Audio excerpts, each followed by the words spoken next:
Alright, hello everybody. Good to see you again today.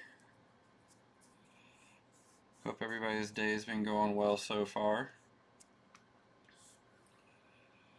Weather's been a little bit nicer here in St. Louis today than it has been the last couple of days. Nothing too crazy, but kind of like mid to high 40s, which is better than the 20s.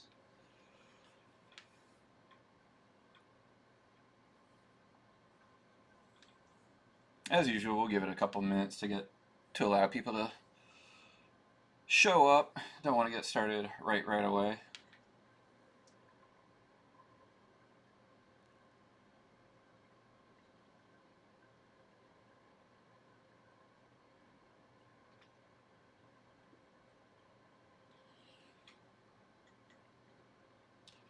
But yeah, so what's on the docket today is we're going to start off like normal with a warm-up drawing. Today we're going to do Clark or Superman, for those who might not be as familiar with JL8.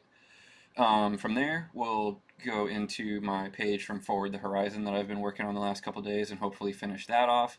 I don't think that'll take too long, so I should have some time after that.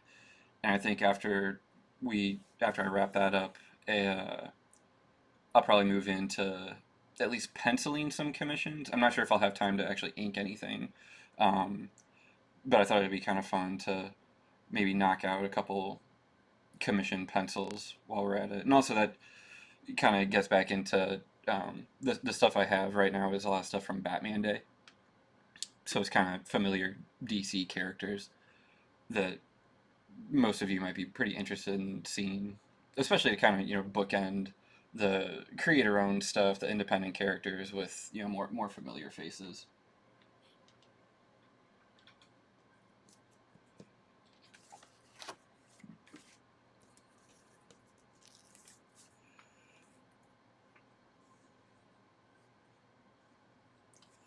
When's the Barry sketch?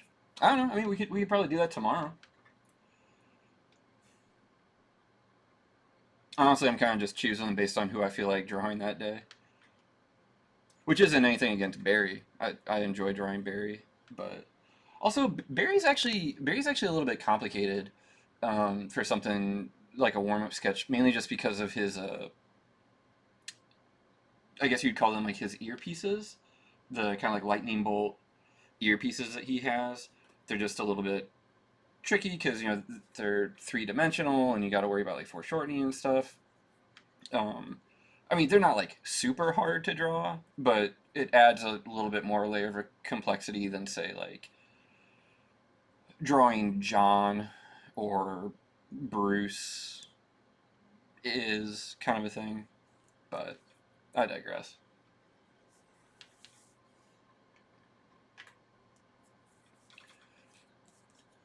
Well, anyway, without further ado, I think we're going to go ahead and get started. Give me just 1 second. I'm going to turn on some tunes on Spotify real quick. I don't know if everybody else has been looking at their Spotify end of year list stuff or whatever. I was actually got kind of defensive about mine. I wasn't super thrilled with the results, as it were. But you know what? We're gonna lean into it. If Spotify wants to say that my most listened to band this year has been All Time Low, then I'm gonna listen to some All Time Low. We'll go with So Wrong It's Right. Their album So Wrong It's Right. And in the off chance anyone ever has any interest in what kind of music I'm listening to, my Spotify should be linked to my Twitch channel, like at least on my homepage or something. Maybe eventually I'll look into like some kind of extension where you can like command Spotify and it'll tell you what's going on. I don't know. I'm really nervous about the music situation right now. With all the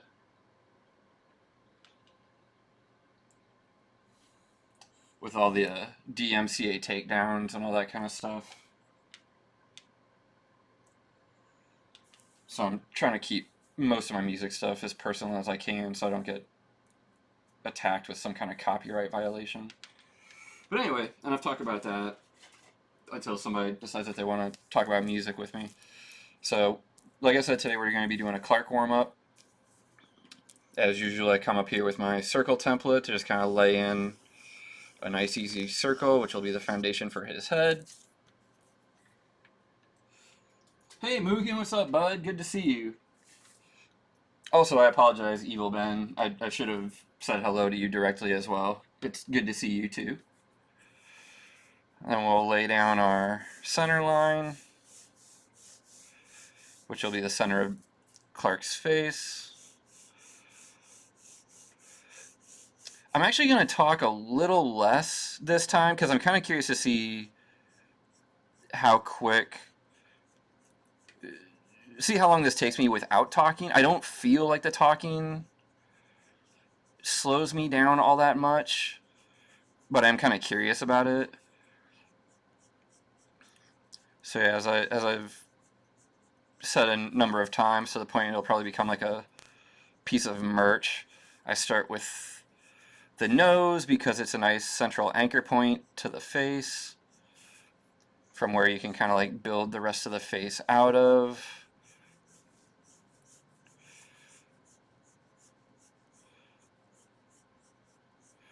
And I'll start with technically it's his left eye. I'll do a cross contour line to help me make sure that the eyes are the same height on his face.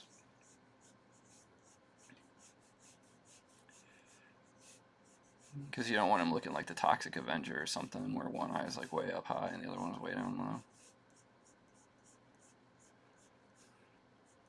Toxic Avenger, Sloth from Goonies. Basically the same guy. Sloth love chunk. And then from there, we're going to build out his jawline. I've kind of talked about this before, the kind of slightly unique jawlines I try to give the JL8 characters. Clark's is a little bit more pointed. Nothing crazy, but certainly more so than like Bruce's is.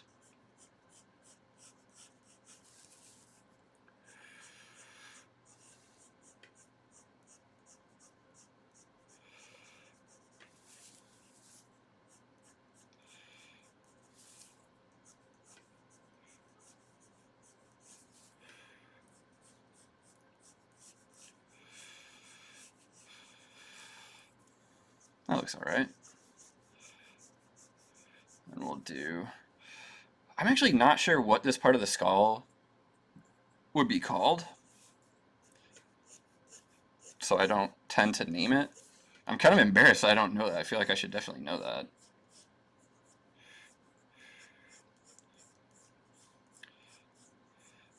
I mean, technically it's kind of like your orbital socket, I guess. But then we'll put in this big old dome, because as we've talked about many a time, well, I guess this is only the 4th stream, so I guess we've only talked about it 4 times. But, the JL8 kids have some pretty big heads, which, you know, is mainly because of their age. Children tend to have kind of more bulbous looking heads, or it kind of just at least creates the... We read it as youthful, like it really kind of stops pretty early. Like babies certainly have heads this way. Actual like 8-year-olds have, their heads are less this way, but humans kind of read it as correct. I don't know.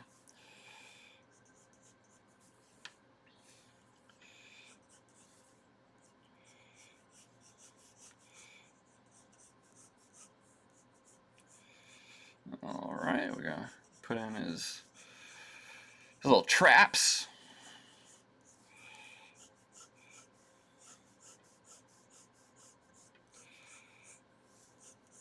Kind of put in the rough idea of where his rib cage would be, because we're not really too worried about all that, since this is more just a bust shot warm-up.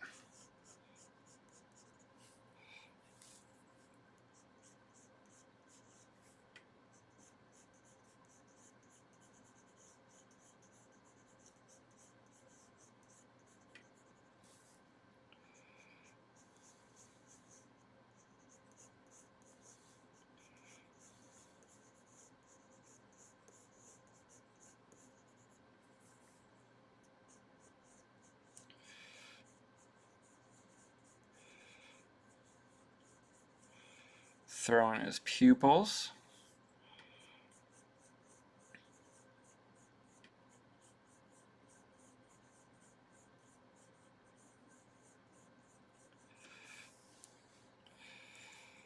Put in a little highlight here, just to, I don't know, kind of livens the eye up a little bit. Sometimes I like the pure black dot pupil, but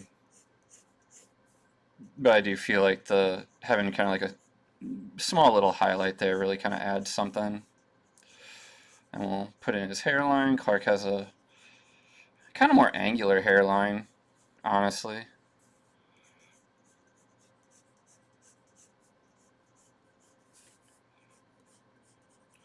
Oh, there's a little bug on my page. Oh no. I hope I just brushed him away and didn't actually squish him.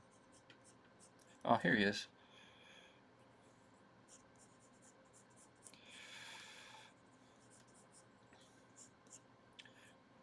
Go on, fella.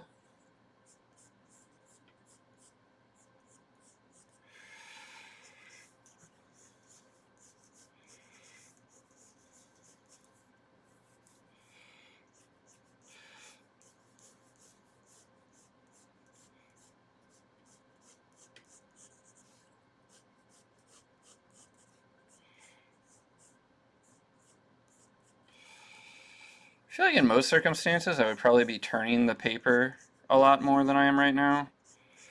But because that's a big thing for me, is trying to get to like a comfortable angle to push or pull a line from. Then we gotta do the spit curl.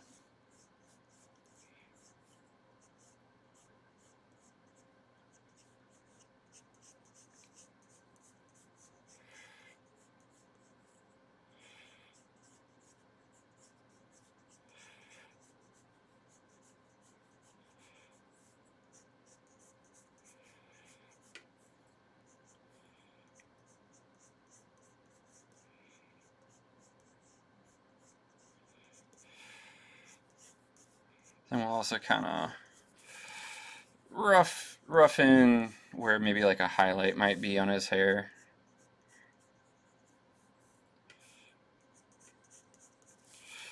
Another thing that I do, like when I'm really drawing, I haven't done this on stream yet, but it's really helpful to actually flip your drawing and like look at it in the light. It's kind of like a mirror thing, because you can find that your drawing might skew to one direction or the other, and it might look fine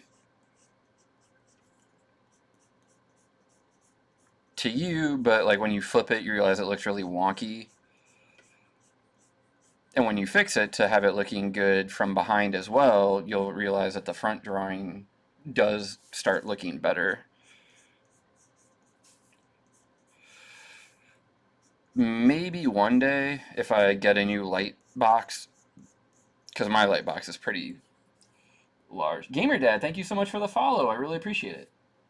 I could actually show that on stream and how I kind of work on that, but right now I don't really have a good way to demonstrate that.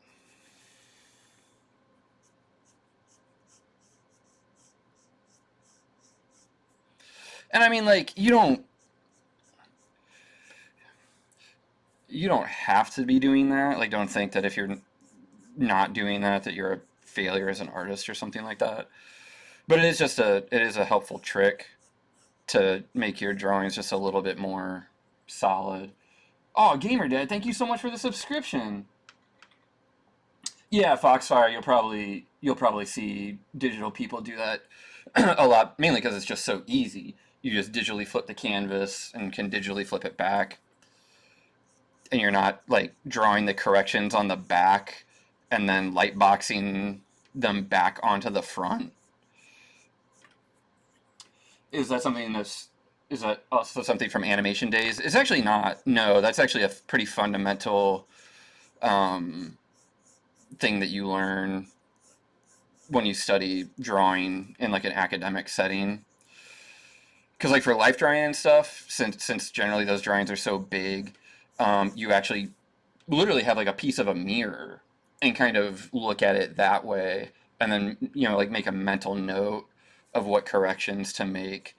But if you're working on a smaller scale, um, generally like 13 by 19 or smaller, just because that's usually the size that like boxes tend to come in, you kind of just do it right onto a light box.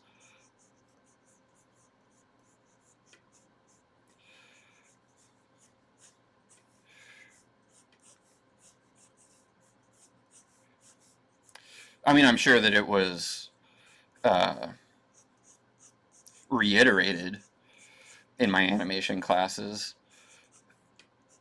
but no, that's not just like an animator's trick kind of thing. That's just kind of like common professional drawing knowledge.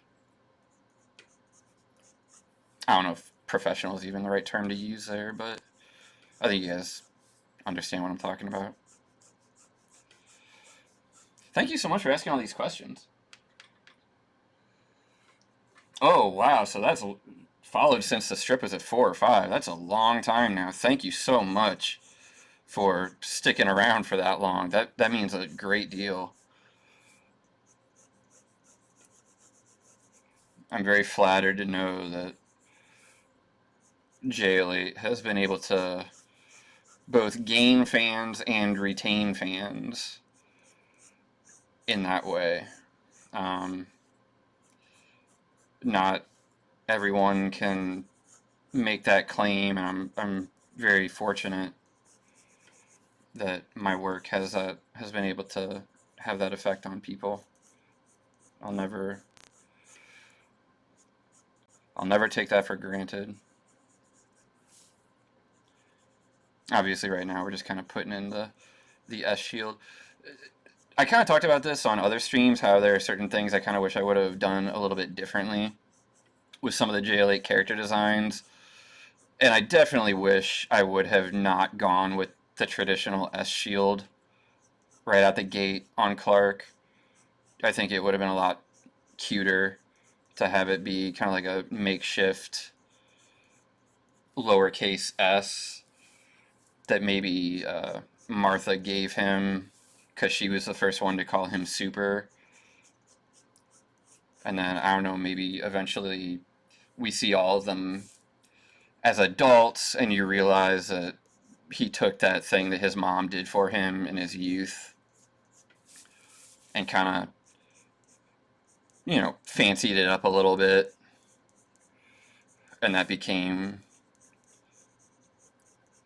the greatest superhero symbol the world has ever known.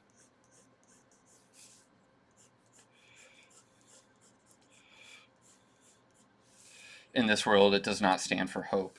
It just stands for super.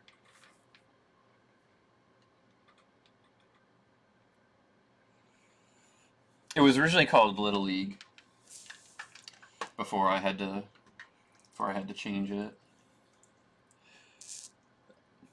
I mean, I wouldn't have evolved it like literally throughout. It wouldn't have been like an evolution from like year to year, but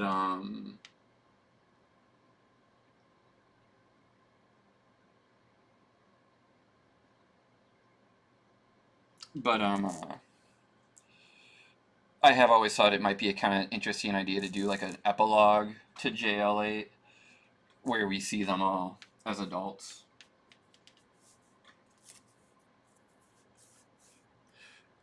If they survive to that point, ooh. No, JL8 is not that kind of a comic.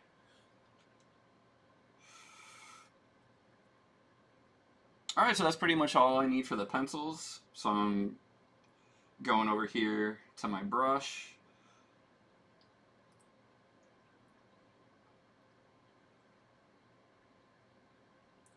Oh, thank you very much. The Sinestro, the Green Lantern arc turned out to be really, really divisive. And I'll get kind of candid here for a minute, and you know, none of this is throwing shade. It's just basically talking about the reality of the situation. There are a lot of people who really like JL8 basically for Batman, and that's totally fine. But because of that, there were a lot of people that really did not care for the Green Lantern arc, um, mainly because, you know, Batman wasn't in it at all. And frankly, neither was Superman or Wonder Woman, probably the other two most popular characters. But, you know, to me, it's called JL8. It's about the Justice League as in their entirety. And I really thought it was kind of time to give like the B team. I don't mean that in any way other than they just don't get as much attention, but Barry, Hal, and John, to give them some screen time. And to be fair, I've been thinking about that arc for a very long time.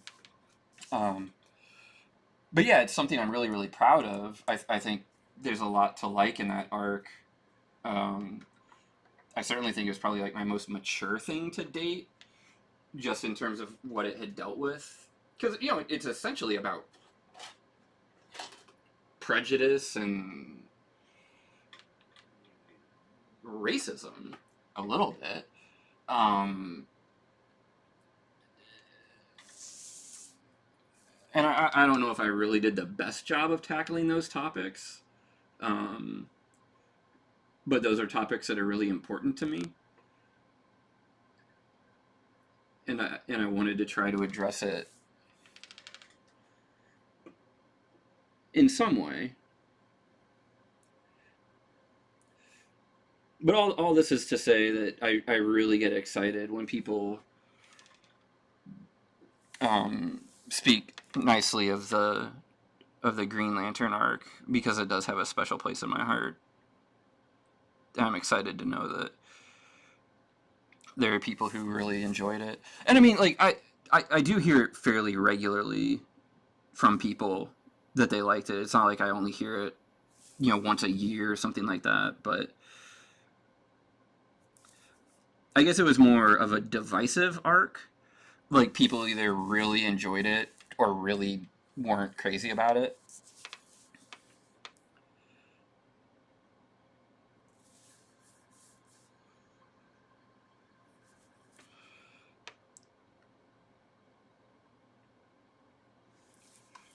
Thanks, Mugen. I really appreciate that. Yeah, I mean, you know, like I wasn't trying to be like preachy, um, but it was something again that was important for me to discuss. And also, like, I really, really, really love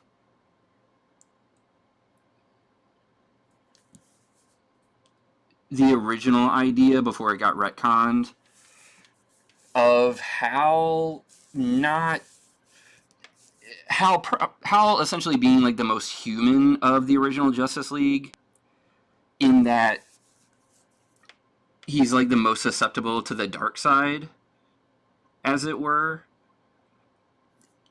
but always with good intention, right? Like, I'll be honest, I've never actually read the original stuff with Parallax, but just the idea of Parallax is so awesome to me from a storytelling perspective. And then when it turns out that they like retconned it to like it was like a virus inside of his power lantern or something to basically absolve him of what he did as Parallax, I found that really just really dumb. Um, and yeah, this is kind of a long way of saying like my approach to Hal in JL8 is that he is the Hal who may one day become Parallax, in that he sometimes he's a little too kind of stubborn and, you know, sort of like my way or the highway kind of thing, like my way is the best way.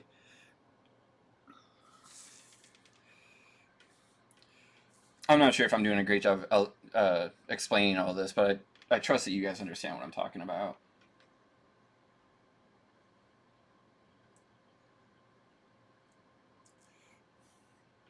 Ash Press, thank you so much for the follow.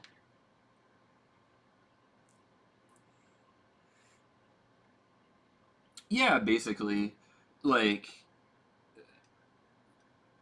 in regards to him being kind of like Anakin, and I mean, I think it.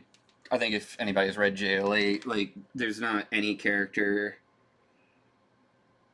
who's like completely without any faults, but I do think Hal is probably the character whose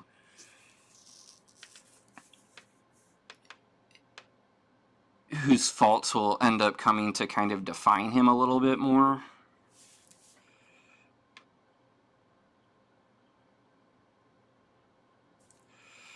Again, I'm not sure if I'm doing the best job of explaining some of this stuff.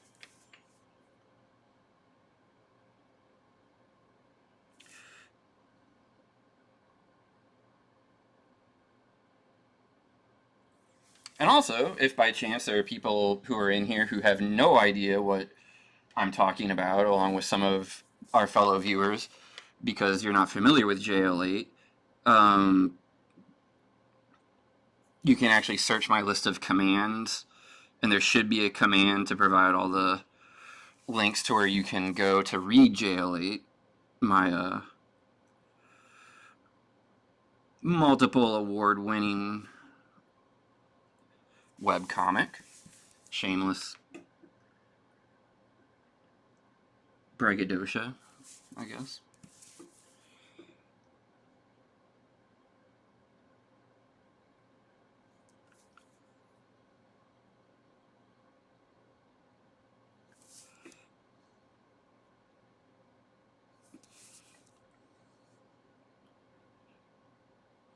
I don't think JL8's like the greatest comic that's ever been written, but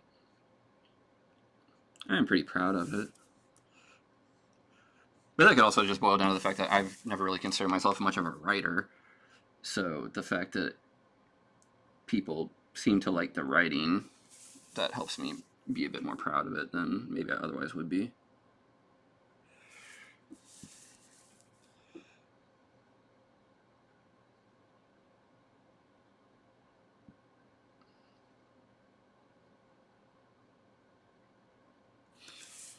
Also, it's not for everybody. I understand that.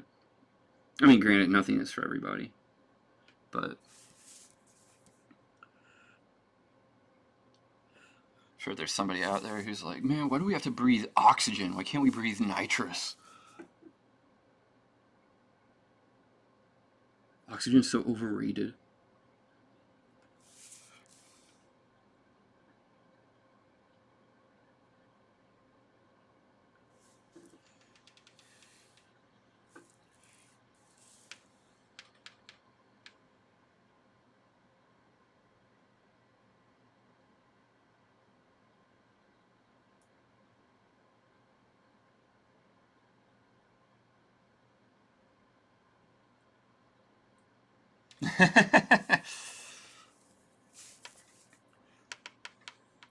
Court, that's really cool. Do you mind if I ask? I mean, do you even remember what the commission was by chance?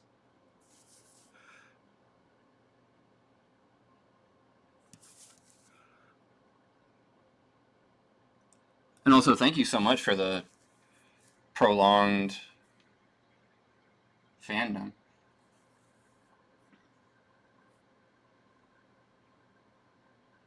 Oh, cool. I think I vaguely maybe even remember that one.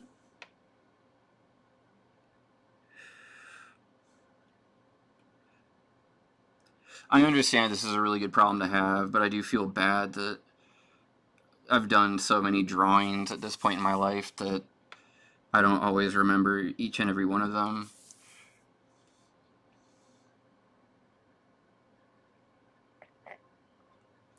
Especially stuff where it was maybe done at a convention and I wasn't able to, like scan it and archive it or something.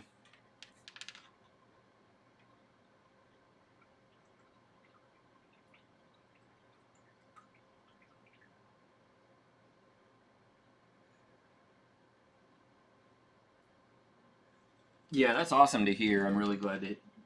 Thank you for sharing that. That means a lot. That is the great fear when it comes to commission work is that you're going to do something. And as I talked about, I think last stream, you know, like I take commission work really seriously. I'm never trying to just phone it in. But you never know if, you know, what you're doing is going to resonate with the client or not. And there is that great fear that you're going to hand them something that they are just completely unimpressed by. Thankfully, I've only ever had that happen, I think, one time. Or at least only one time where it was like really obvious that that was what happened. And I still feel bad about it. And it sucks because I was really proud of it. You know, like I said, I wasn't just trying to like knock it out and like, if they like it, they like it, you know, whatever. I don't care. Huh. My brush is kind of splitting.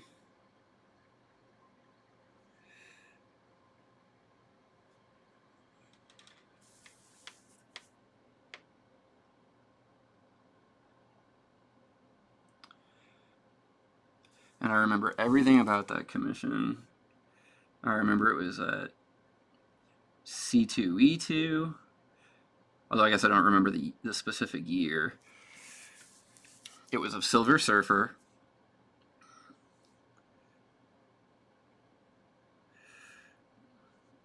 And yeah, the client just asked for Silver Surfer. And I love Silver Surfer. He's one of my favorite characters. But the thing about Silver Surfer is like,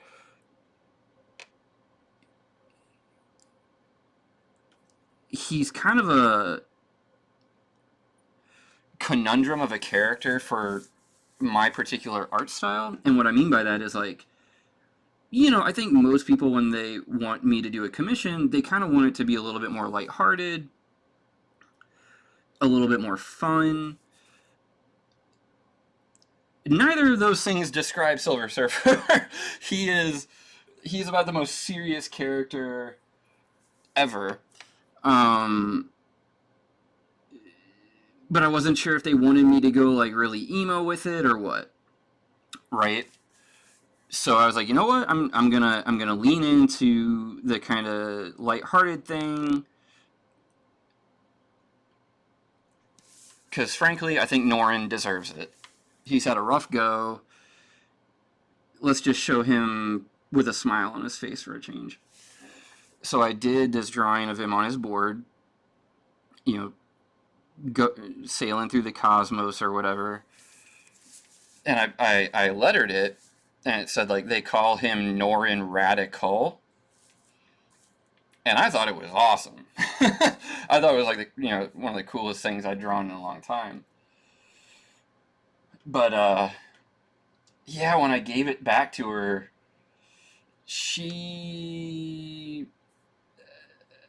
I don't think that she, like, hated it, but I don't think it was quite what she was looking for. And I felt really bad about it, because, like I said, you know, like, I always want to try to make the client as happy as possible. And the reason it makes it extra tough because like I'm really happy with it. You know, it's not one of those things where it's like I kind of know that it's not my best work, even though I tried really hard. And I'm just like, oh man, like they also realize it's not my best work. It's like, no, like I don't really know what to do here because I'm really happy with it, but they're not. So like, do I offer to just like do them a different one? And actually, that's probably what I should have done. I probably should have offered to do them a different one and just kept that one for myself.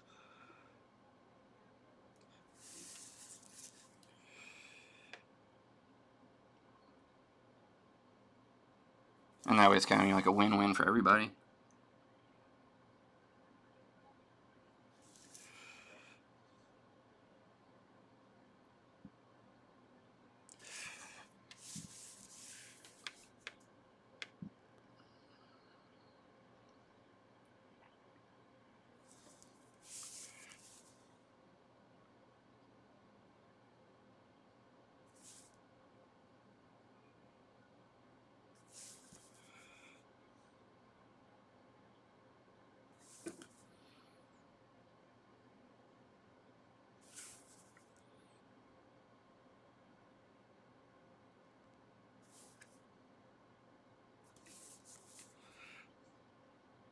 I like inking Clark's little cape knot. I don't know why, but it's kind of fun.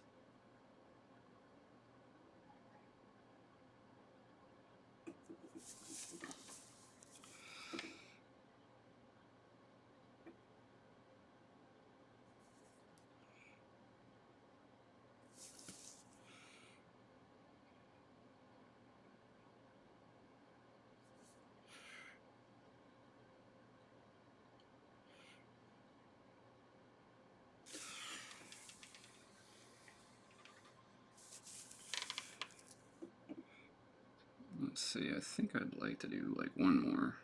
There we go. Just give it a little bit more sense of volume.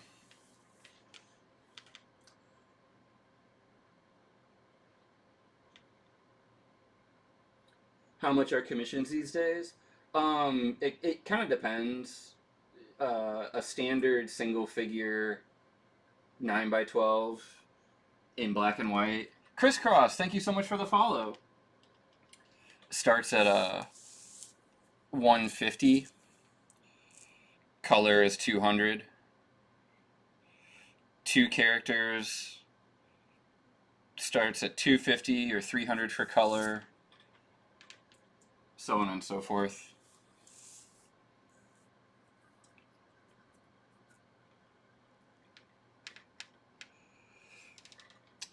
I'm not sure if I have any. I don't think I have any nearby that I could like grab and.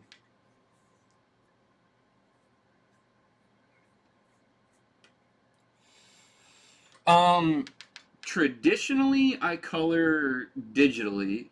Sorry, my choice of vocabulary here might be kind of confusing. Historically, there we go. Historically, I color commissions digitally. I still intend to do digital coloring. However, I have started dabbling in Copic coloring with my inaugural stream last Saturday when I did that Bruce illustration. And I am considering offering hand-colored commissions in the future, where instead of getting, you know, the black and white line art and then like a colored print, it would just be one piece of art. The whole kit and caboodle, as it were. However, I will say those would be more expensive than the digitally colored commissions, just because, I mean, basically just because they're harder.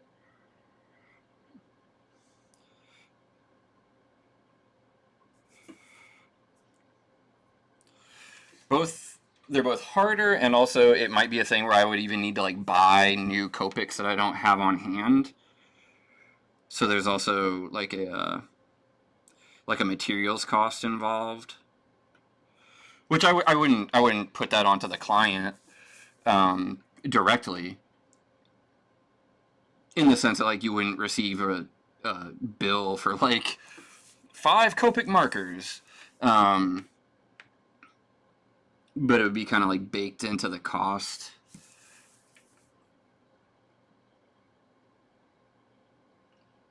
If that makes any sense.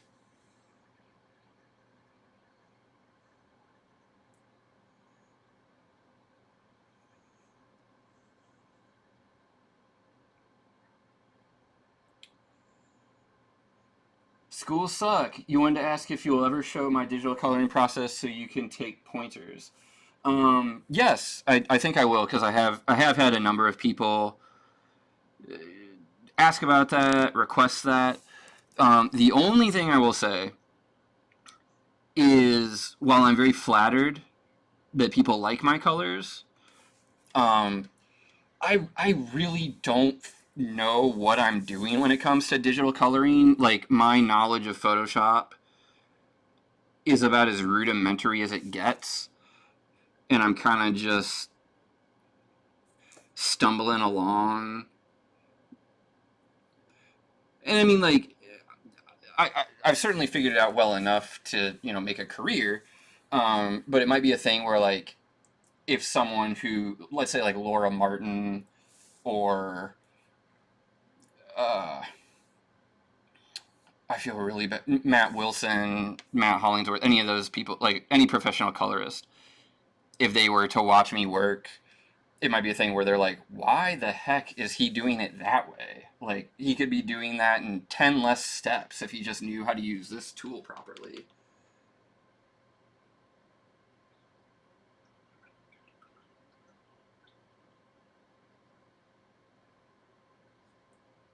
Oh, Foxfire, thank you so much. I really appreciate that you feel that way.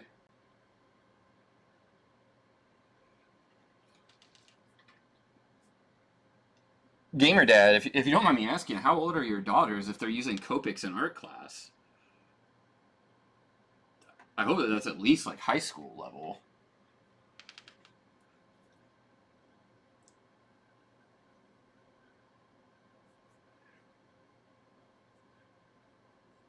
Because yeah, I don't think I ever saw Copics be like a required material for an art class until college. Oh yeah, so I guess that is. I guess that would be high school. Are they in like a more advanced art class, like an AP thing or something? I don't even know if there is AP art, but if that's just like a standard generic art class tool requirement, that's pretty extreme. I guess I'm also assuming that it's not just a thing where your daughters are really into art and are choosing to use that of their own volition.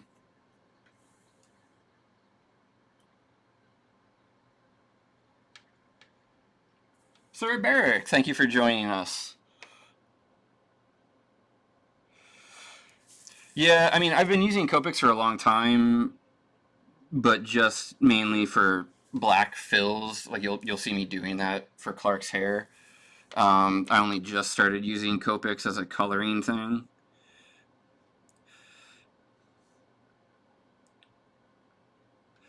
And I'll admit, I enjoyed using them. I thought it was a lot of fun.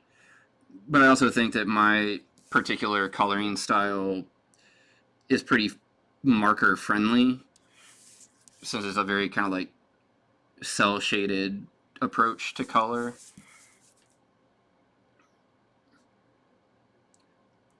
Which is to say, it's not really like rendered out. It's just very, harsh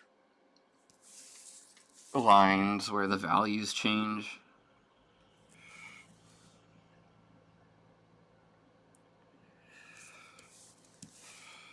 But I don't know. Adam Hughes sure knows how to make those things sing.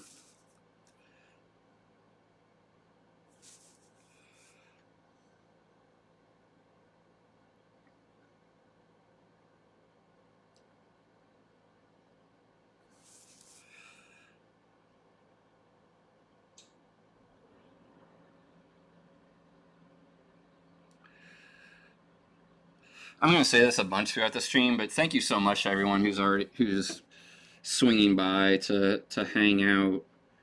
It means so much. I've kind of been talking openly about this, but this job, I love this job. It's what I've wanted to do my entire life, but it can be kind of isolating and kind of lonely, and especially with everything going on right now in the world. It's kind of like doubly so. So having kind of having that anticipation that like, oh, I'm going to work today, but might get to hang out with some friends, has had a hugely positive impact on campaigns. Thank you so much for the follow. On my mental health, my mood, all that stuff. So thank you so much for joining. I really appreciate it. School Suck, thank you so much for the follow.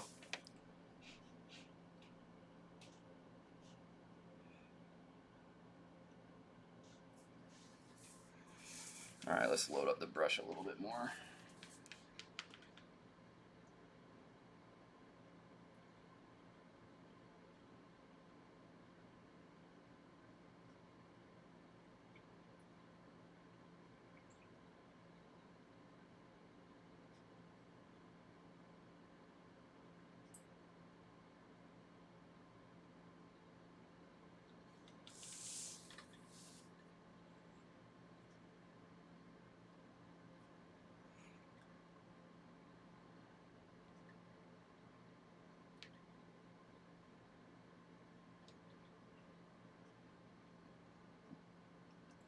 Italu Jonathan, thank you so much for the follow. I really appreciate that. The Duggar asks, Yale, what do you want for Christmas? That is a real good question. I don't know what I want for Christmas. From Brazil. Oh man, that's so cool.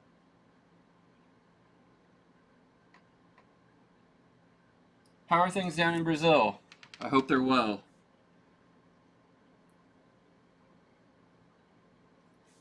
Heck, I guess this is your guys' warm time of year, right? What with the southern hemisphere and everything.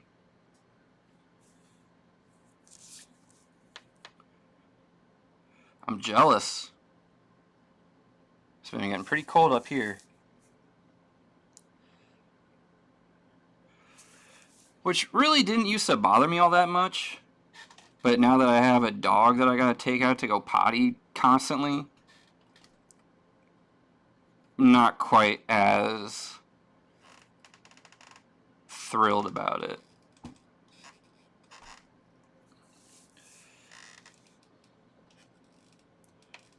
And don't get me wrong, I love my pup.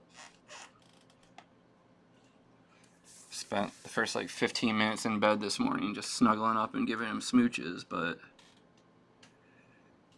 I'm not crazy about having to go outside every couple hours for 10 minutes just wait for him to go potty.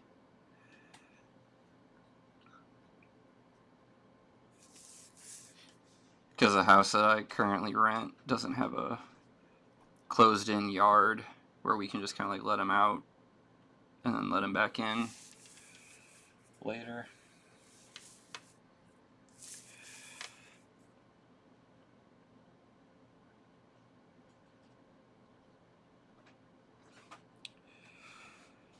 To answer that Christmas question, I mean, if I'm being 100% honest, I know that this is about, like super cheesy. I just wish things would get back to normal.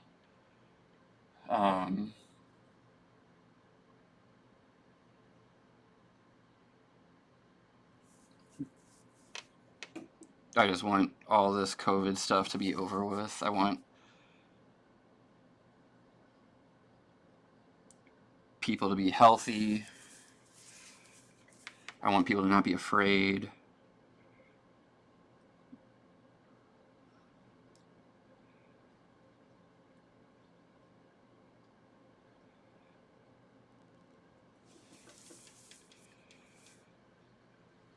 All that stuff.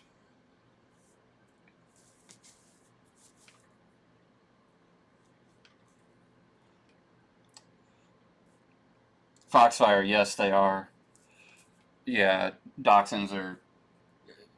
Like, I'm already worried about him being outside anyway, but yeah, like, they are exceptionally good at finding ways to get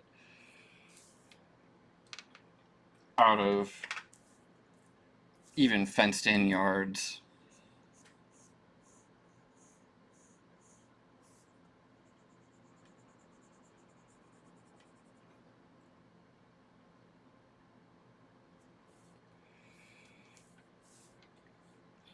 I was doing that because I was feeling like this eyelash was kind of higher than this one.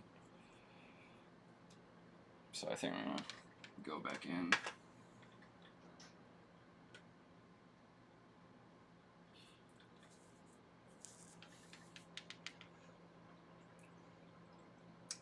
Yeah, my wife and I have a mini dachshund named Niles. He's a sweet little guy.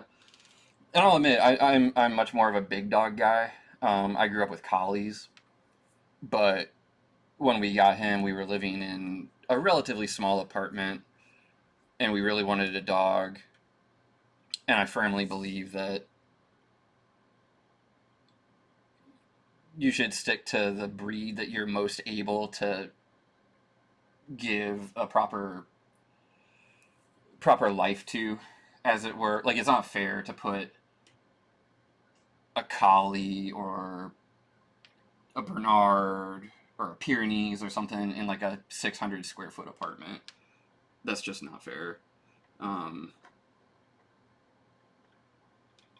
So we opted for for a little guy.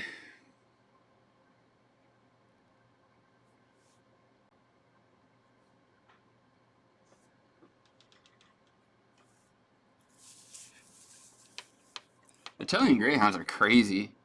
Those things are weird. I say that lovingly. I'm not making fun of your interest. One of my good buddies, he really wishes that he could get an Italian Greyhound.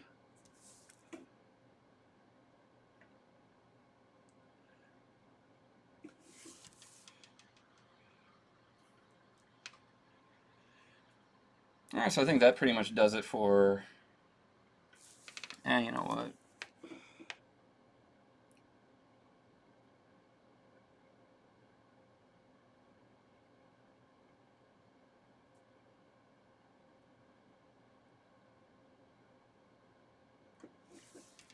There we go. I think that pretty much does it for the brush stuff. So now I will clean this off.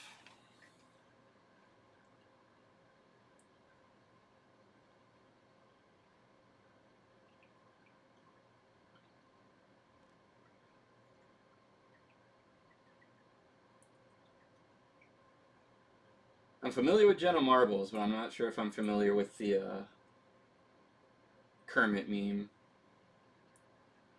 Also, I hope that she's doing okay. I don't know much about it, but I know that there was like some kind of her getting canceled or like called out for something that she did, you know, like way long ago. I mean, I don't know Jenna Marbles personally by any stretch, but she always seemed to me like a pretty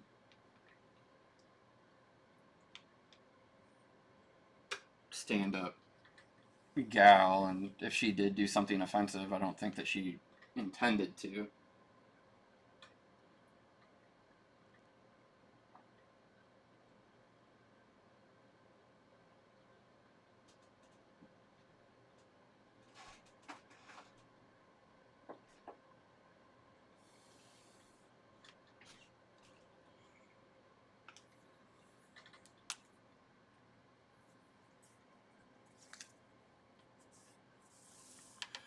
Alright, so I've just got a tech pen here, which I use for stuff that I don't need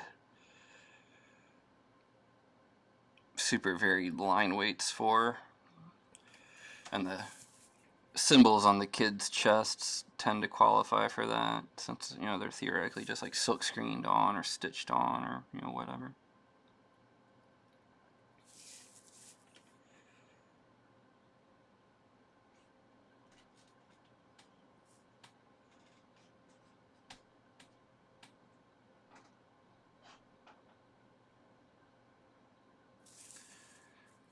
There we go.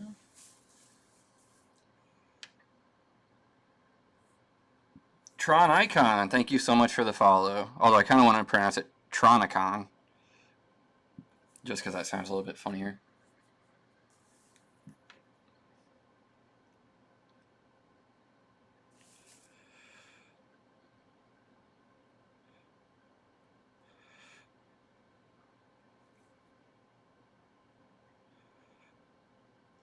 Now, if you don't mind me asking, is that username in reference to Tron the film, Tron the Magic Deck, or some other Tron that I'm completely unfamiliar with?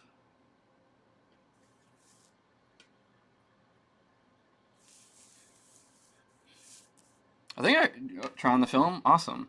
I think I heard, aren't they working on maybe doing another sequel to Tron?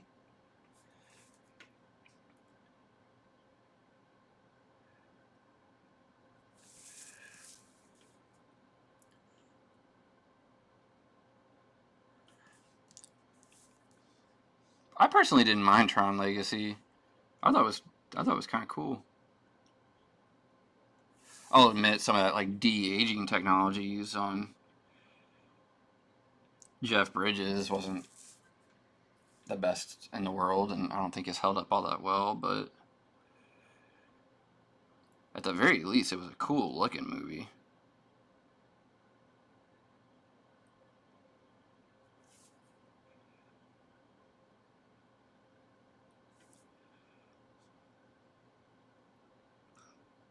Not to I mean, that's not even mentioned in the soundtrack.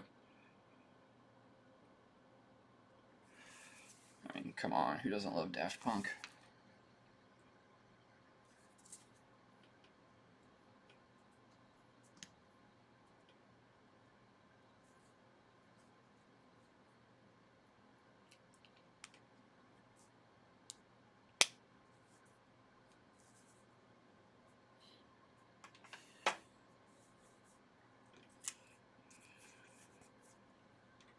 I'm actually kind of still thinking about that Christmas wish idea. And I mean, I guess if I'm being like feasible, like things I think I might actually get, I probably wouldn't mind getting all my outstanding volumes of Demon Slayer, because I kind of fell behind on reading that.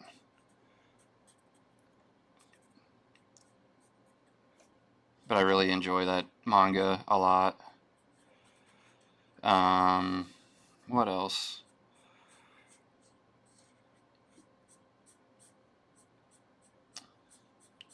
The third and final Legion of Superheroes Silver Age Omnibus. I'd really like to get that.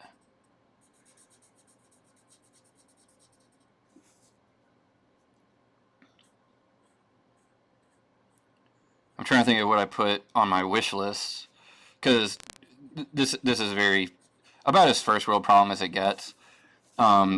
My mom is super into Christmas. It is like far and away her favorite holiday, and she basically mandates to my two brothers and I that we have to have a list of some kind of actual gift to receive from her, her and my dad, on Christmas Day.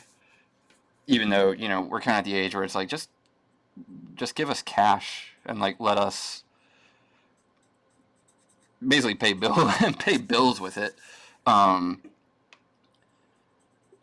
but yeah, she really likes the whole like wrapping presents, giving gifts element of Christmas. So um, me and my brothers each have to kind of come up with some gift ideas. Anyway, so I'm trying to think of what I put on the wish list that I sent her, because it's all like books and stuff. There's a local bookstore called Left Bank Books.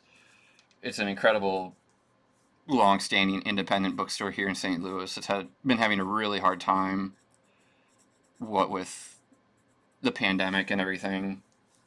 So I really wanted to try and send some business their way. And since I knew, my mom also shops there a lot and likes them a lot. So I made like a wish list on their website and emailed it to my mom. And I actually tried to promote it to my readership, where like if you bought something off the wish list, I would send you like an equivalent value amount of merch or something, because basically they were doing like a straight up call for help, and I thought maybe that would be a good way to sort of try to lend them a hand, but that didn't really do anything. I don't think anybody actually did that. In fact, I know nobody actually did that, and that's fine. It's a local bookstore. I don't really expect people from all over the country to be jumping at the chance to place orders at a bookstore that they'll never set foot in to try and help it out. Mainly because you probably got bookstores or other kind of mom and pop stuff in your own local community that needs help right now.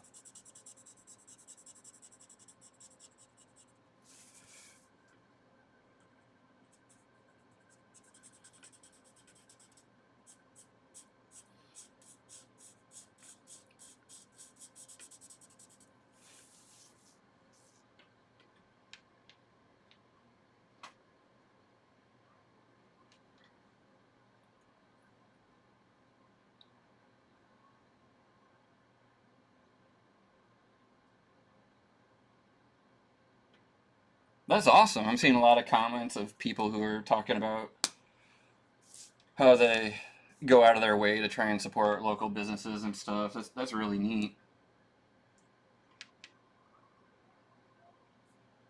Spelunky, I think you mean 252.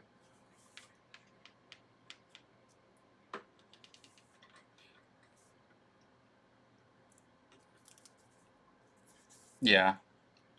Amazing Spider-Man 252 is Secret Wars number 8 is the first appearance of the black suit, period. ASM 252 is the first appearance of him wearing the black suit in continuity. Yeah, Venom is 300. I can't remember what 192 is. 194 is the first appearance of Black Cat, if I remember correctly.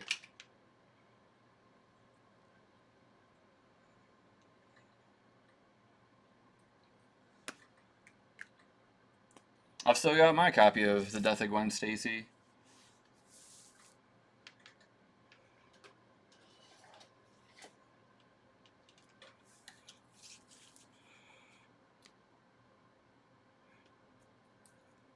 Those actually may have been the first two like really big ticket vintage comics I ever bought.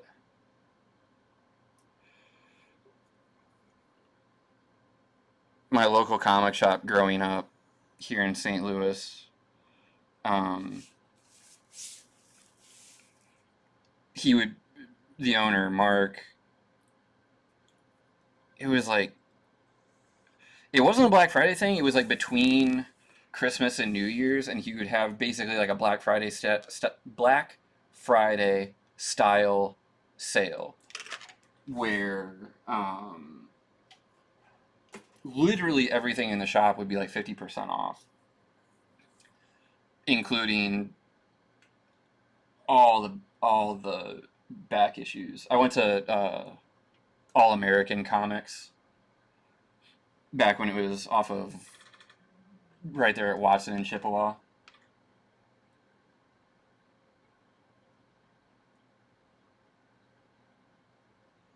Your dad gave you his Tales of Suspense 39? That's awesome. That's super cool. And with that, I think this Clark commission, well, it's not a commission, this Clark warm-up is finished.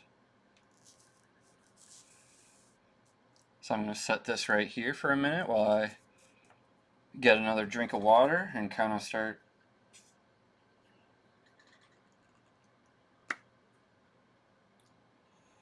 Speluncle, thank you so much for the follow. Oop, sorry, I just bumped my camera.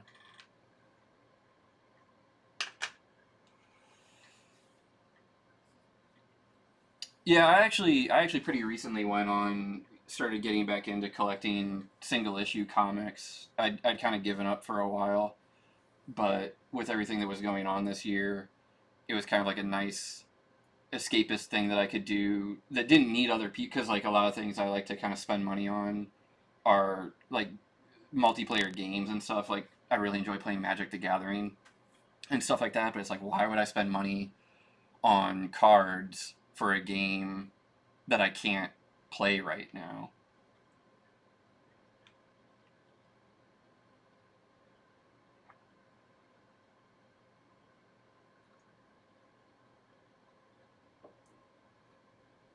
Does my coloring style contain mostly flat colors? Absolutely. Yeah. It's like 100% flat colors. Yeah, Arena's fine, but I really enjoy the more eternal formats, like Modern and Legacy. Pioneer. I actually haven't tried Pioneer, but I really like the idea of it. There's actually a new game that I kind of discovered recently called Flesh and Blood. I'll be honest, I'm not thrilled about the title. But it's really piqued my interest. It looks kind of cool. I was actually really into the Star Wars Destiny game that Fantasy Flight did a couple years ago that quickly petered out and died. And it's kind of like that, but like without dice, and just seems more well put together.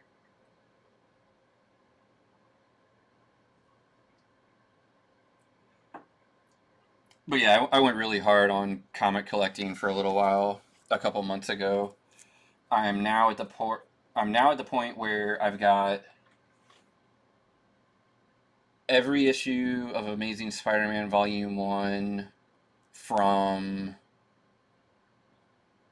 I want to say, issue like 189 forward, in terms of 189 to the last issue 441. Um, and then my biggest unbroken stretch of early stuff I have from issue 20 to 60. Is Destiny still going? Like, I know that they canceled it.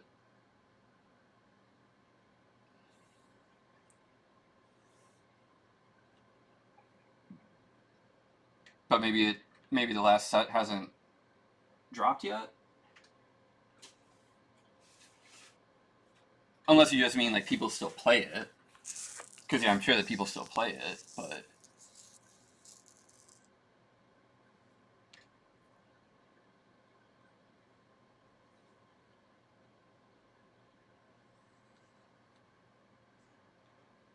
actually, since we're talking about comics that we wish we still had, I wish I still had my copy of Amazing Spider-Man 1.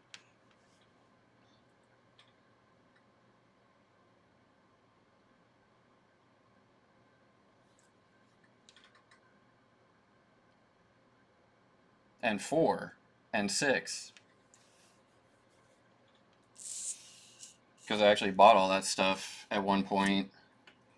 And I mean, like when I'm talking comics, I'm talking like I'm like a reader grade guy for the most part. You're not gonna find me with some kind of like 9/8 copy of,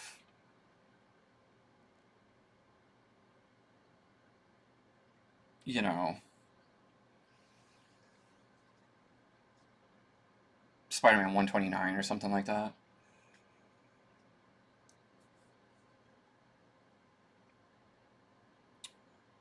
I just sold them. I was kind of getting out of the idea of collecting stuff, and I had like just started kind of moving into comics as my full time thing. Um, and I kind of just needed the money. So yeah, I sold them. I mean, I got good money for them. Like, I only had them for a couple of years before I sold them, and I actually did make a bit of a profit. Which, like that wasn't the intent, but if I'm gonna sell them, I'm glad that I didn't like lose money on them.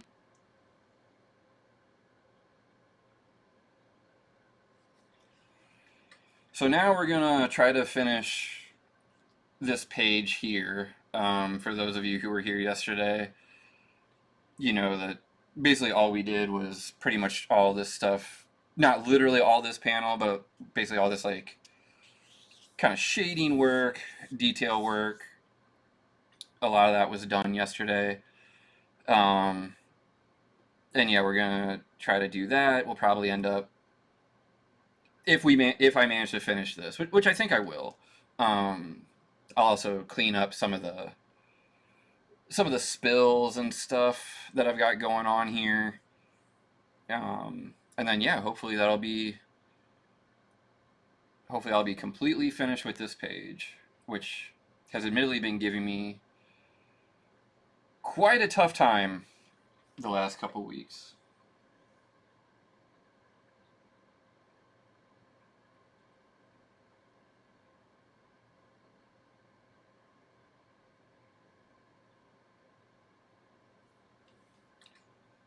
School suck. You're asking how do you pick colors when there's a lot of ink shadows to match with the big shadows, digital shading, but you do a lot of ink shading. How do you? I just color it flat still. Like basically the way that I color, if you just look at vintage comics, is pretty much like that.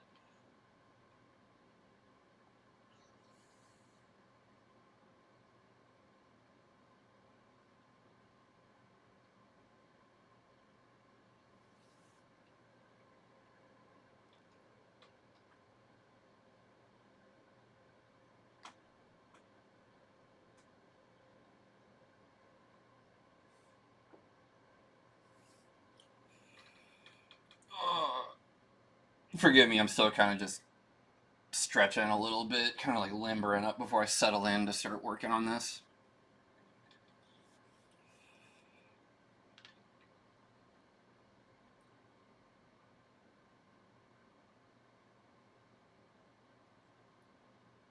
Yeah, I'll admit that's kind of one of my personal uh, criteria.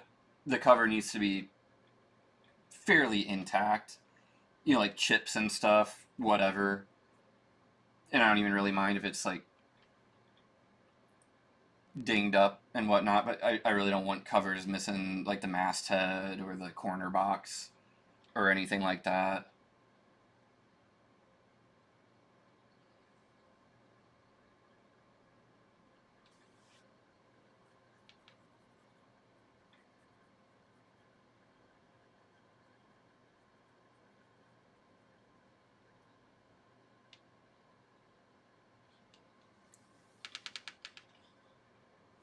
BL Hib, thank you so much for the follow. I really appreciate it. Court, that's awesome. Yeah, I actually got really into Iron Man when I was in college. The comic shop near me, near my dorms, had a lot of the essentials, the Marvel Essential phone books. And you know, you're in college, like you don't have a ton of money, and it's like $15 for, you know, like 20 issues of classic comics. So I would kind of like go down there and nab these essential volumes for characters I wasn't super familiar with, and I got really into Tony. And I started really considering collecting Tales of Suspense, but I ended up not doing that, and now I kind of regret it. I mean, you know, I'm not a crazy collector, mainly because I just don't have the money for it. But it would be cool to know that, like, oh, this stuff, you know, like if I really wanted to, I could maybe get a hold of some of this stuff. And I mean, technically, I could, um, but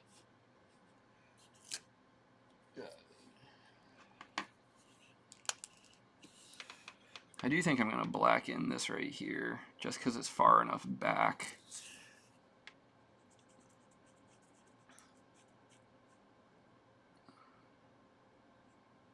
That we kind of. Maybe that's not the right call, because technically it's closer to us than these like load bearing posts. So I might actually go darker on those later. But we'll see. We got a long way to go.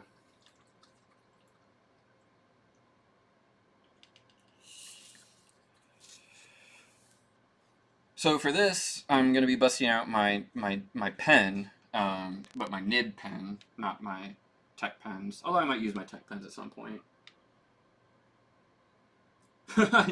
New Mutants 98. I can't remember. Is that the first Cable or the first Deadpool? I want to say it's the first Deadpool.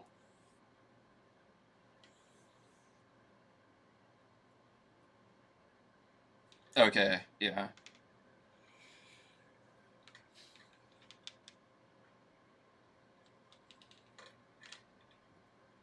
Yeah, it's wild how people have taken to Deadpool these last couple years.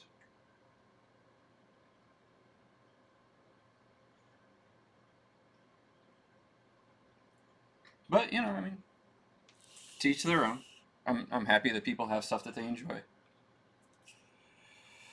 I think the first thing I'm gonna do is probably finish up this like furniture down here. Um, just to kind of knock that out.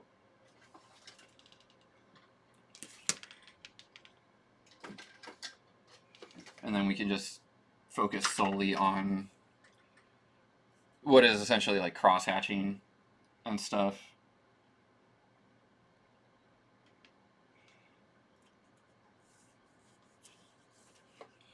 Actually, hold on 1 second.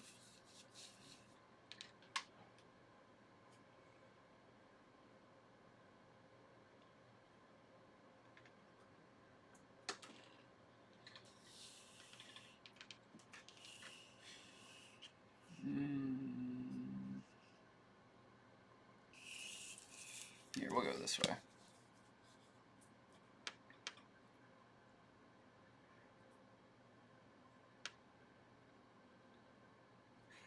All right, let's try this one more time.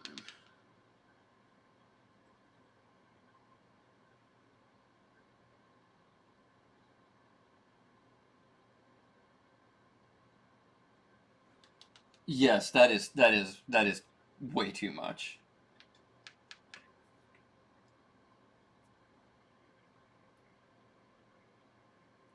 That's got to be too much, right? There's no way that's what that comic is going for now.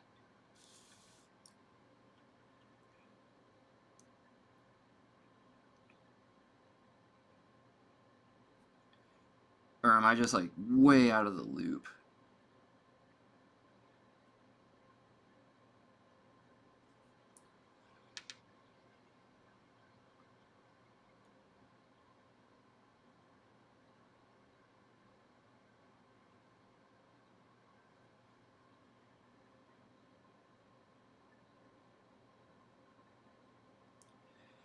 Oh, cool. It's going to be one of those days where my nib just... I like how that's the barometer for his... how much disposable income he has. That he plays Warhammer.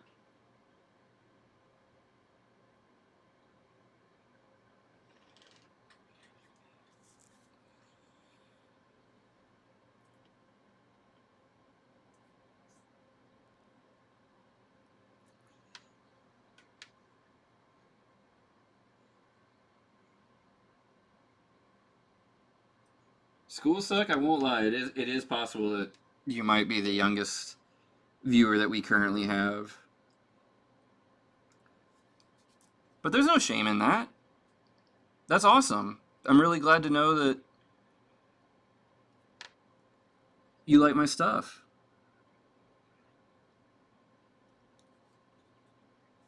And are interested in watching me work on it.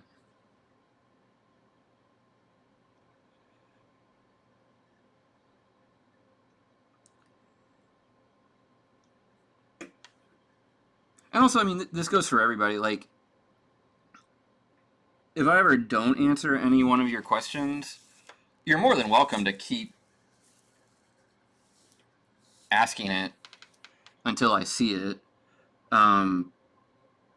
Just because I'll be the first to admit it's not super easy to keep an eye on chat doing this.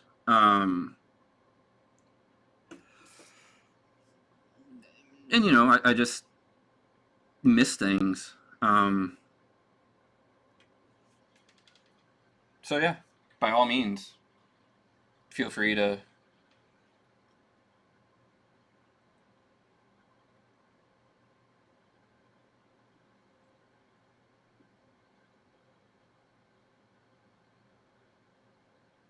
Am I a fan of the Vertigo stuff? Like, me personally?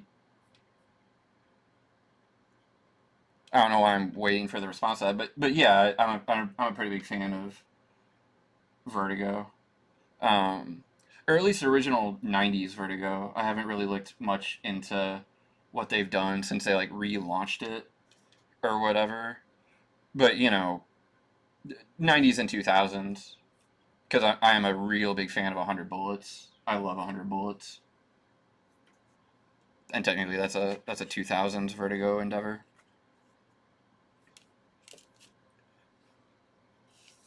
As opposed to, you know, Sandman. Alright, I feel like my nib is going to be kind of fussy with me today. So I'm going to try to not get too worked up over it. And just kind of try to power through this. These lines should be dry. Yeah, okay. So now we are going to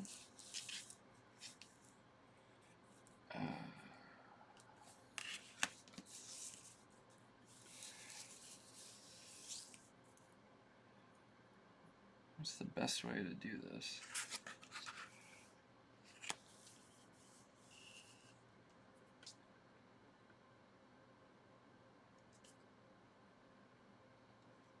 Sure, that works.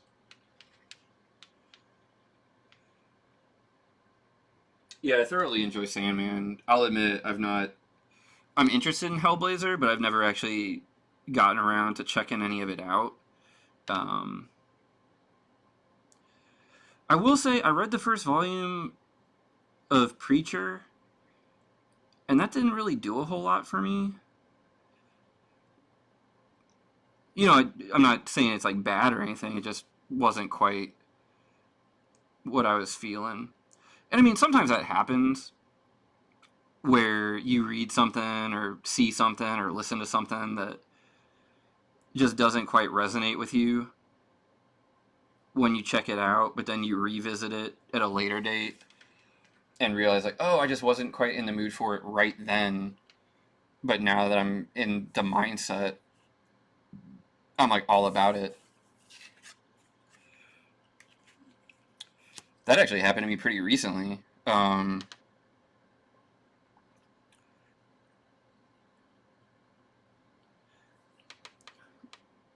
a band called Architecture in Helsinki, and I've been familiar with one of their like kind of like hit singles. I'm using that term kind of loosely. For a while, and I was at a local record store. I don't know, this may have been like a couple weeks ago, and they had the album. They had the actual CD because I have a CD player in my car, so I still tend to purchase CDs. That song is featured on. So I was like, okay, cool. Like this, let me check out their actual album.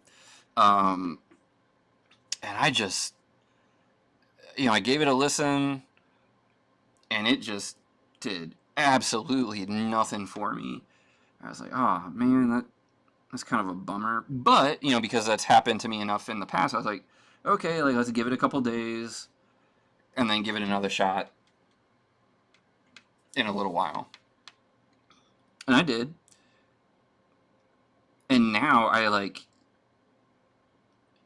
I wouldn't go so far as to say like I can't get enough of it, but I like really enjoy it.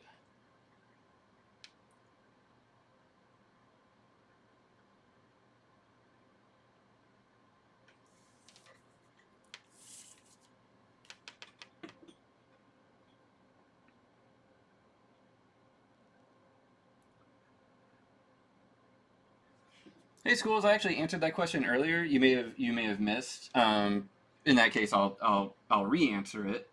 So you were asking about how I pick colors for shadows and stuff. Um, it's all still just very flat. I basically approach coloring comics the way they colored basically like before the 90s, before digital color really became a thing. It's just a lot of flat planes of color. And then I let the deep black ink shadows kind of do the heavy lifting. I'm not sure if I'm doing a great job of answering the question. It might be one of those things where like it would make more sense if you see it in practice whenever I end up doing a coloring stream.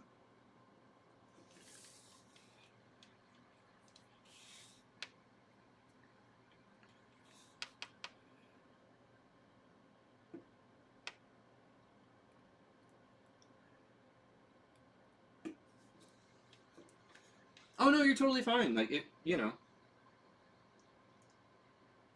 I don't expect everybody to be constantly glued to their screen. And there's a lot going on in chat and stuff like that, so it's easy to miss stuff.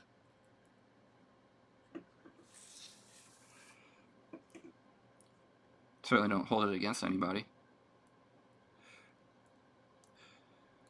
Now here you can kind of faintly see these lines. I'm not really going to go too far past this line. This is like basically the bleed edge, so you'll want to make sure. And this is all kind of like for print stuff. You want to make sure that the art extends past that, so when the page gets trimmed down in print, you don't have, you know, like white gaps or whatever. So like, I just don't need to hit all this stuff beyond that. That's just kind of like unnecessary work.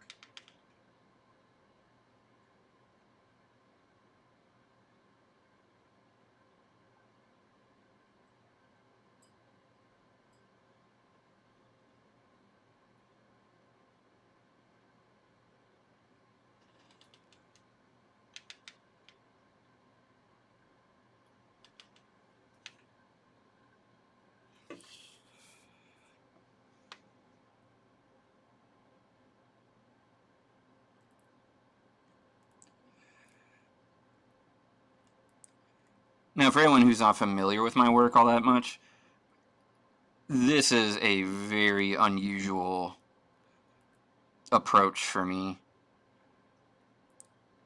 doing all this noodly line work.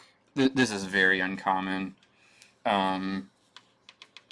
It's just kind of something that I thought needed to be done for this particular panel, for better or for worse.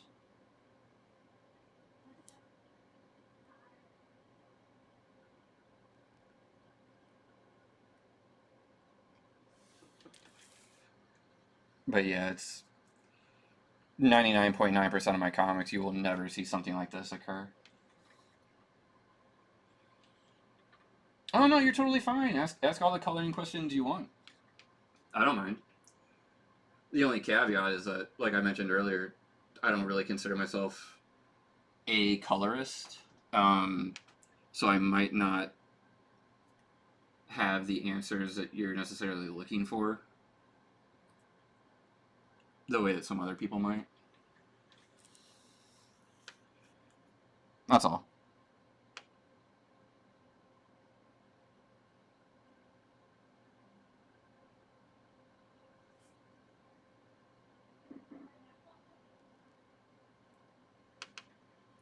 Torturous, thank you so much for the follow. I really appreciate that.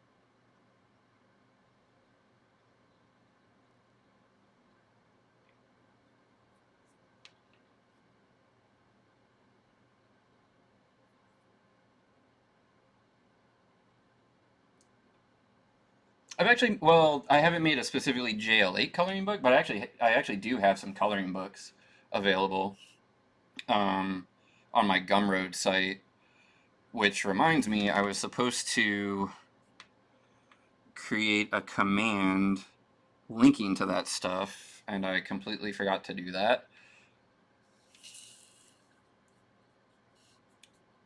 But if you go to gumroad.com, Gumroad, I'll actually type it in chat.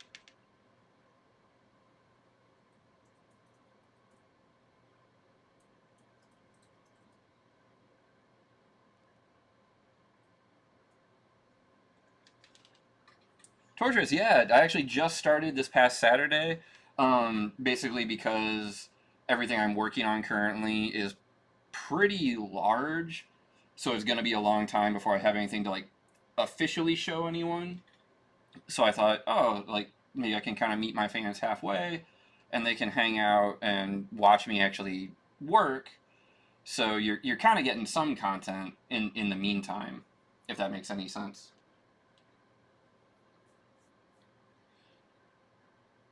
And I totally get that. Again, it's not for everybody, but it seemed like at least something.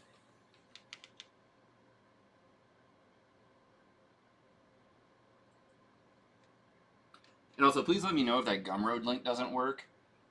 I'm pretty sure that's a direct link to my Gumroad site where you can get the coloring books.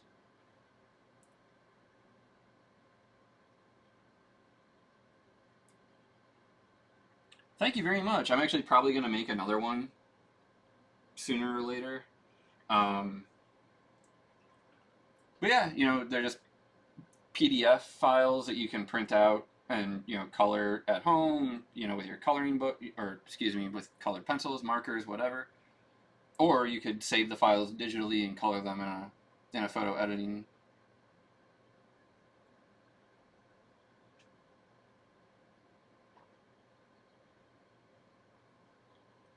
Yeah, Gamer Dad. So basically, what this is, because I realized I didn't do a great job explaining it before I got started.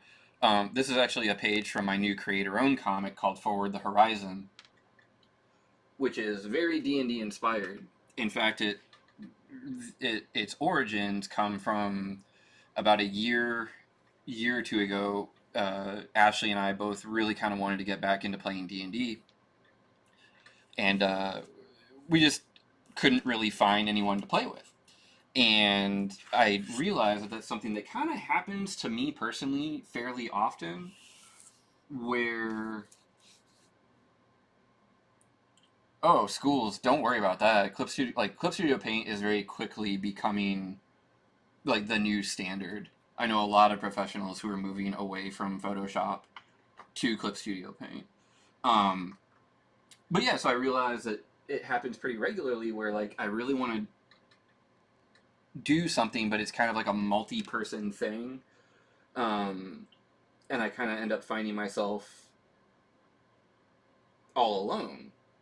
And, I'm not trying to like, oh, what was me kind of a thing. I just have a lot of friends who we don't share like 100% interest in. So, stuff like D&D or Destiny, the Bungie game, the video game, things like that. So I was like, well, maybe there's kind of like a story there. And I was thinking about how, particularly with D&D, it's like, well, what if I did a story about someone who wants to be an adventurer, but doesn't have anyone to adventure with. So he kind of sets out on his own to try to find an adventuring party that he can then go on to become a great adventurer alongside.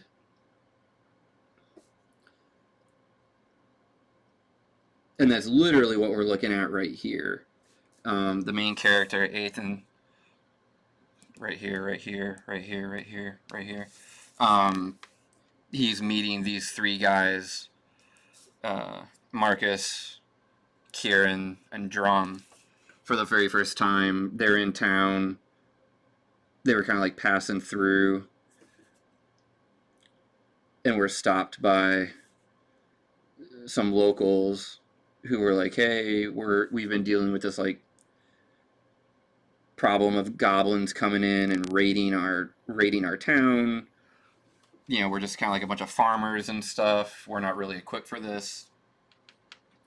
Can you lend us a hand? Can you get us our stuff back and maybe help make sure that this problem goes away?" And Aiton has shown up right as this conversation is happening and kind of approaches them.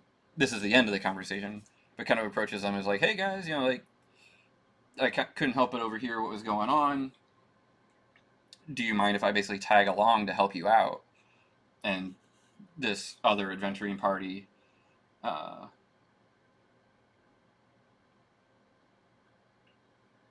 basically agrees to let him tag along.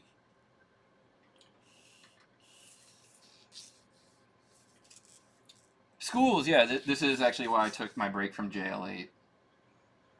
Both to work on this and also to work on JL8, because the next JL8 update is going to be basically like a normal comic issue, in the sense of like it's going to be like 20 or 30 pages or something like that.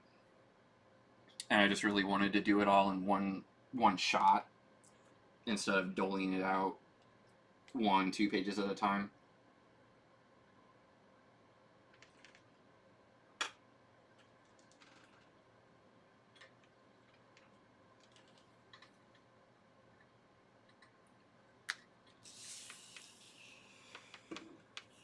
Alright, we're going to blacken this stuff here.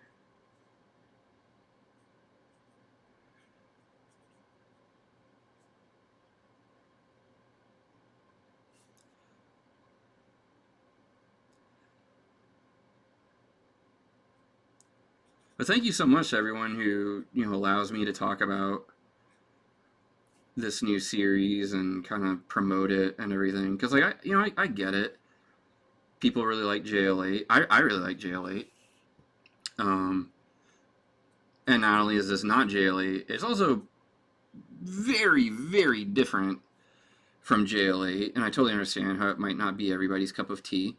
But I think there's really something to this new comic, and I get excited when people ask about it and allow me to talk about it, and hopefully I can my enthusiasm for it will carry over to some of you, and you'll get excited about it too.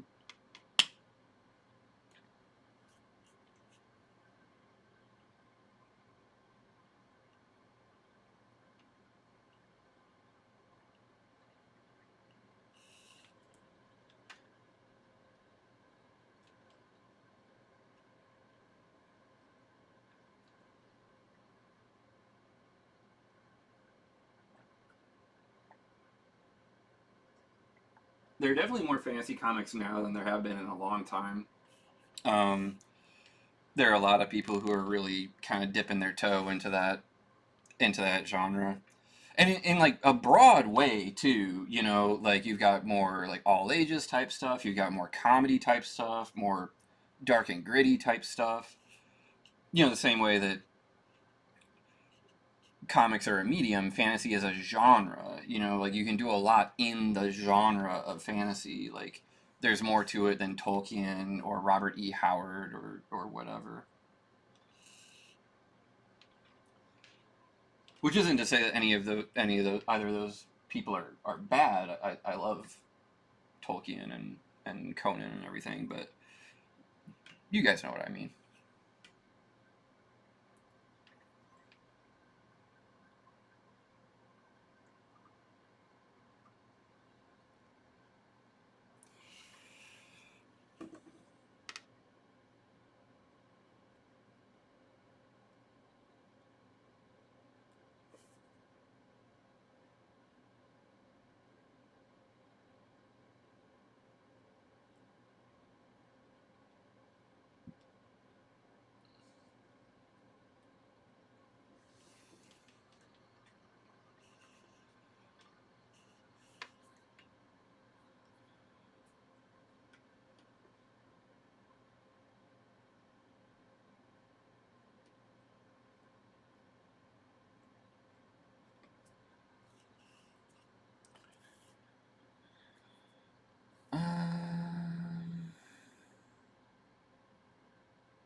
Sorry, I've gotten a little bit quiet. I'm kind of, honestly, I'm kind of resting my voice a little bit.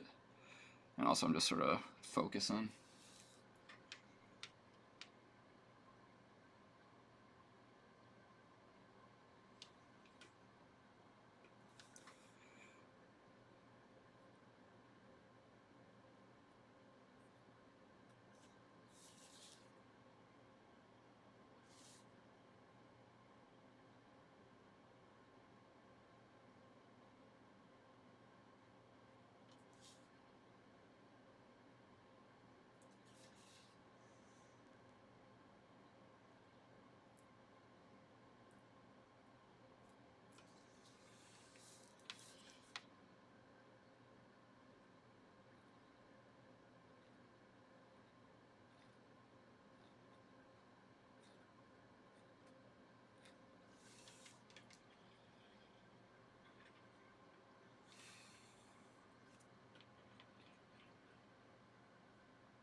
Ooh, I don't know if you guys saw that.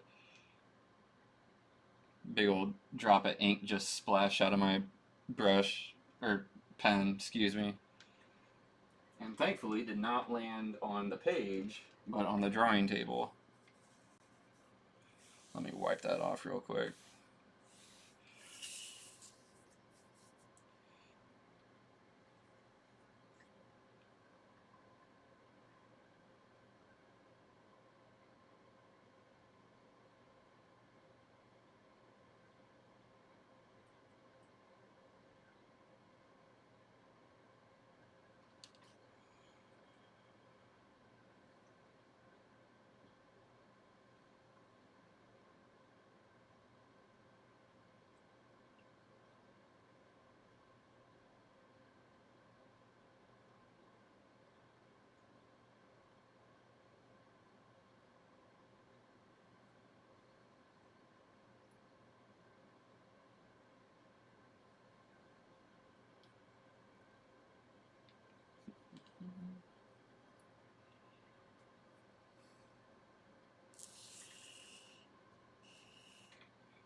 I think I need to buy some new ink soon.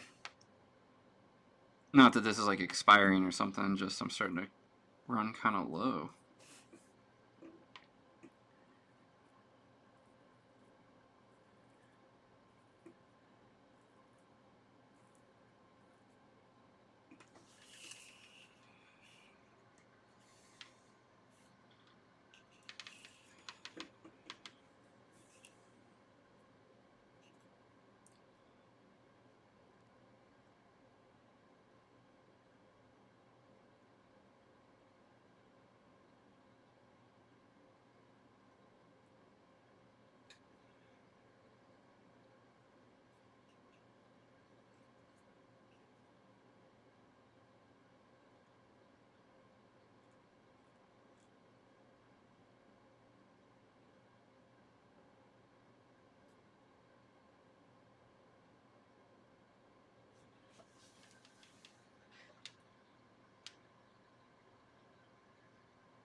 God damn. Sorry. My pen is just really being finicky right now, and I don't know why. It's getting really frustrating.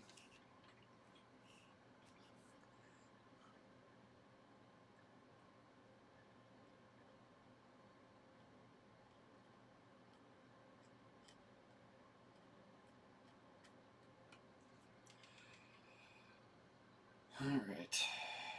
I think that just about does it.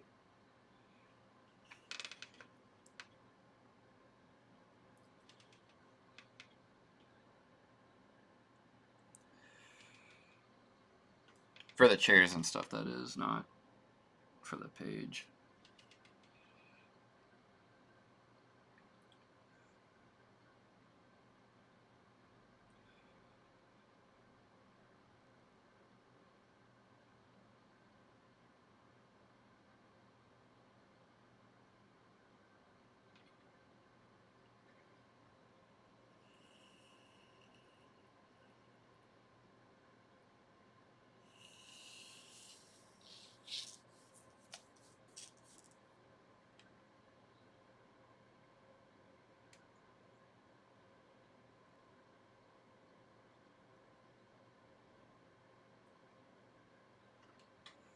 I'm going to take a quick break from that specifically.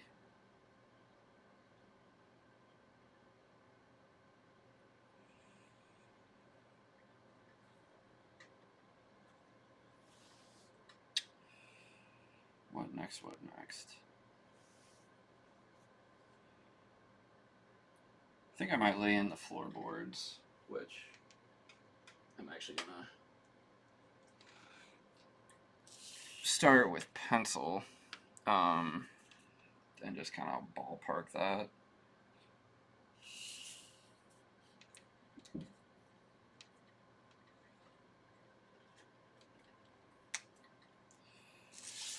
Honestly, this might be one of those things where I end up going in and just completely blacking out so much stuff.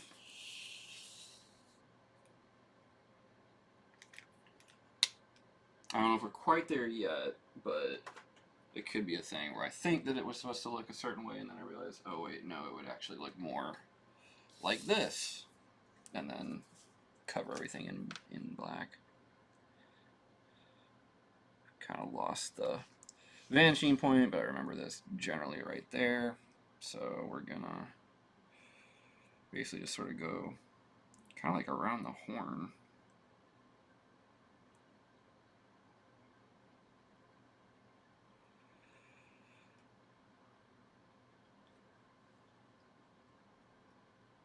And I mean, given what we're dealing with here,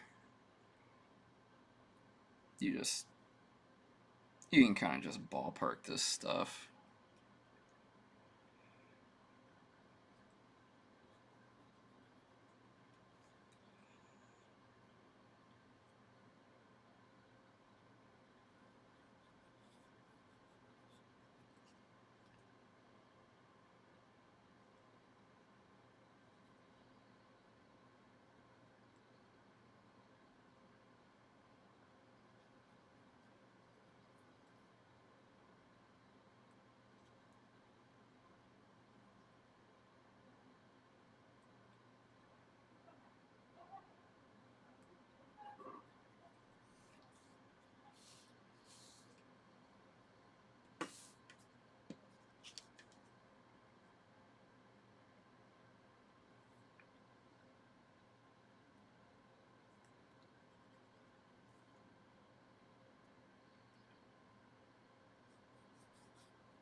And again, I apologize. I know this can be kind of tedious and boring, but it just sort of is what it is.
What is Wizard about?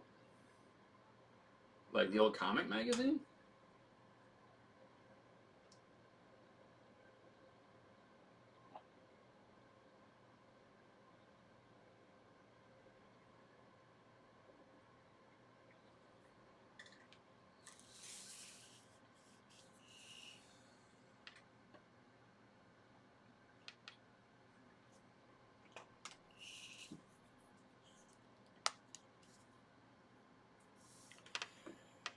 I'm actually going to black this in.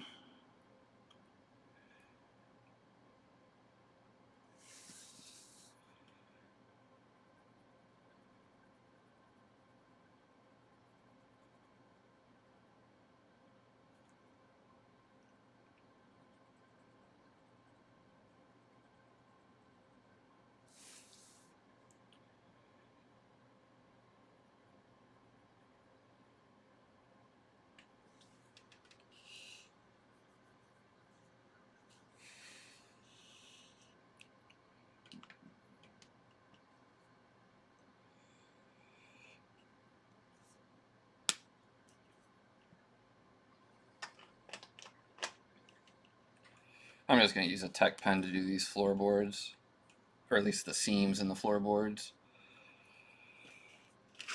I don't need anything super fancy for that, so...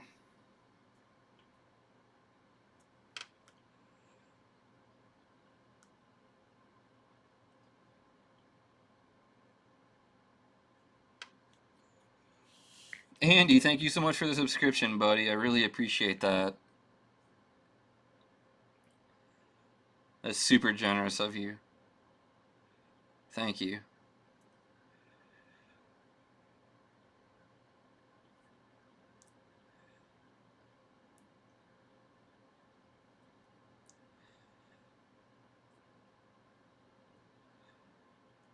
I should really probably try and figure out something unique to do for subscriptions.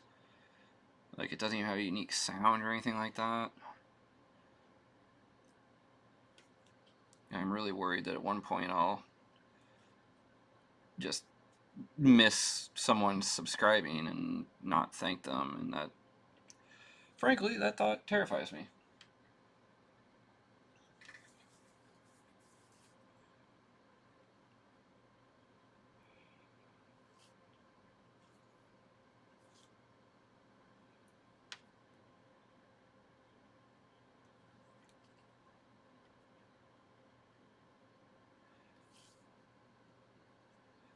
Because I always want to be sure to thank anyone and everyone who supports me in any way.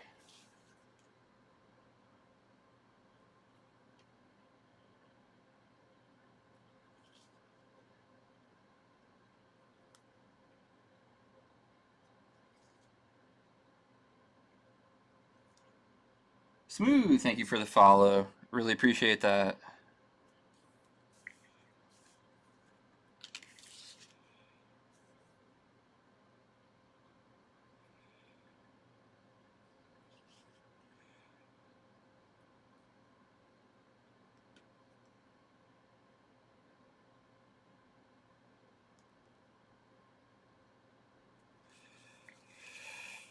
Boy, oh boy.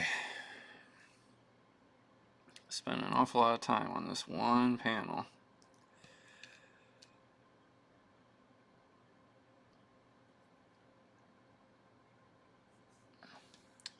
Which is something you want to try to be aware of. I mean,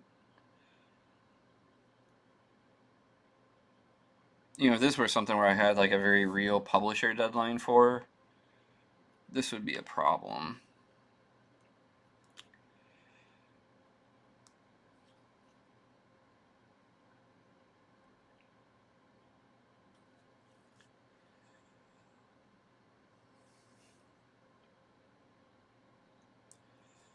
It's kind of an extra problem because I'm at the point where you can't really abandon ship now. Because if you kind of stop now, it's just not going to look that good.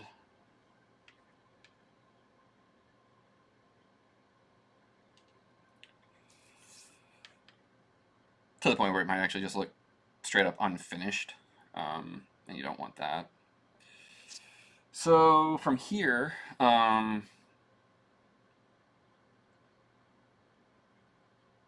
probably start actually rendering some detail into the floorboards, and that'll kind of give me a general idea of what to do with some of the other stuff. I definitely want to kind of give this booth this treatment. This is going to be pretty dark because it's directly under this window. I am probably going to go back over this back wall to kind of darken it up a little bit. I think right now it reads a little too light. I do want to give the tabletops some detailing. I think I should probably add some amount of this grain texture on here because the chairs aren't blown out white. So I don't think this should be blown out white. Alright. Yeah, I mean, basically just, like I said, just trying to kind of plot out my,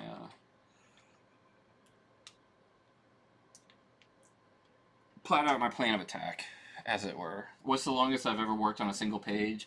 Honestly, I don't know. I truly don't remember. I think I've definitely had pages that have taken me like 14 hours or more.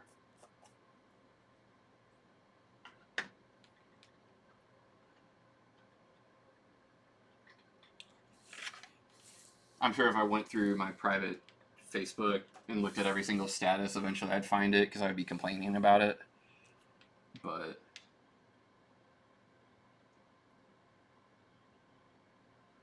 I can't really think of it off the top of my head. Alright, so there wouldn't be any much detail here just because of the extreme light source.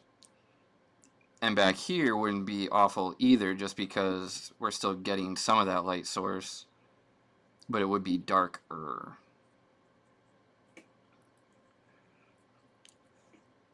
And by darker I just mean you'd be able to, you know, see some detail.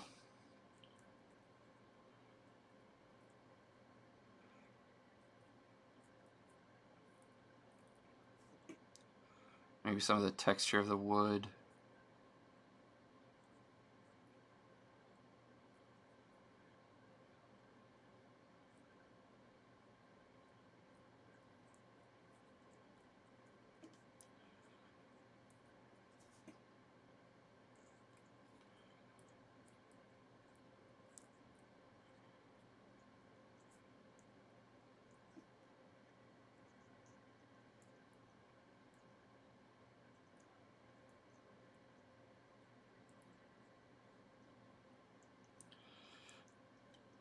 And honestly, sometimes when I do stuff like this, I actually let my eyes go like slightly out of focus.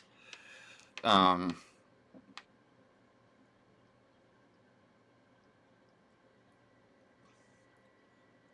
it kind of helps me see how it might,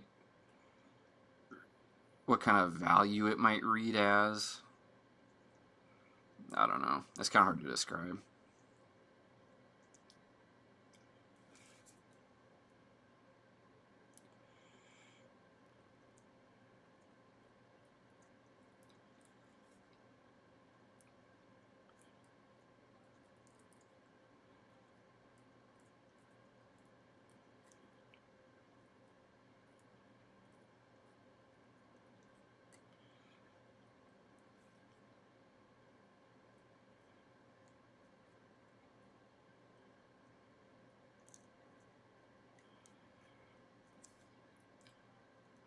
Then over here, kind of amidst all the furniture and everything, the floor would be a lot darker just because, you know, not as much light is getting to it.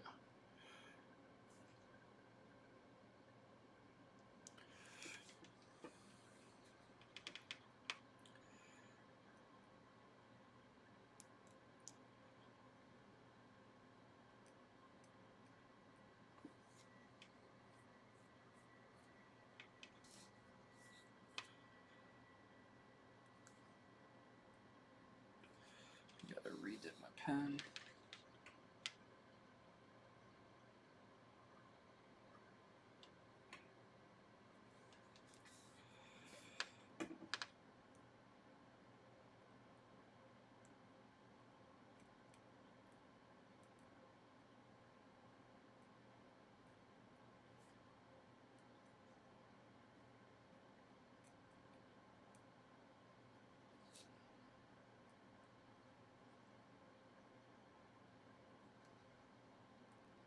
How in the world? Okay.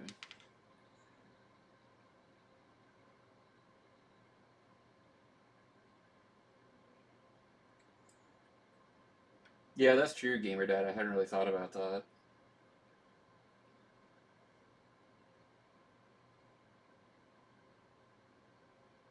That's a good observation.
Okay.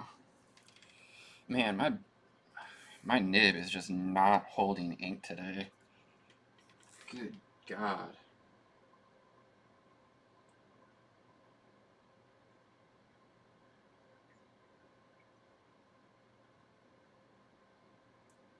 Having to reload this thing like every 5 strokes.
Honestly, by punch up, the more I'm looking at it, the more I realize it really, the thing that was kind of bothering me is there's just a lot of, kind of too many isolated small lines, like little tick marks that just doesn't generally happen in wood grain. You know, they're always kind of just very long, you know, it's like connective tissue. Um,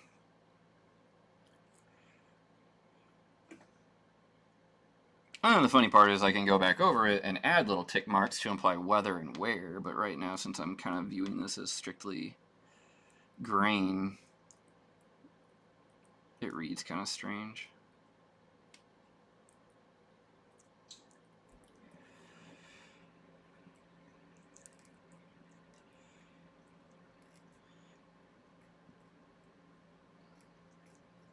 I think most of that stuff is fine. Alright, so I think we've kind of hit the spot where I'm happy with that. Next up, how about I tackle this bench back here.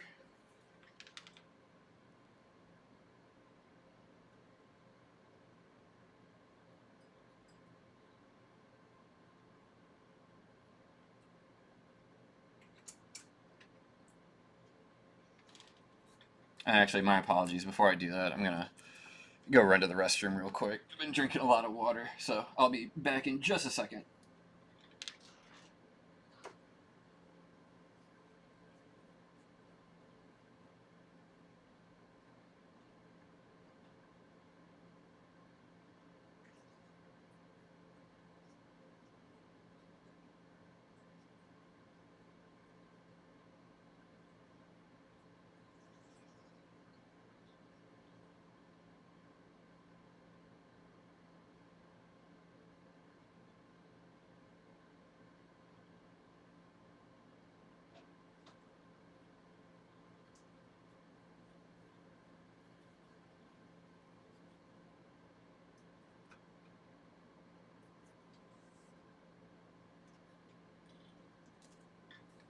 Alright, I have returned. And also, before I get right back to work, I'm gonna try to find some tunes to put on one more time. Just been sitting here with headphones on and nothing going through them.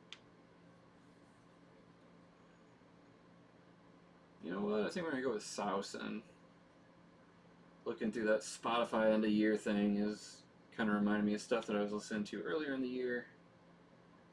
It's kind of put me in the mood for some stuff.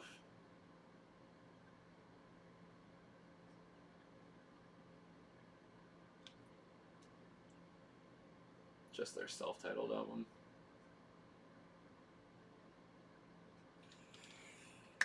Alright, so what did I say? We were going to do the bench now? Yeah.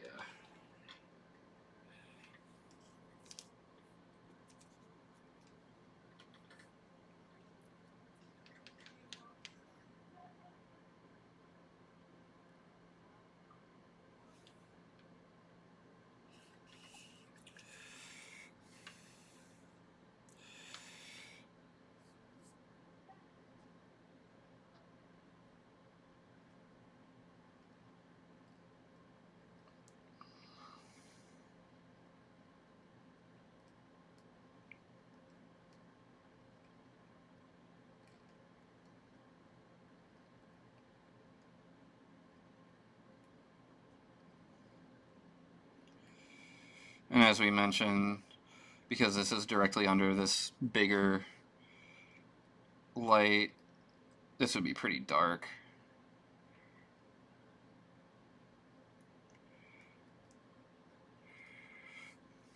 The tabletop would be bright because the light would be hitting that. But since the seat back of the bench is like directly under the light, it wouldn't actually be getting any of that light. It'd be getting some from like bouncing off of nearby surfaces and stuff,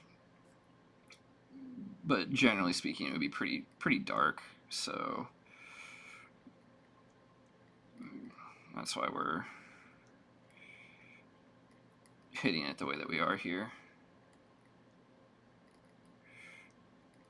And I'm also going to do the like molding above the seat, but it's just easier to do a bunch of straight parallel lines right now and then hit that separately.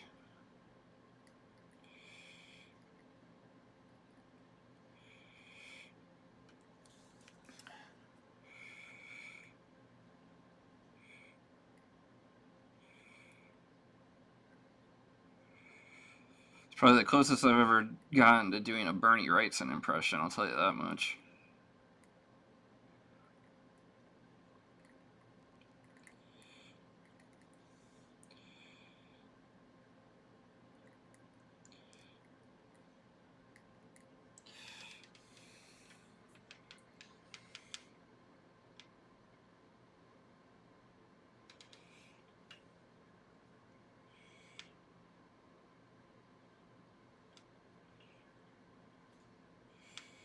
Oh my gosh, I cannot figure out what's going on with this nib today. Thankfully, I'm almost... What the heck? Okay.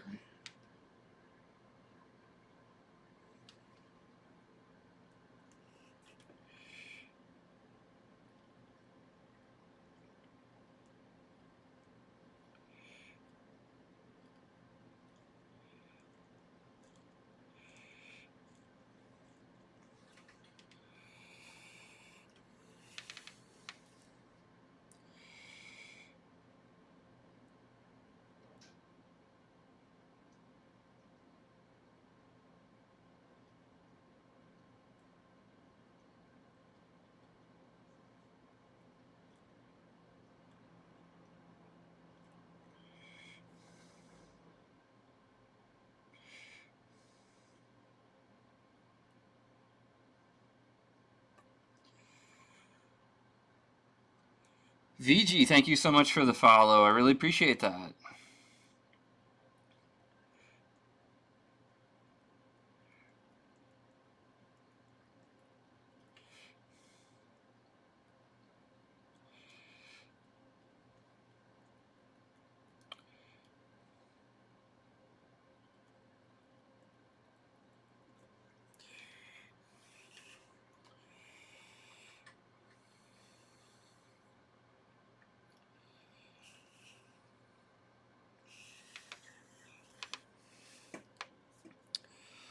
All right.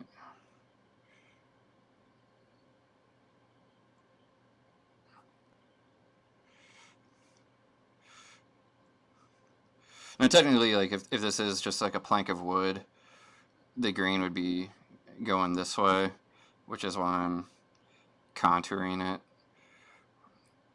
this way specifically.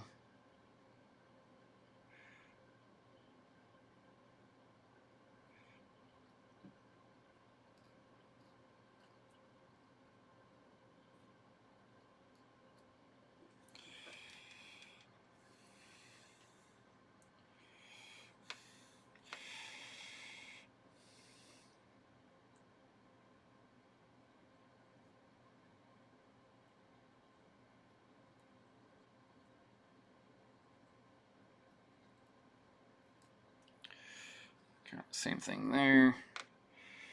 Whereas this wood grain would be standard up and down.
This part would probably be a little bit darker.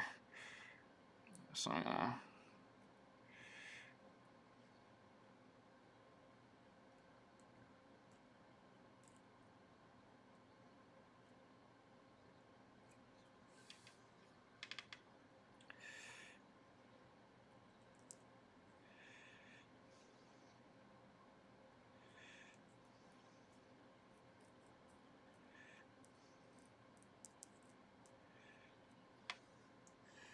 KB Doodles, thank you so much for the follow.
I'm also trying to remind myself, like, I am coloring this, so that'll definitely go a long way in helping to differentiate planes and values and all that kind of stuff. Kyo BG, thank you so much for the follow. Really appreciate that. So from here, where do we want to go?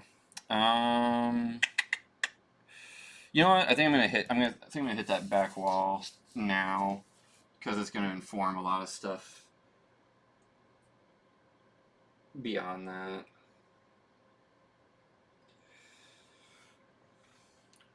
So for that, I think I'm going to use my G pen, which is a kind of like a larger pen nib. It's very commonly used in manga. I guess this is the first time I've used this on stream. I'm certainly no master with it.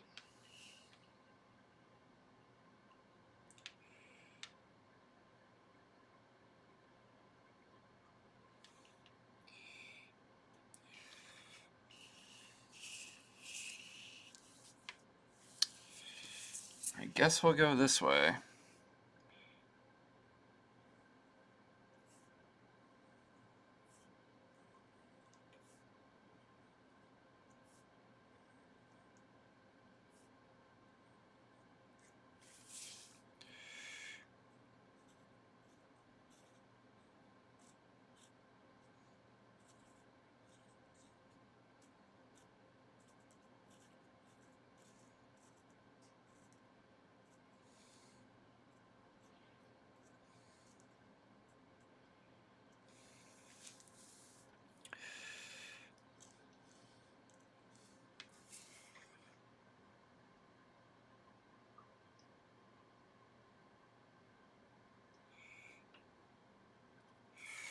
Do taverns have a weapon check room? That's a really cool idea that I had not thought of. This one apparently does not. But I will probably keep that in mind for future stuff.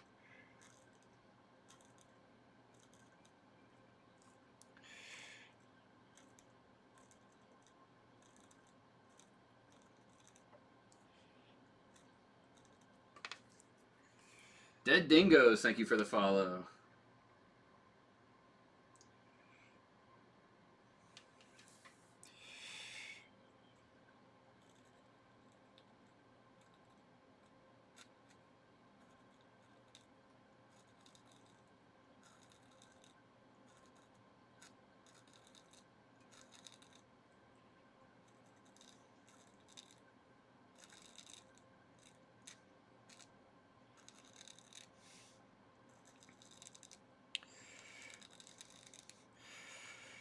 I will admit, this is about as learning experience as it gets.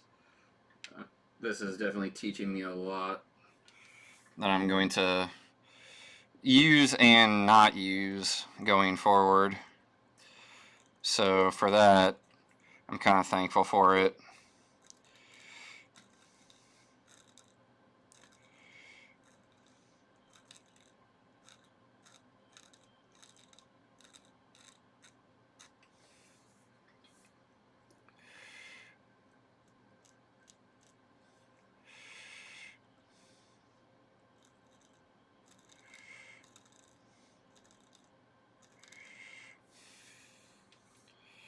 I do like that shade a lot better. How the wall is looking a lot darker.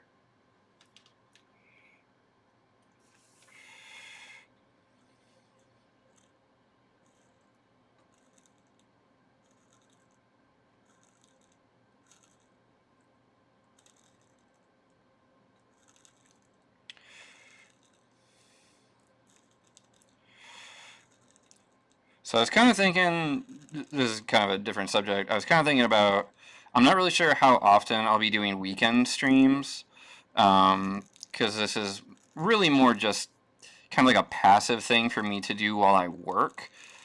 The whole Twitch thing isn't really meant to be like a new job, as it were.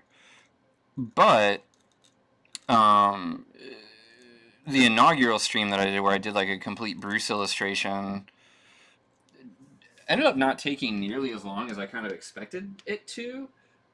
So I was kind of thinking maybe that'll be like a thing I do on Saturdays. I'll do a stream for like a complete, just a complete character illustration. that I end up, you know, coloring with Copics, and then make available to purchase at a later date. You know, probably end up putting it on eBay, um, and then maybe that would end up being kind of like a subscriber goal or something like that, where maybe we would do like, I don't know, like let's say, oh, if I hit 100 subscribers, we'll do a subscriber only stream where I do a complete illustration, and at the end it'll be given away to one of my subscribers. Like, does that sound like something? Does that sound maybe like a kind of good idea, interesting idea? I mean, it seemed like a good idea to me, but I don't know if that's a good idea by Twitch standards or, you know, whatever.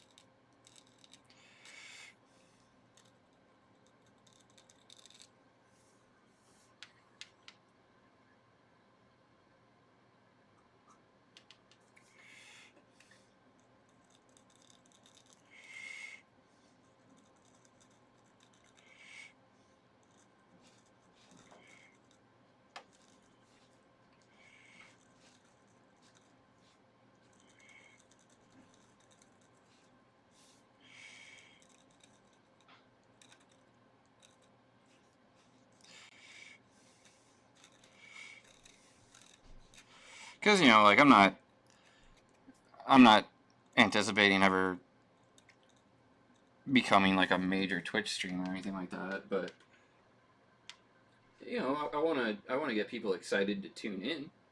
Um,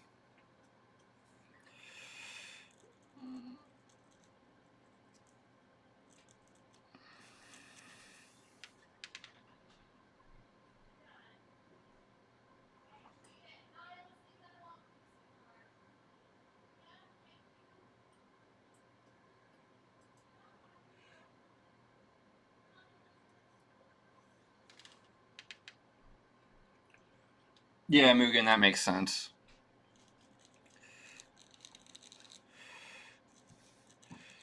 Because heck, if it's open to everybody, then people watching might be like, oh man, I want a chance to win that drawing. Let me subscribe.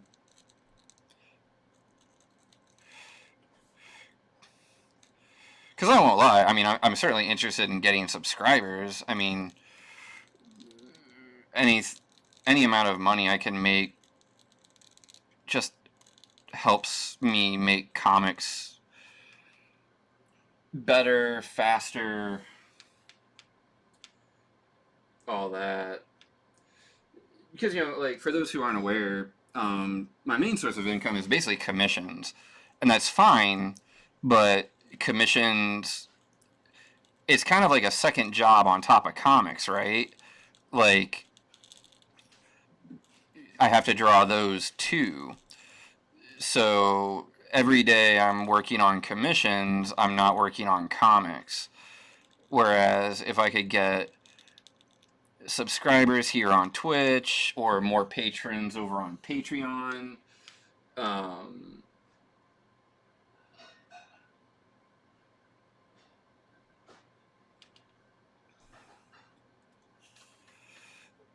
that's money that I'm making just by making the comics. And that helps out a lot.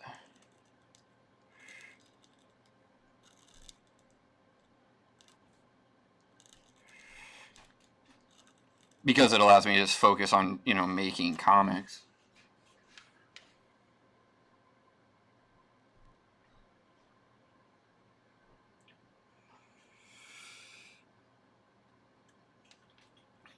Honestly, Duggar, I think, I really don't know.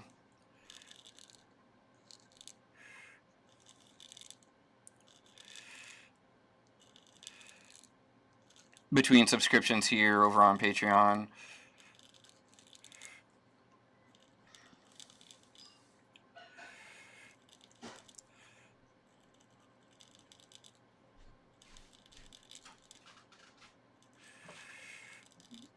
I mean, I certainly like that Patreon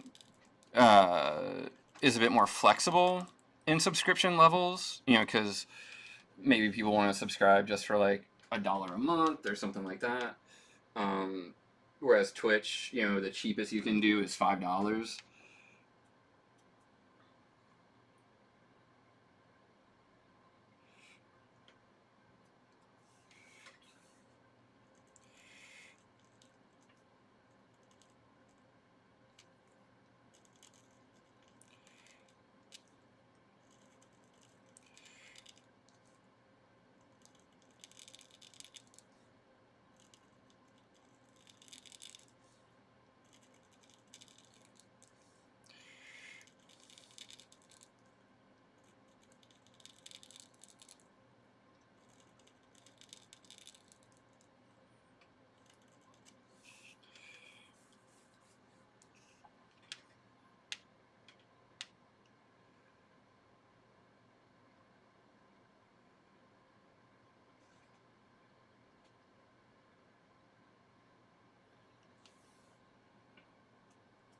Yeah, bits are a thing here. I mean, Twitch also just has straight up donations. You know, you can just straight up send me a couple bucks if you wanted, which you can't do on Patreon.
I didn't know that Twitch had that threshold. That's the first I'm hearing of that.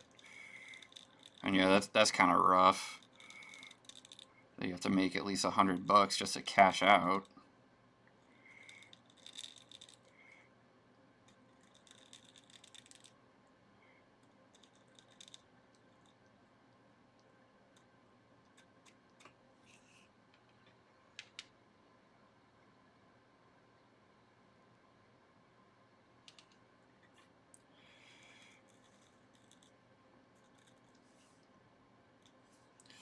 Oh, Mugen, you got a channel?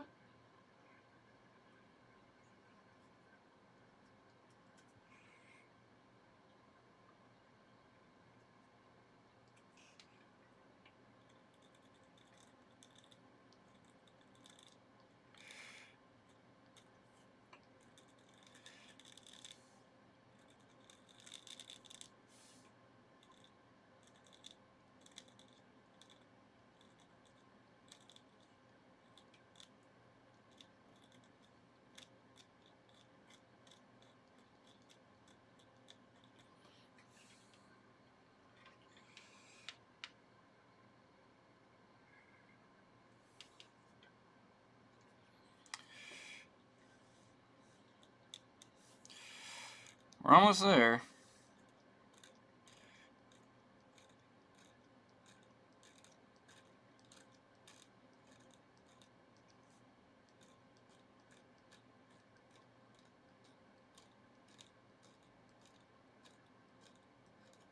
in terms of this going back over this back wall thing.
Alright, I think that does it for that.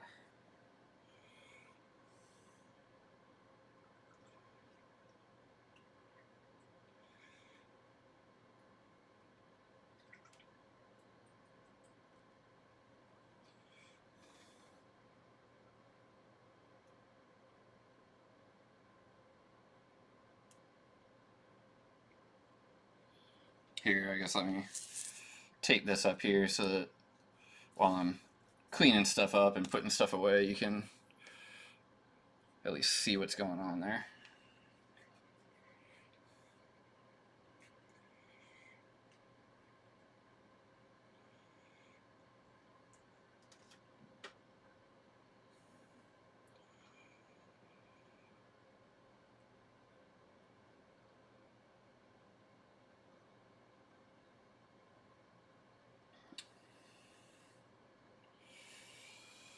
Alright, so now I'm probably going to do the tabletop stuff.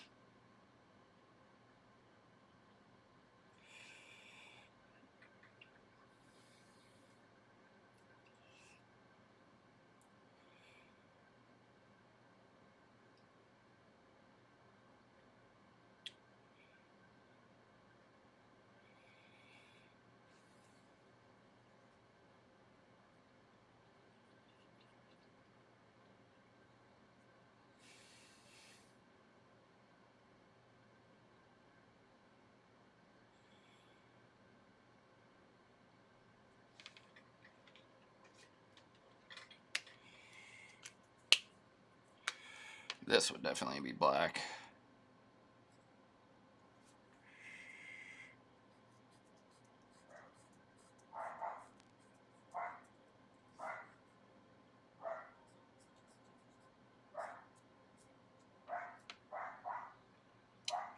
Whew, gotta be careful.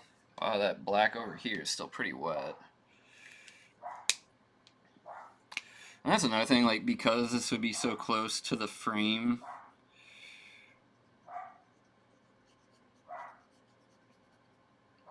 this would probably read as like straight black as well.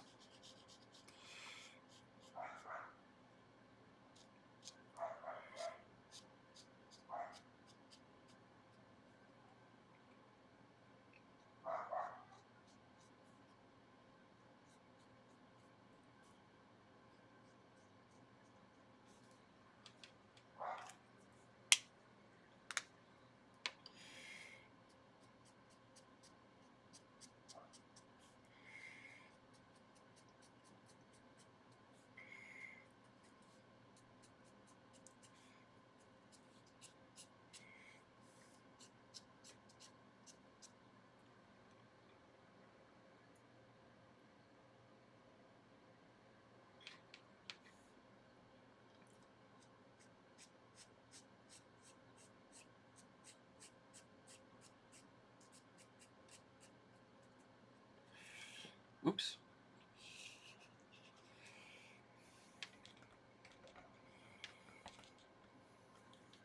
Thank you very much, Gamer Dad. I really appreciate that.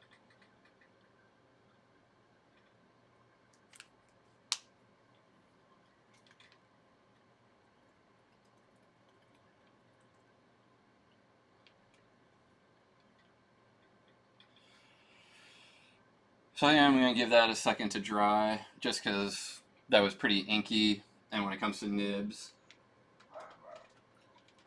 nibs do stay wet for a pretty decent chunk of time, so I'll give that literally like a minute or two, just to be on the safe side.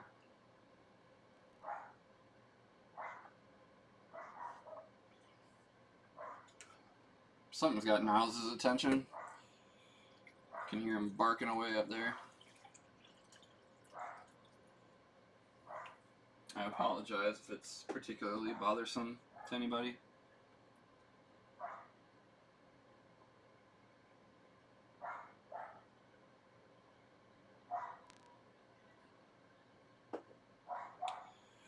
Oh my gosh, it's already 4:10. Holy cow.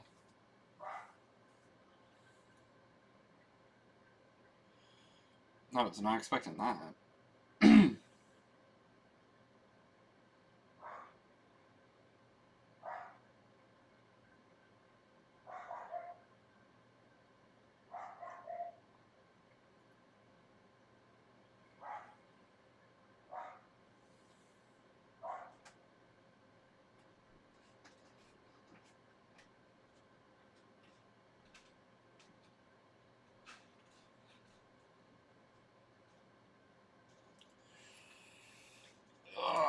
All right.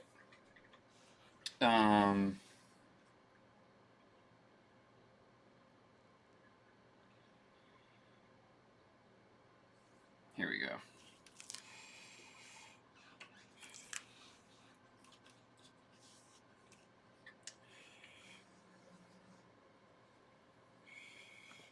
Oof.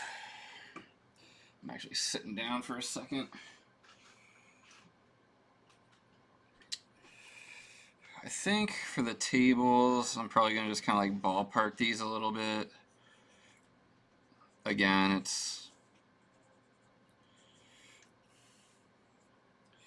Except this one, because it's so foreground, I think it kind of helps add to the dimensionality aspect. So I actually will rule that in.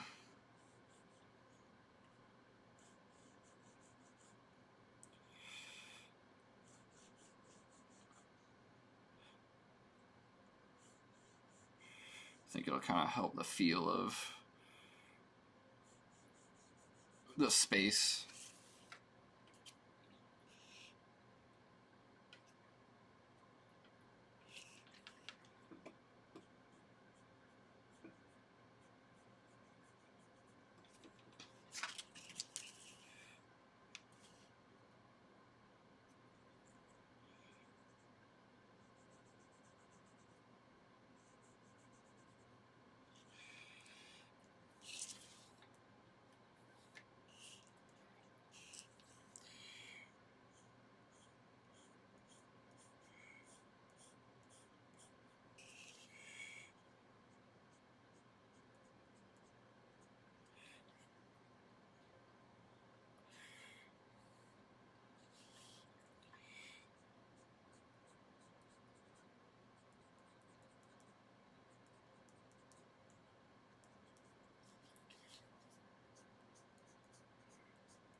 All right.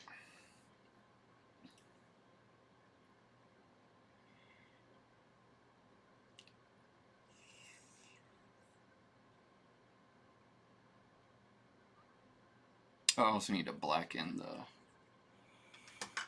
the molding there at the bottom.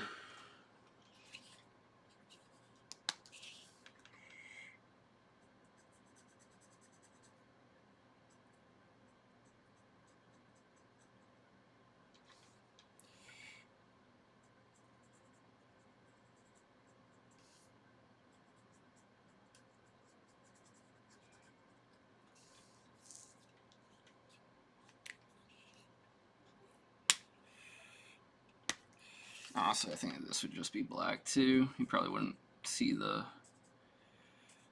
coat hooks, cloak hooks, whatever.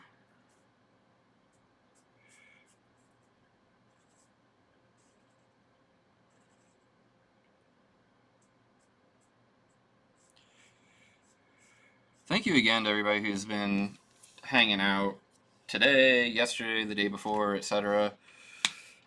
I know I'm getting to be kind of a broken record about it, but this just has been helping me out so much and been so fun for me. I just want to make sure to, express that to everybody.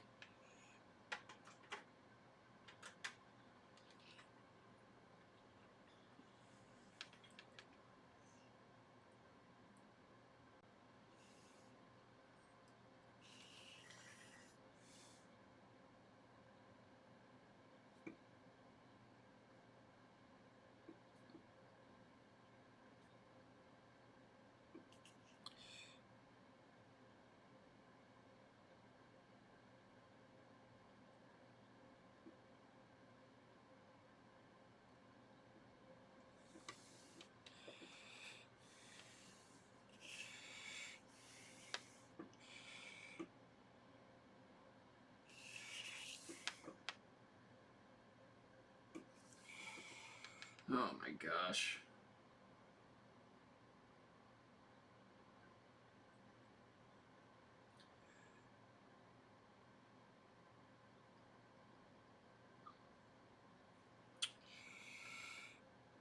We're pretty close to being finally done with this page. And after this, it's going to be some Batman commissions.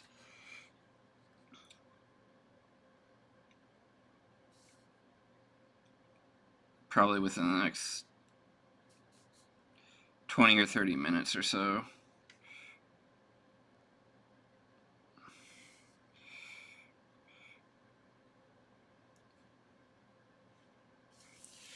So, if that interests you, be sure to stick around.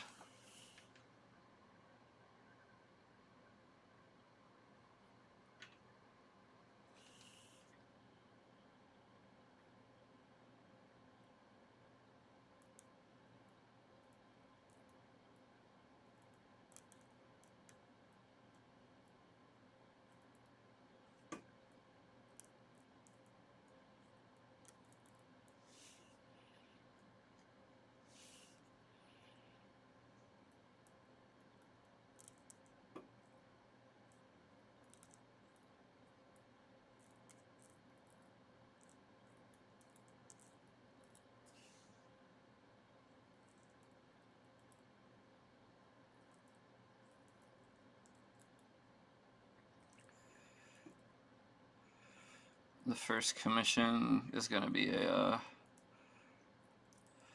Batman and Catwoman, and then the second one is going to be a Harley Quinn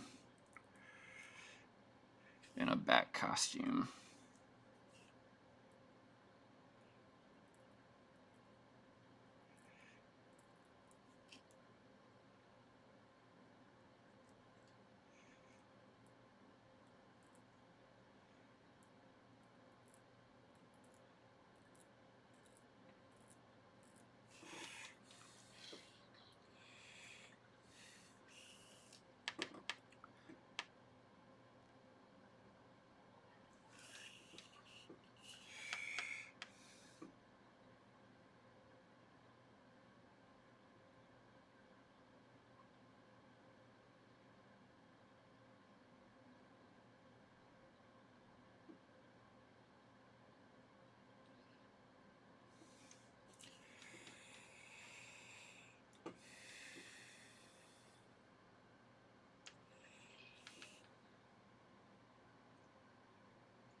And frankly, I'm probably going to hold off on the correction stuff, like cleaning up some of the smears and whatnot. I'll probably just do that off stream.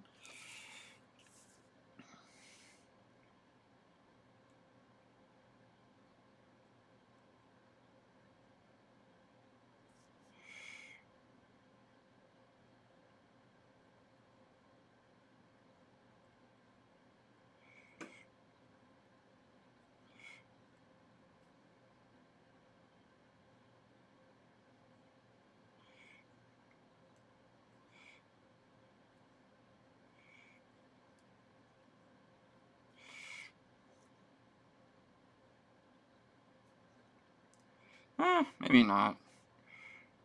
Depends on how long this ends up taking me to finish.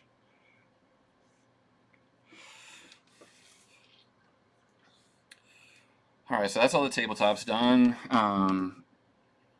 Got this bench seat, which would probably be pretty dark too, all things considered.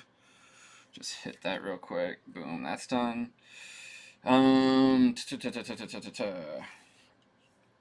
These stools.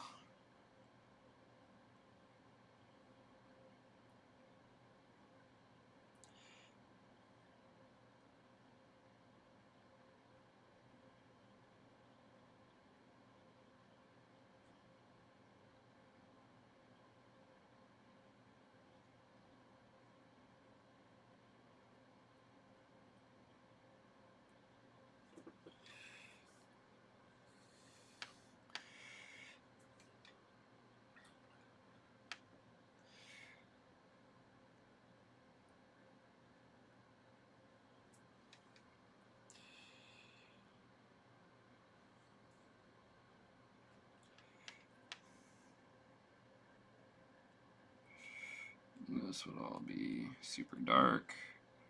This would all be super dark. Super dark. Forgot to hit this with the G pen, so we'll just do it this way. Basically the same thing.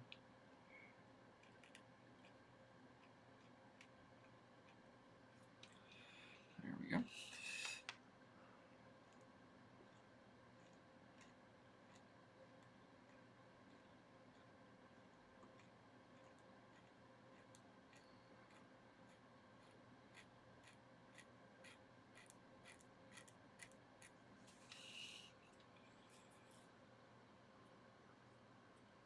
Some kind of a painting on the wall.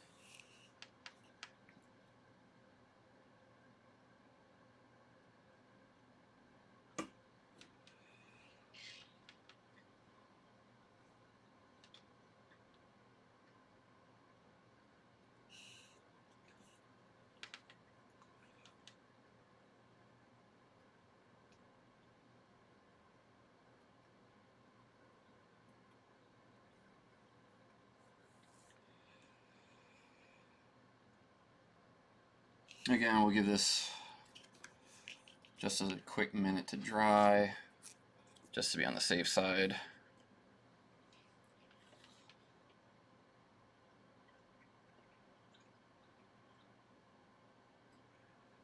And then we're pretty close to being done here.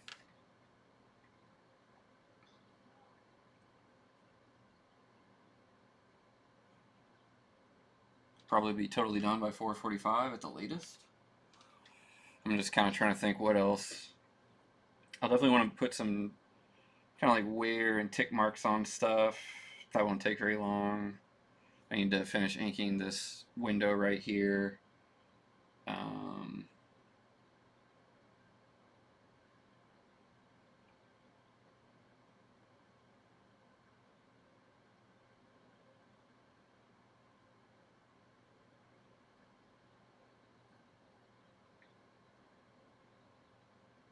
That's pretty much it. I'll fill in this little painting probably just with black.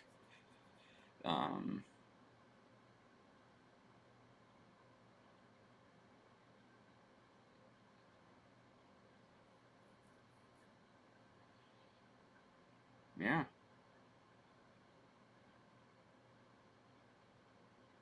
Yeah, we're getting there.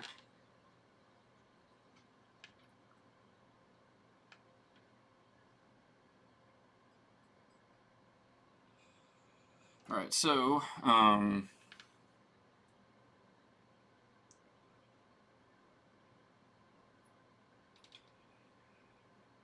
think the first thing I'm going to do is, like I said, the kind of like tick marky, detail-y type stuff. Nothing fancy, and also definitely don't want to overdo it.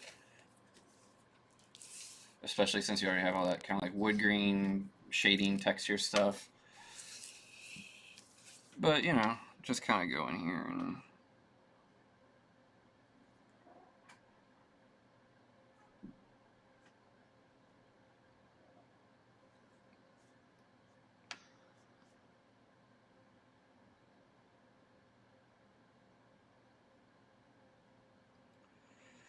You know, maybe some wear on the edges of stuff. Maybe the legs are kind of dirty towards the bottom.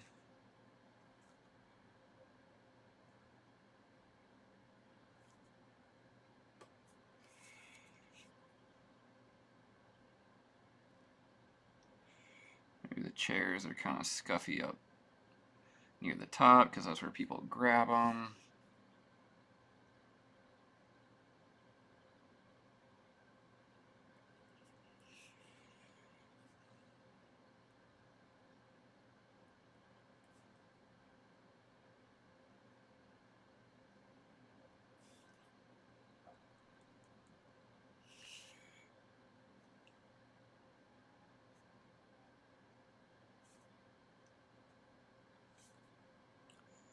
Some marks on top of the table.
That'll pretty much do it.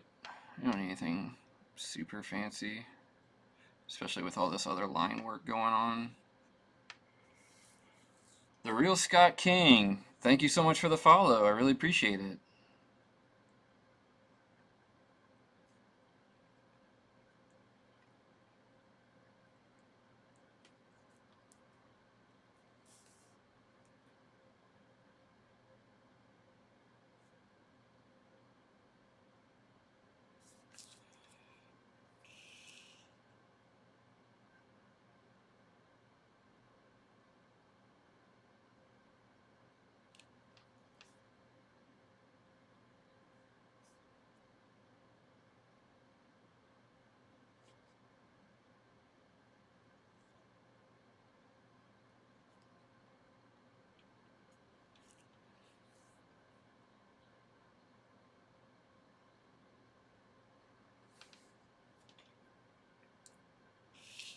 Yeah, I think that pretty much does it for that. So now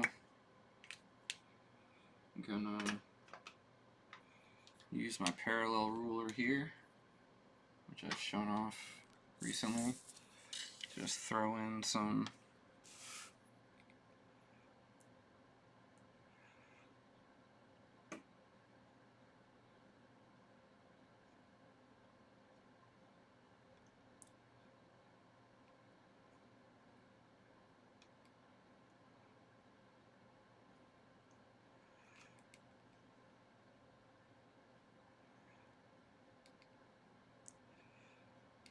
I don't know, I guess like iron interlacing on this window.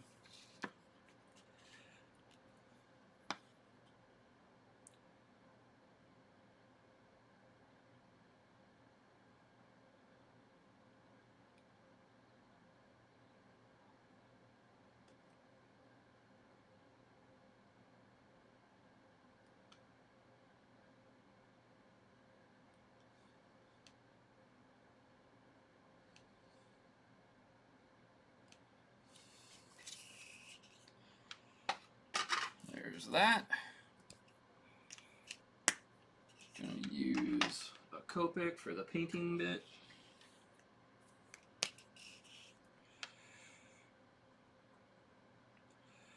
I can't remember if I actually did have an idea what this painting was supposed to be.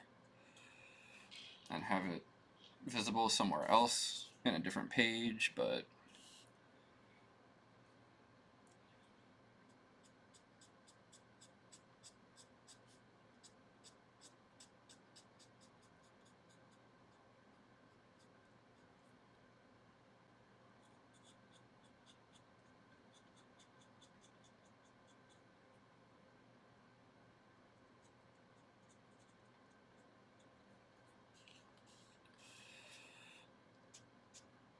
and like I said, you know, this is getting colored, so not every effect is necessarily finalized at this point.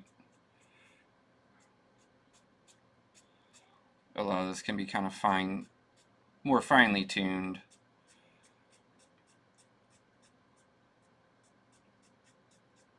In the color process.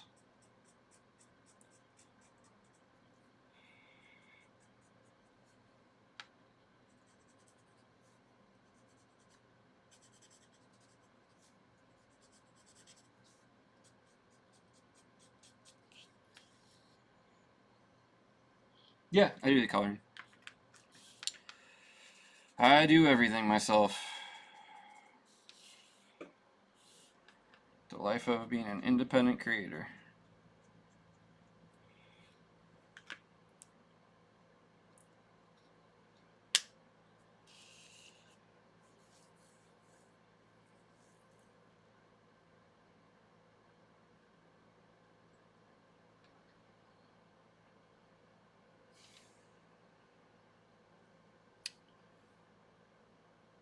Alright, it's 4:30. I said I'd probably be done by 4:45, so I will go ahead and knock out these corrections. Mainly so that you guys can, especially the people who've been here the last couple days, can actually see essentially the finished product, as it were.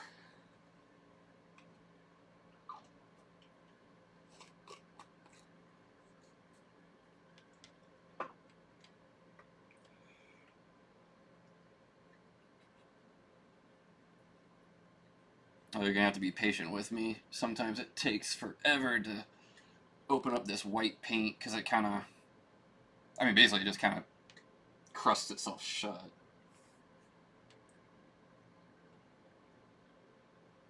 Yeah, Scott King. There's actually a command for the store. If you just type in !store, it'll the link to my big cartel will show up.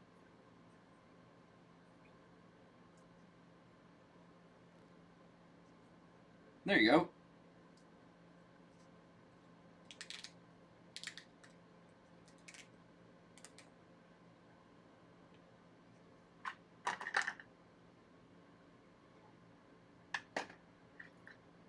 I'm glad that you're happy with the print.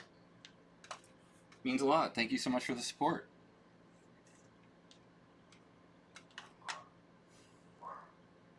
Alright, so here I've got some Daler Rowney Pro White. It's basically like white paint to be used as correctional fluid. And sometimes I use it to like draw on top of black areas. Like a lot of times I'll basically paint on highlights in like Clark's hair or Bruce's eyebrows, that kind of thing.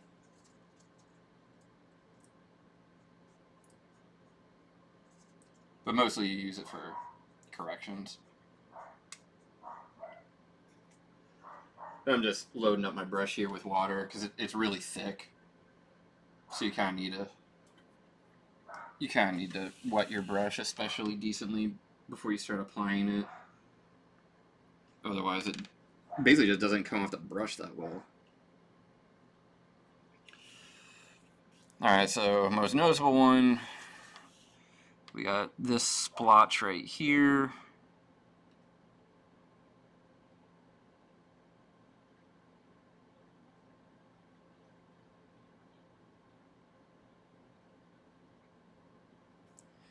Go ahead and hit that. Maybe bring it down here a little bit.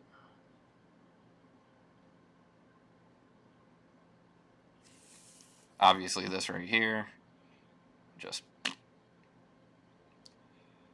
cover that right up.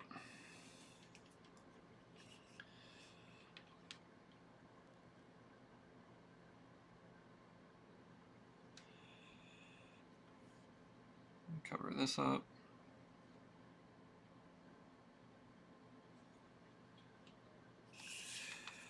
And this was way too thick of a line than what I wanted. So I'm gonna do that to kind of expand the size of his sleeping bag.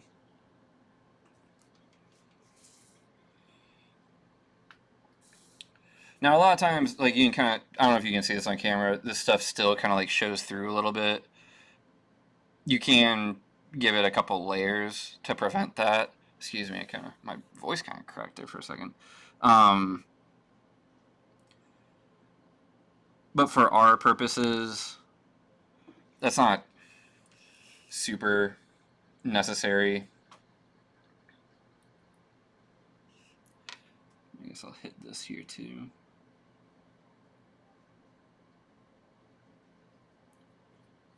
Oh, dang, I need to fill in this painting.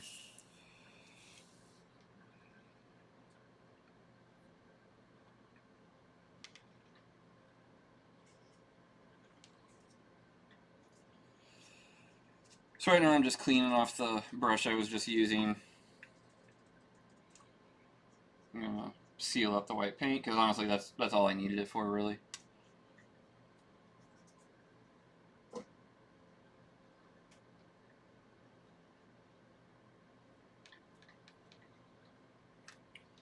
Put my brush away. Amerteros, thank you so much for the follow. I really appreciate that.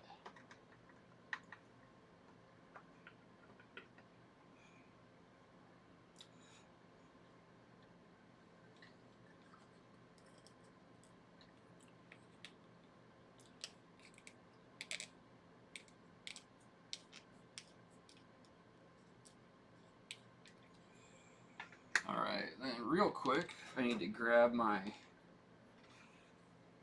Forward the Horizon sketchbook, because Michael Ferrentinos, I'm so glad that you're following, because I'm actually about to work on your commission. Alright, there we go.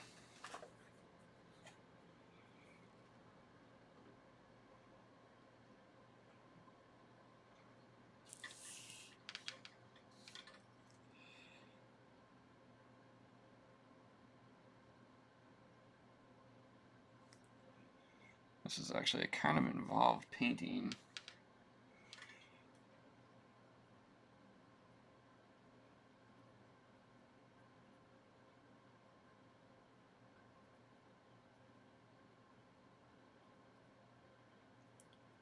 So this will take a little bit of time, nothing crazy, but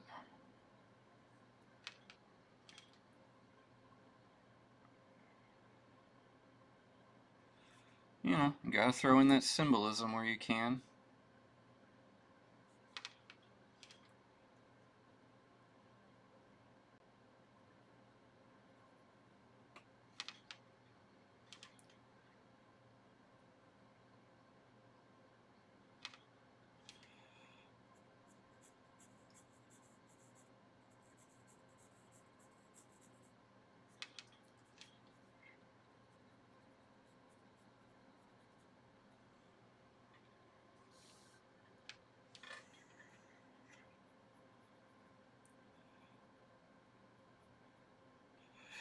Mike, did you get my email that I sent you earlier asking about whether you wanted Harley to be a child or an adult?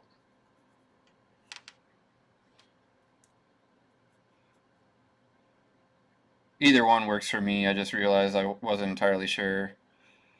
Usually when it comes to characters that aren't intrinsic to JL8, I like to kind of like play it safe and double check with people.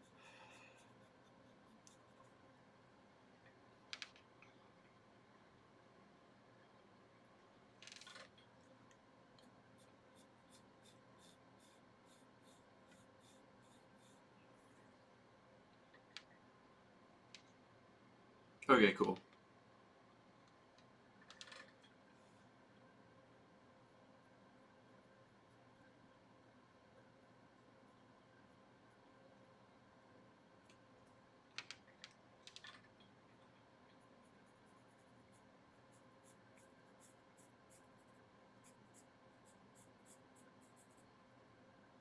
And also, I do want to say, I mean, if you'd rather I not work on it live on stream, that's totally fine too.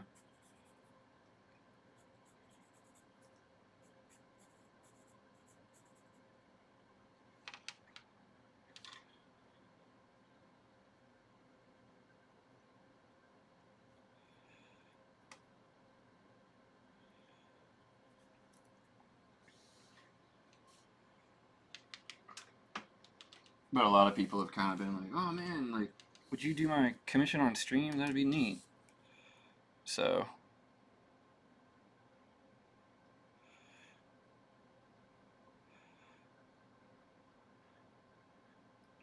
there has been some interest in me doing that, which is why I'm kind of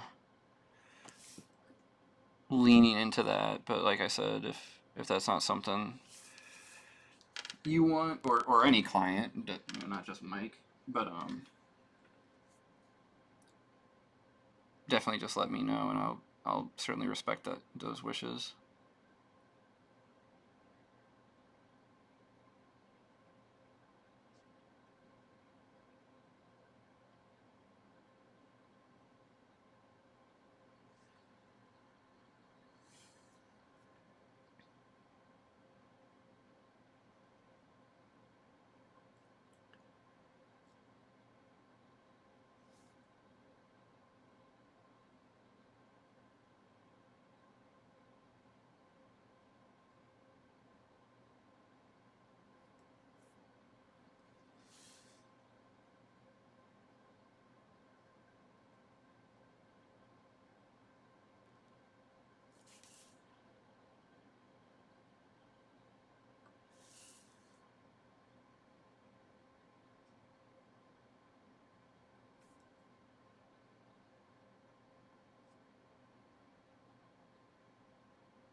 And with that, I think this page is inked.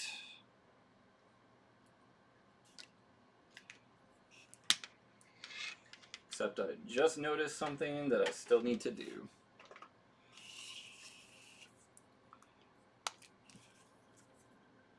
Gotta ink this line right here.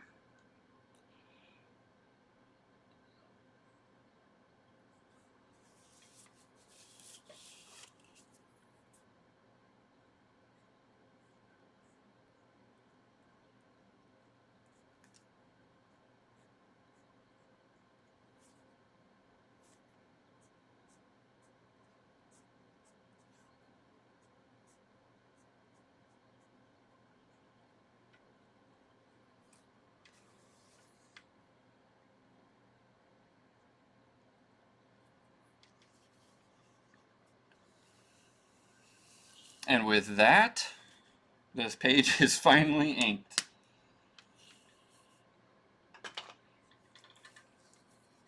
Alright, so here we go. I'll try to do my best to let you guys see the whole thing. Start down here and work our way up. Since the whole 11 by 17 doesn't really fit on the screen all that well.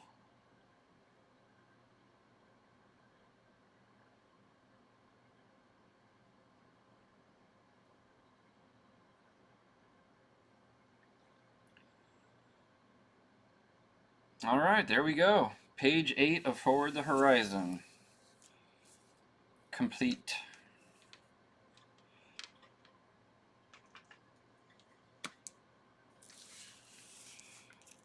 I'll just go up here and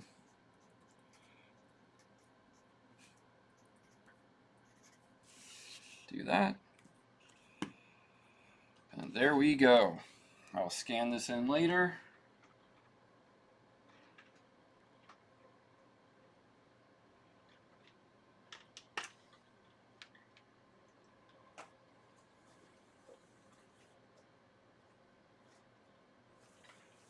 And that actually will get posted to my Patreon. Just the inks.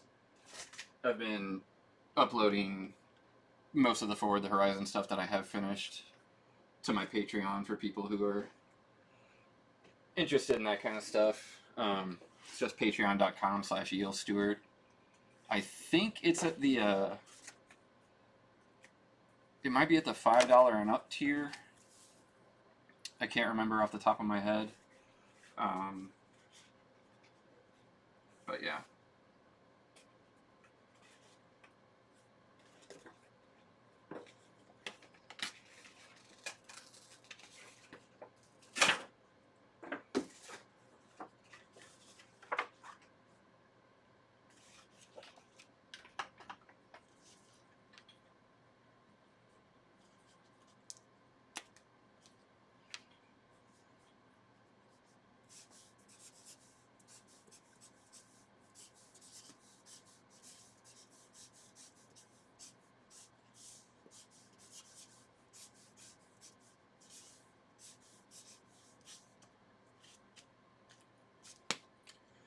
Alright, so we just crossed, well, we're about to cross the 3.5 hour mark.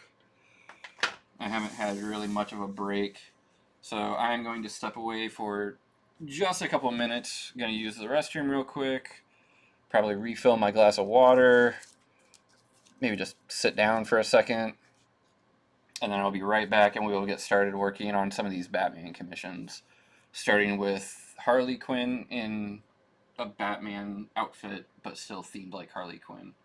So, I will be... let me scoot this over a little bit. I will be right back.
Alright, I am back.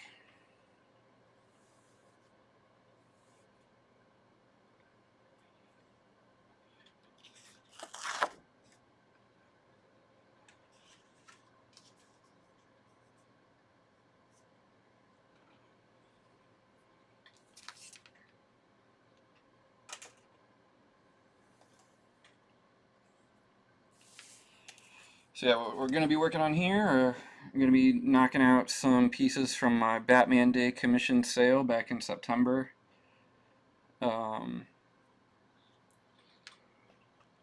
So basically pretty much all these pieces are going to end up being Batman themed. I mean, the two that I intend to work on today are definitely Batman themed.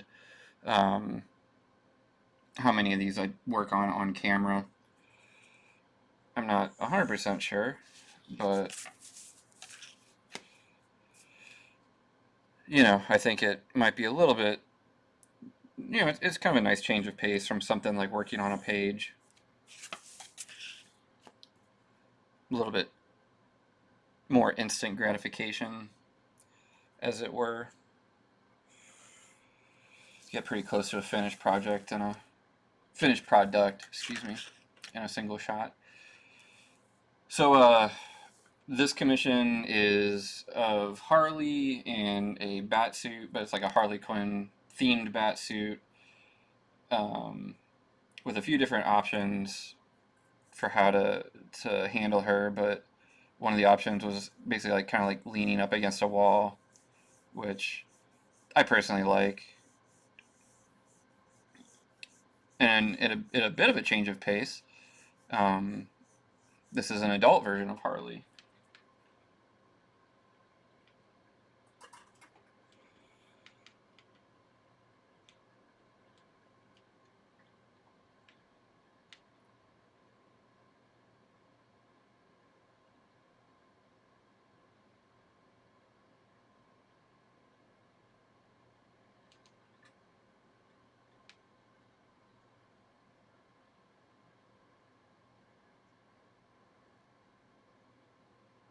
And honestly, right now I'm kind of mucking around on Google Image, looking for some reference photos, just to make sure I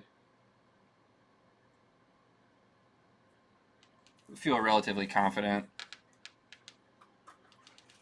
Because there's some things that like you feel like you know what it should look like,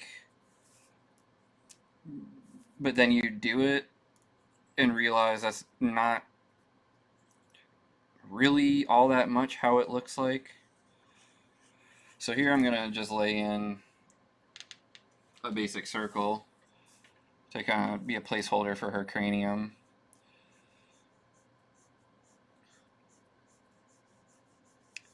I'm gonna lay down the center line. Now, usually before I start anything like this, I'll kind of like work it out in like a thumbnail sketch. I already did that earlier this week in a sketchbook, so I have like a general idea of what I want this to look like.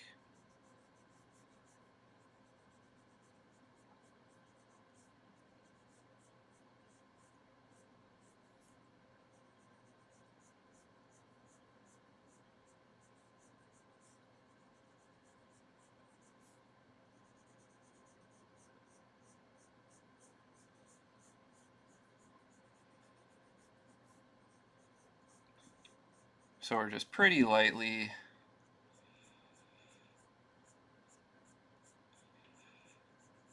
sketching in her head, her neck,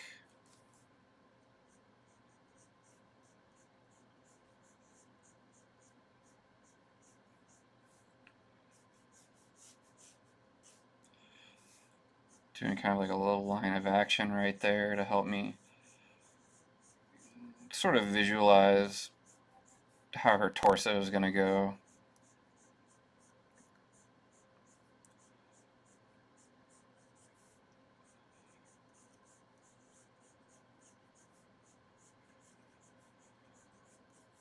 So here's her rib cage. I kind of put in like a collarbone.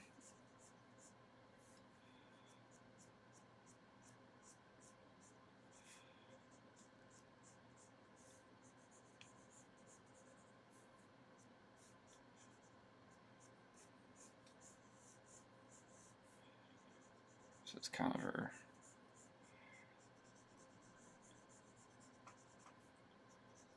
Pec muscles.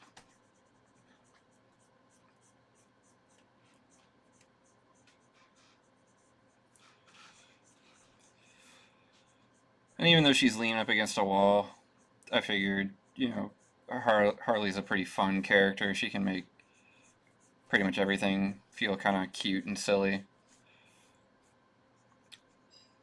So I kind of thought, let's give her sort of a playful pose.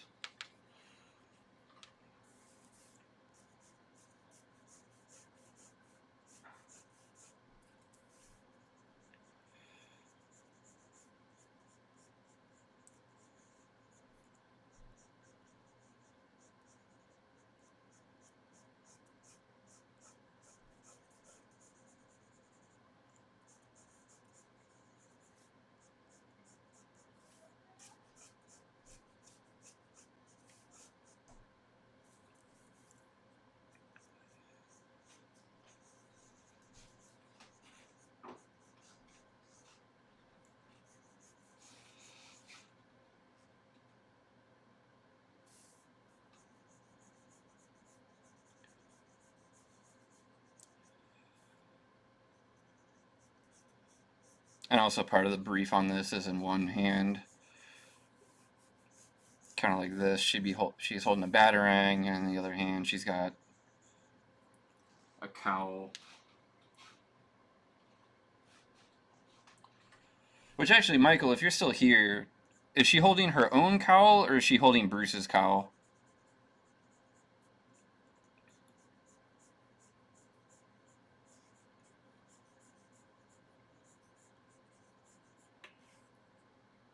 Because I don't think that I was able to discern that.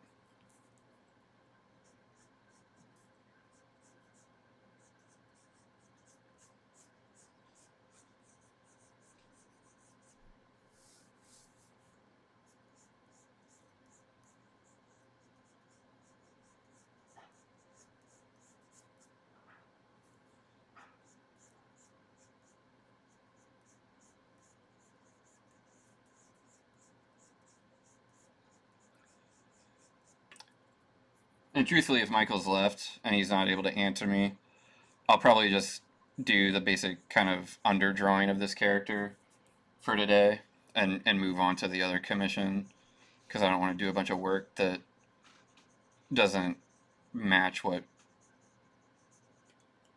my client was looking for in the finished product.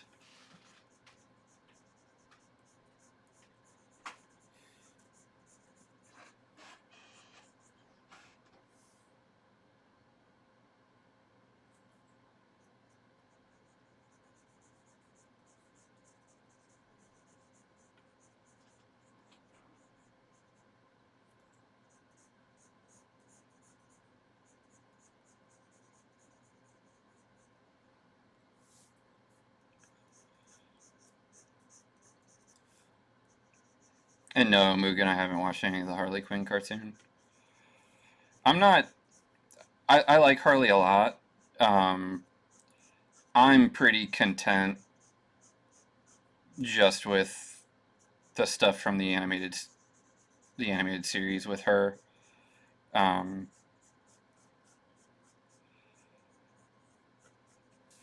I feel like as a character, people have started interpreting her in a way that I'm not super crazy about. I mean, it's not to say that it's like wrong or anything like that. It's just not really my style.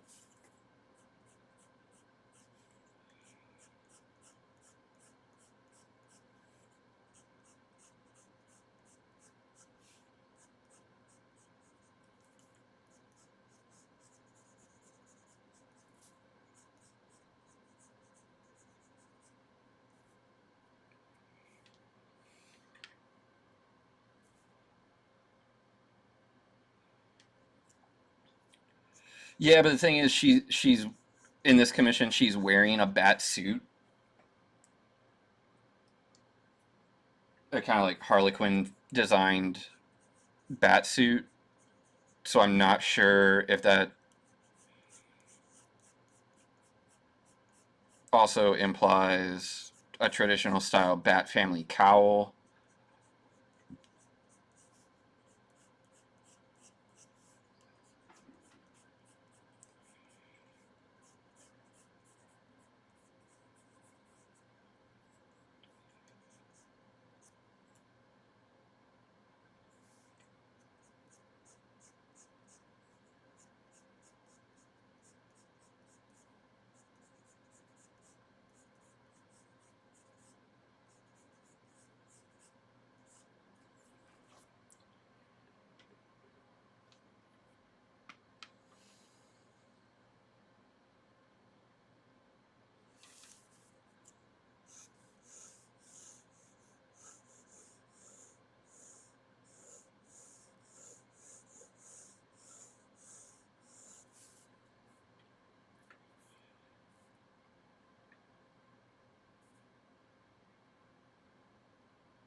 Well, it appears that Mike might have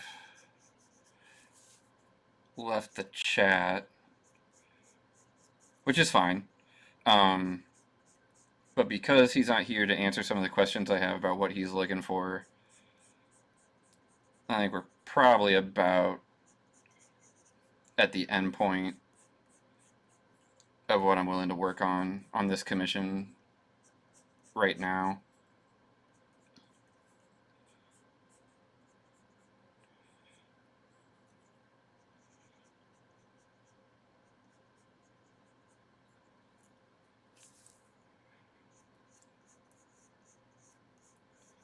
Just because, like I said, you know, I don't want to give him anything that he's not wanting. Oh, there you are, bud. So I was wondering, do you want her holding her own cowl, or is she holding Bruce's cowl?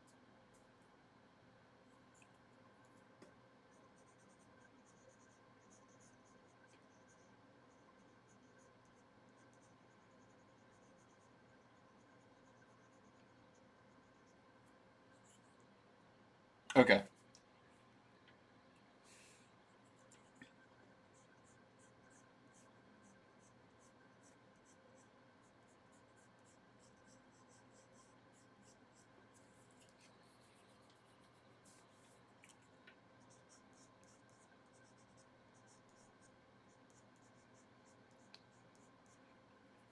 And do you want her to be wearing a cowl more similar to like what a Bat family version of Harley would be wearing? Or do you just want the Bat suit? Oh, Bruce's cowl and she has her cowl off. Okay.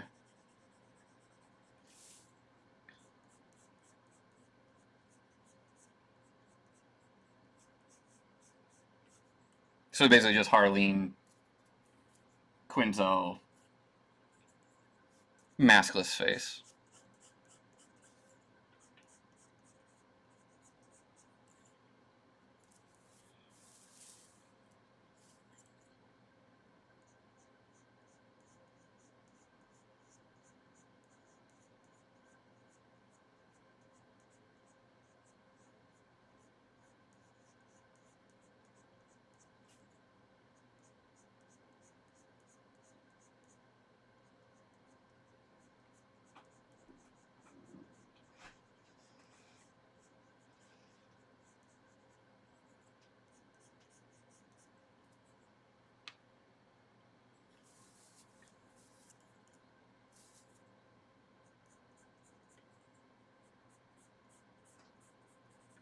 Is anybody else having issues with the video? Is it cutting out for anybody else?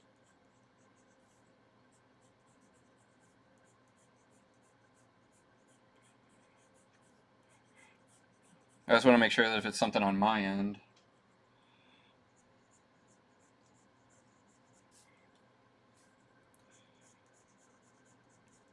I try to fix it.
Alright, let's move to a sharper pencil to kind of get in here for some of the finer detail stuff.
Obviously it's Harley, so she'd probably be looking pretty mischievous.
Give her a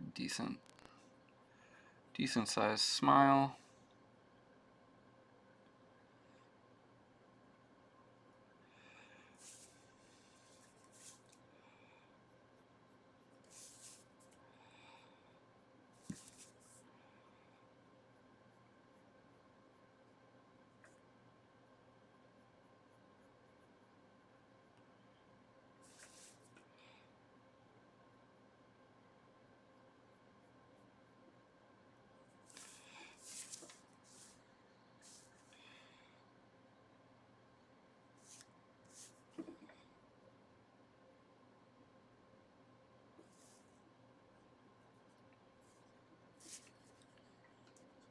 It's pretty good, but it looks a little crooked, but not in like a intentional way.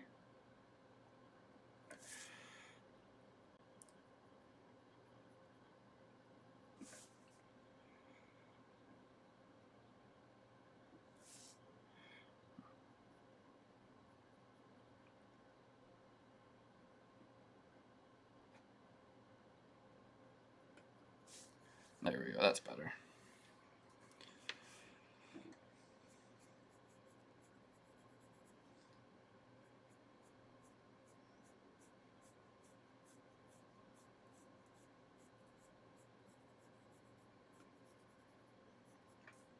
Now obviously she's going to have hair, but it's kind of easy to just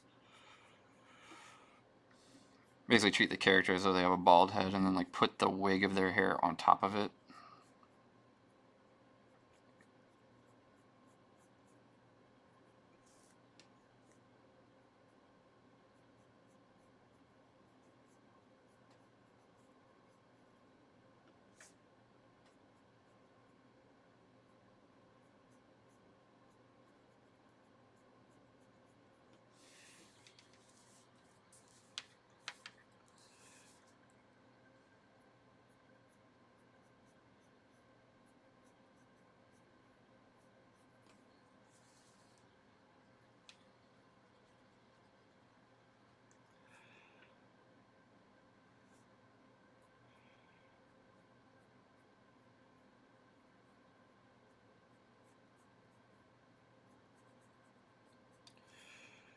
So a harlequin-themed Batsuit.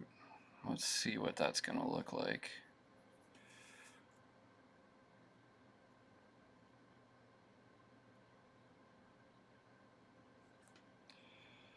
Thinking something like this.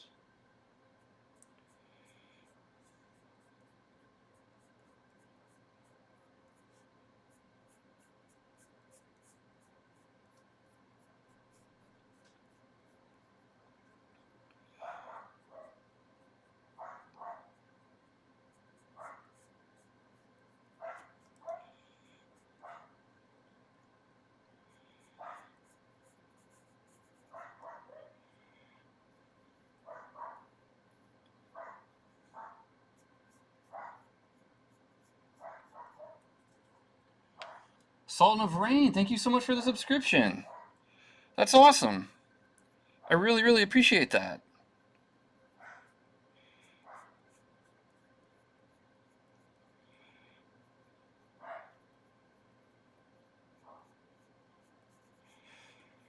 Thank you so much for helping support the channel.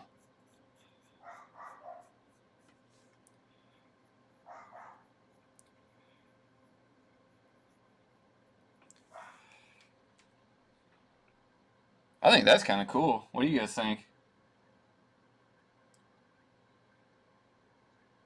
Oh, thanks so much, Bobby. I really appreciate that. By the way, I've still got that page. Are we just gonna like hold off until COVID ends to send that?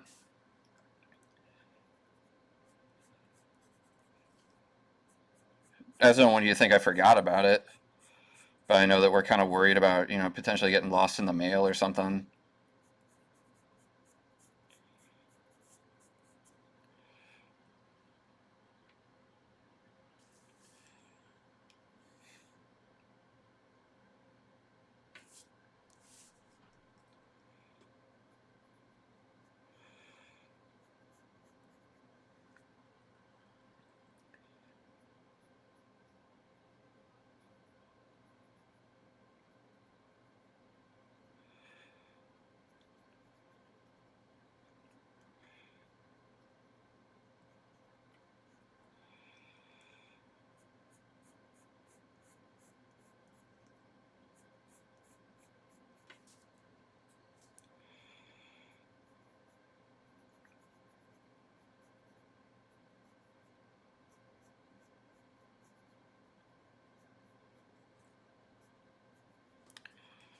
think kind of like a diamond motif on the gloves.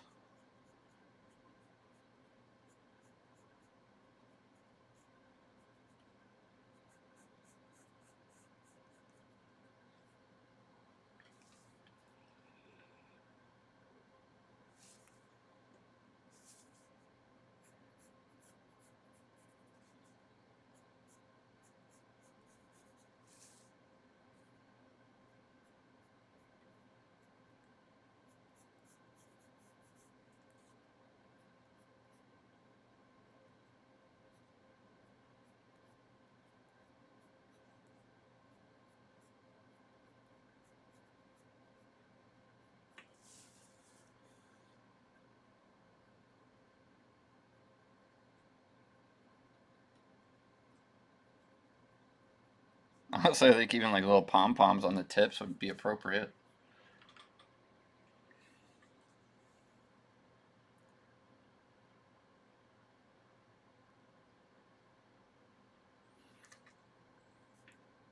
I'd like to think that it flows into the cape. Like it's all just part of like the mantle.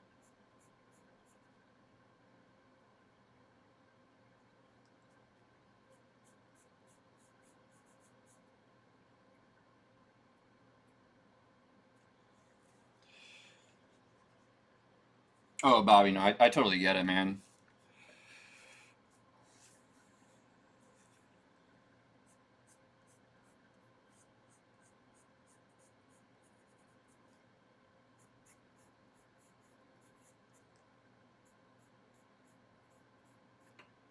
I'll get at you sometime, probably later this week, via email, and we'll see if we can figure something out.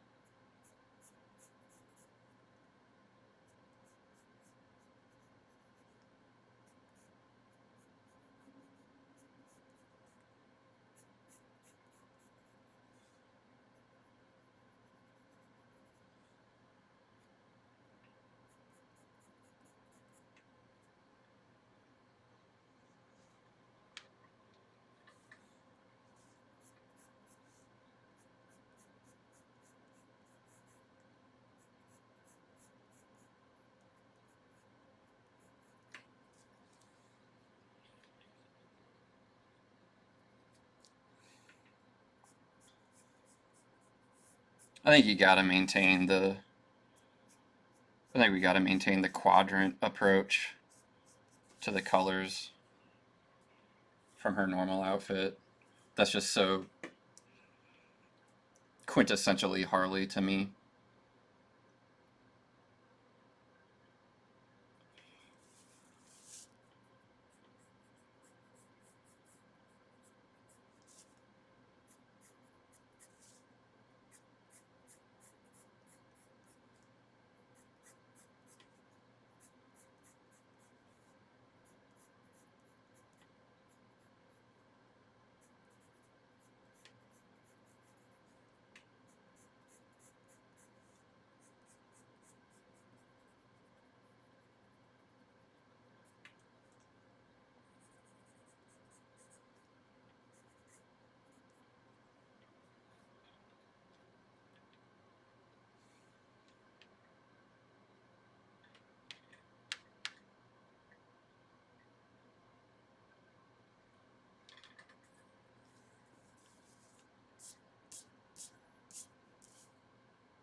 The diamonds on the knuckles thing is kind of a cool idea. I think I'd rather, just because I think something like that would be kind of hard to see. How about we do the diamonds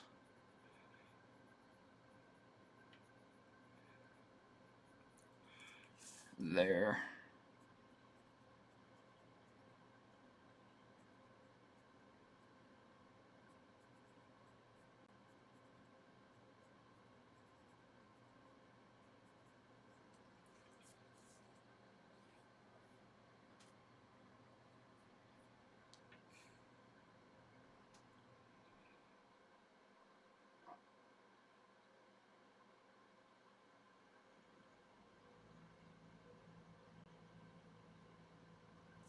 Obviously, she's got to have a utility belt.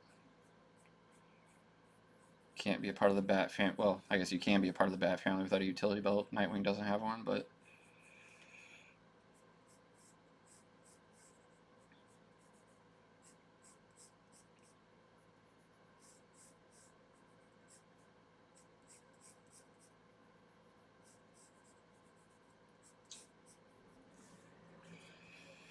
Because it's also one of those things, like, you don't want to make it too busy. Even though this isn't going to be animated or anything like that. It would just get really easy to make it just kind of like overdone.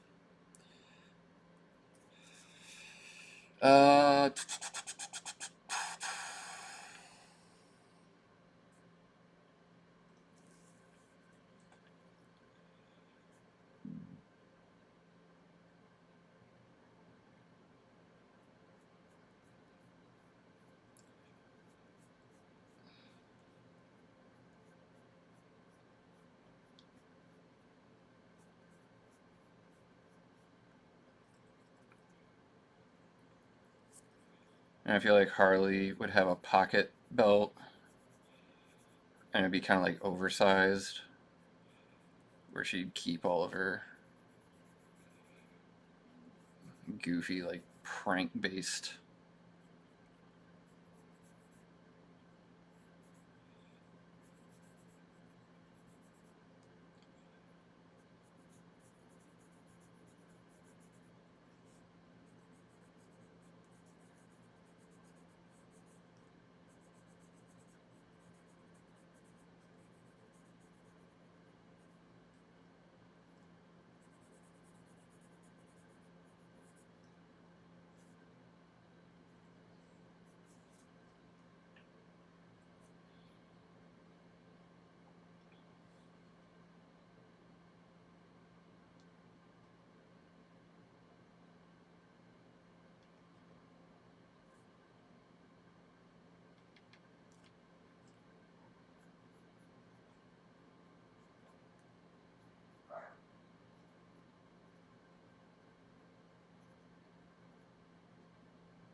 Mike, do you want her to have a normal Batarang, or like her own like Harley Quinn style Batarang?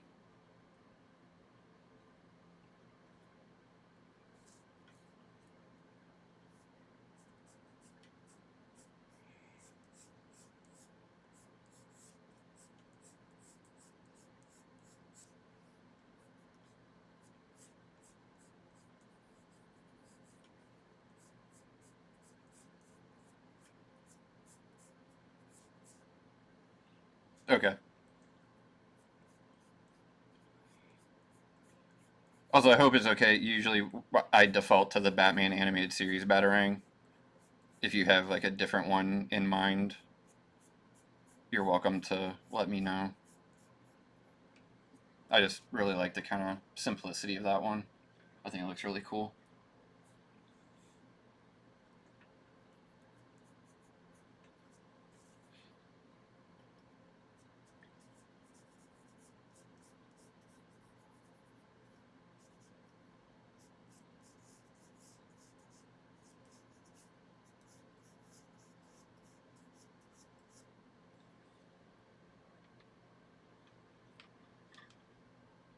Oops. Bumped my camera.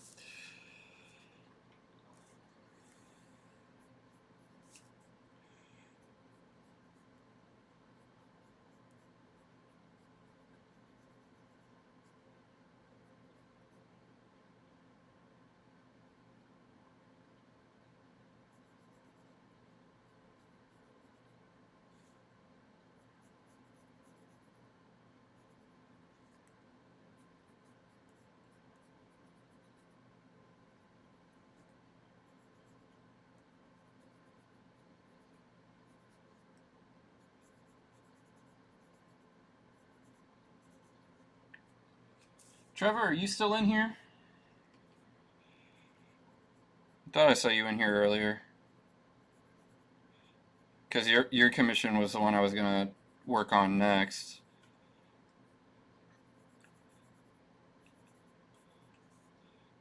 And if you're no longer in here, I'll save it for... I mean, if you're no longer in here, you're not hearing me say what I'm saying, but... If he's not in here anymore, I'll probably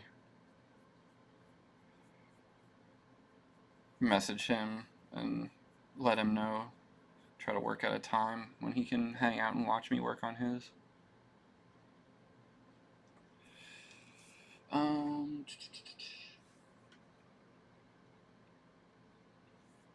No, Mike, I know that you're here. I'm talking about another client who I was gonna try to work on their commission. Although, geez, it's already 5:30. I'm actually probably gonna have to wrap it up here soon.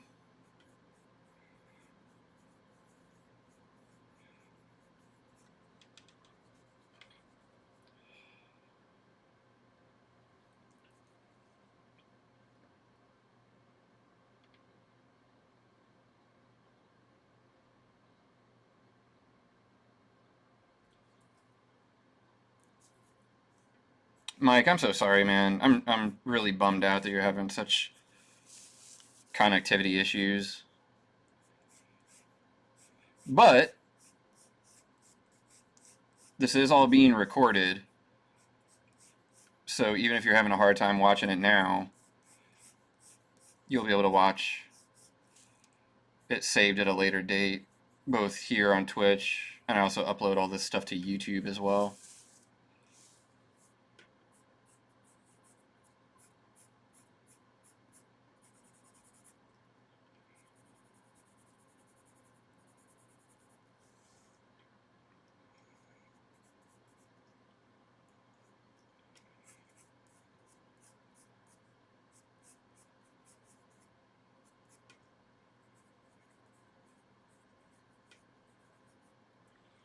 I wonder what's for dinner tonight. I'm hungry.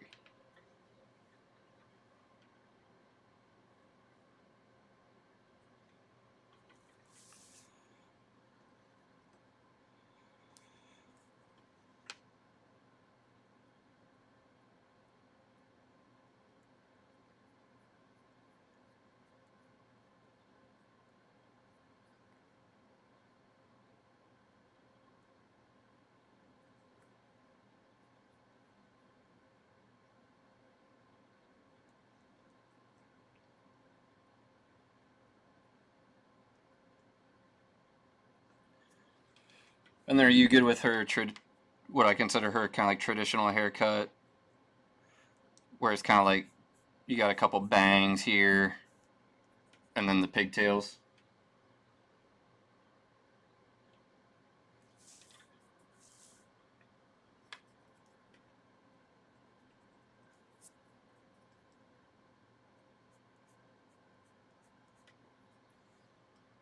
All right, awesome. Frankly, I think that she just looks best that way.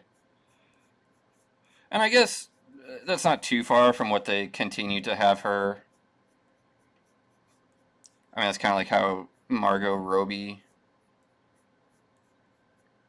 looks in like the live action stuff.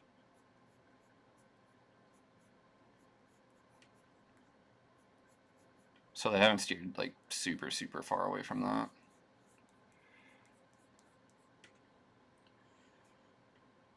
T. Eiler, thank you so much for the follow. I really appreciate it.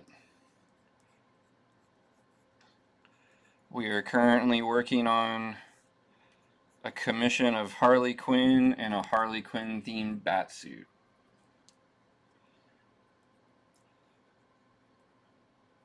And so far, it has been a lot of fun.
pupils.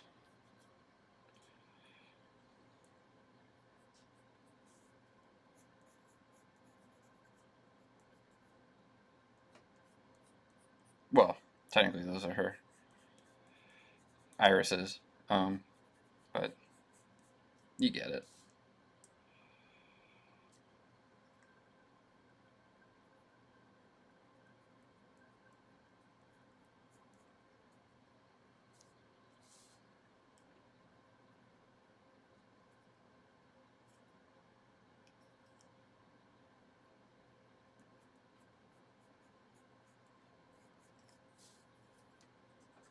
I'm actually going to bring the bat part up a little bit because it's kind of making her neck look exceptionally long.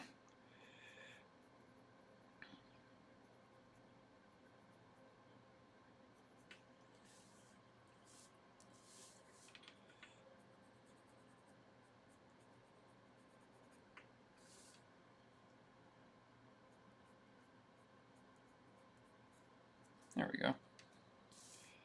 That's better.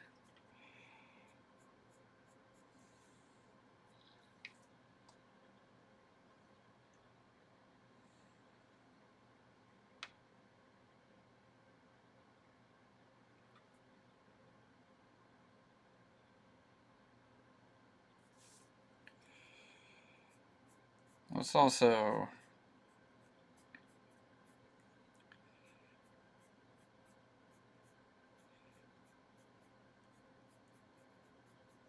nothing crazy, but we'll kind of repeat the diamond pattern.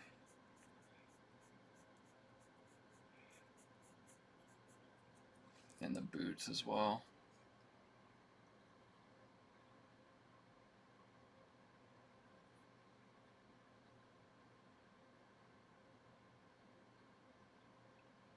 Because I think for like a Batsuit idea, doing the diamonds and stuff on her sleeves and whatnot doesn't quite work.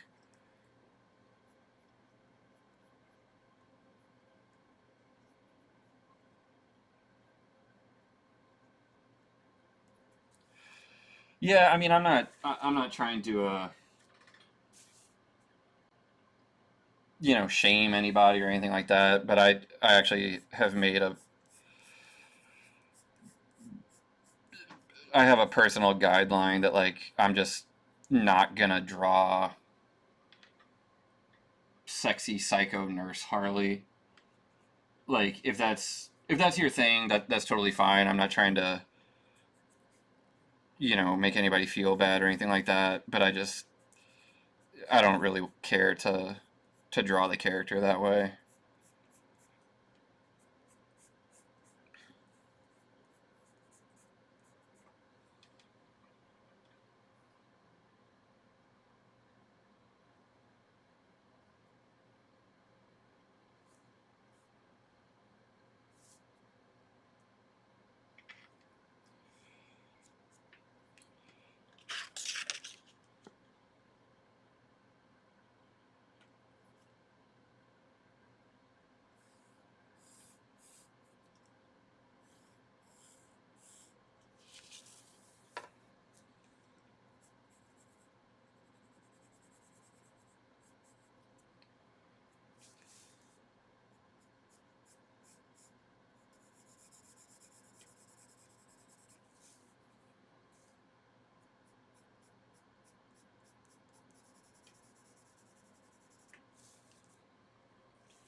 Yeah, I've actually seen that floating around, that Patrick Williams video. I like his stuff. sometimes I'm not crazy about his stuff. Is it one of those videos where he literally just like sits at the table and talks directly into the camera? Because I'm not super crazy about his videos like that.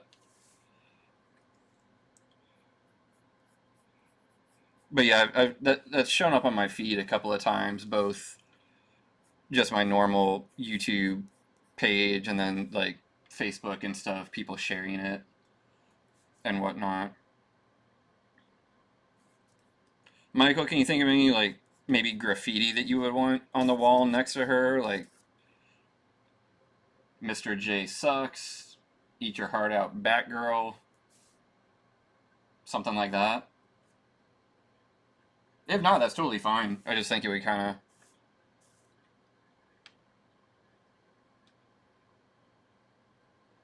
Yeah, I like it. I like it better when they have like footage and whatnot to kind of drive home examples and stuff. So that sounds like a video I'd like to check out.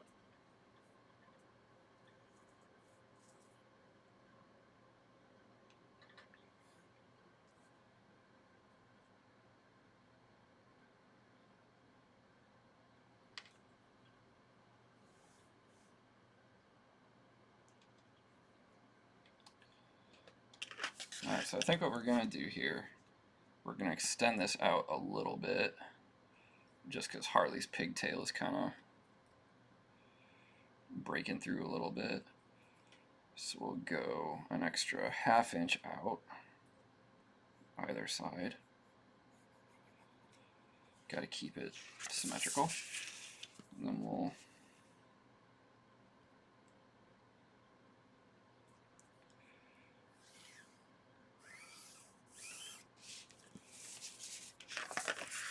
build that up.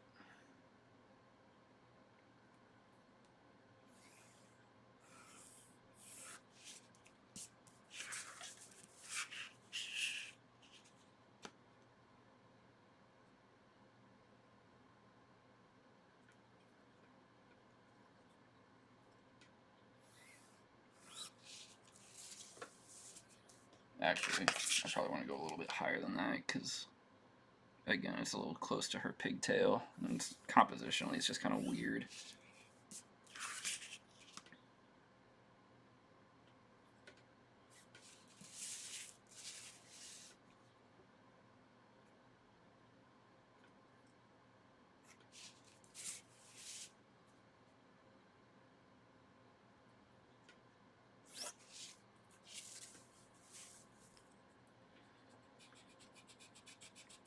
You may have heard me say that like I don't really erase my pencils and stuff, which is true. But if something is like an actual mistake, or I change my mind about something, like obviously I'll erase that.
And just in case anyone's not familiar, and I trust most of you are, this is actually a quote from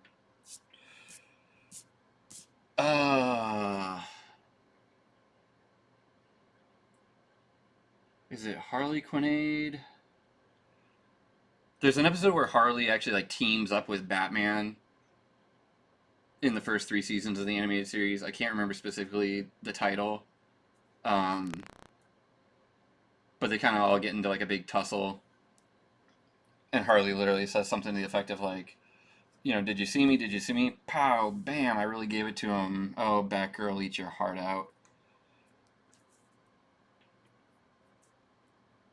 So, you know, kind of like an inside joke type thing. And I'll probably add, you know, like a little bit of detail to kind of make this feel like a wall in the inking stage or something, but I think that's pretty much all the time I have for today. Excuse me. It's about 10 to 6 here, and that's about when I was planning to... Excuse me, I all of a sudden keep kind of burping. So I was planning on wrapping up for the day. So let me put that there so you guys can take a good look at it.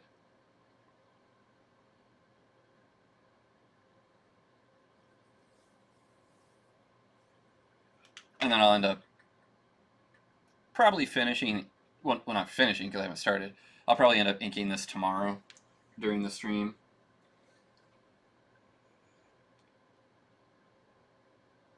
Chicano, I'm not sure if I know what you're referring to. What bit's on the left?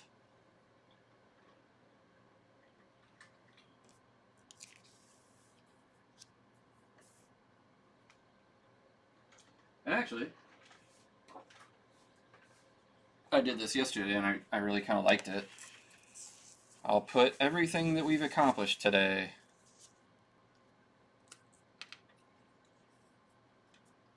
Oop, went too high that time.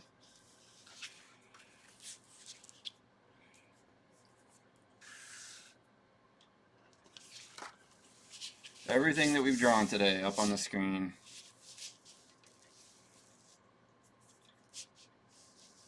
Not even sure if you'll be able to see it all.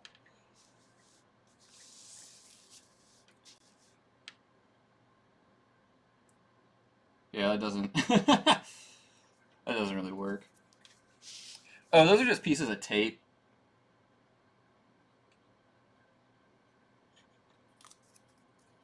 If you're talking about this stuff like on my drawing table, that's just pieces of tape. And for anybody who joined late, I did not do this entire page today. I just finished inking it today. But yeah, about 4.5 straight hours worth of work. I guess I did take one like little 5-minute break there.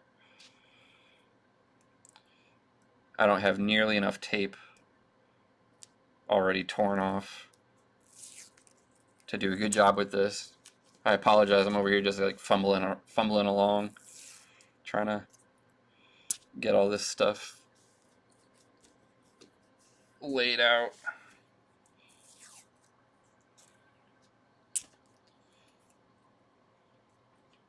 There we go. Oops.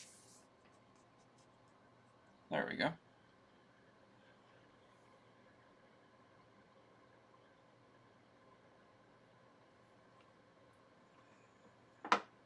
Yeah, that doesn't quite work all that well, does it? That's one of the tricky things about art, is like you kind of need to pull back so you can see the whole piece, but then you need to be up close so you can actually see what I'm doing while I'm working. Maybe one day I'll get like a really cool webcam arm that I can like kind of move in and move out without causing too much trouble. But until then. So yeah, I've got a few minutes. I kind of like to wind down the stream. First of all, thanking everyone again for stopping by. I won't constantly be repeating the exact same stuff, but just know that it does mean a lot that you all come and hang out with me. It just makes the process a lot more enjoyable, a lot more fun. And yeah, tomorrow I'll be back at it, starting either between 1 o'clock or 2 o'clock Central Time, and probably going the same distance until about 6. because tomorrow is Niles' doggy daycare day, and they close at 7, so I'll need to be out of here in time to go pick him up. And yeah, tomorrow I'll probably be definitely gonna start off with another warm-up sketch, probably of Barry or the Flash for those who are unfamiliar. From there, I think I will go into you know what? It might just be a commission day tomorrow. I might start inking on a new Forward the Horizon page, or maybe we'll just go and try and knock out some commission work for a day. Get to look at some kind of complete drawings, start to finish, as it were. Does anybody have any questions or comments or anything? Just kind of want to chat for a little bit while I kind of wind this bad boy down.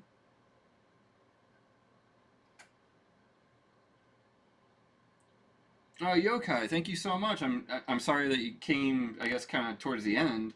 Um, but yeah, all this will be, recorded on Twitch. You can watch the video on demand on Twitch. I've also been archiving the streams both in their entirety on YouTube, and I also have been doing time-lapse edits of anything that I do kind of like start to finish. So like the Clark, the Superman warm-up drawing, you can watch that get drawn in its entirety. Is Forward the Horizon a webcomic? That has yet to be decided. I'm still working on the very first issue. I haven't really launched it yet or anything like that. I'm thinking I'll probably do it basically as both.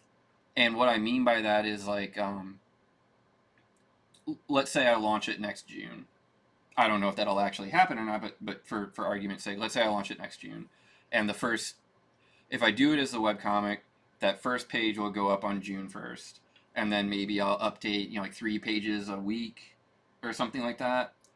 At the same time, while that's going and you can read that for free, I think I would also make the full PDF available to purchase just outright, or also a physical copy that you could purchase outright.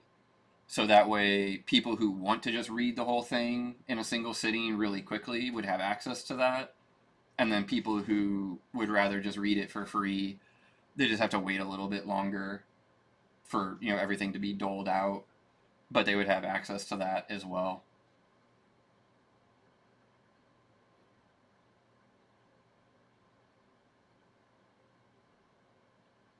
I'm not sure if I'll literally go that route, but it's an idea that occurred to me, and I think seems pretty decent.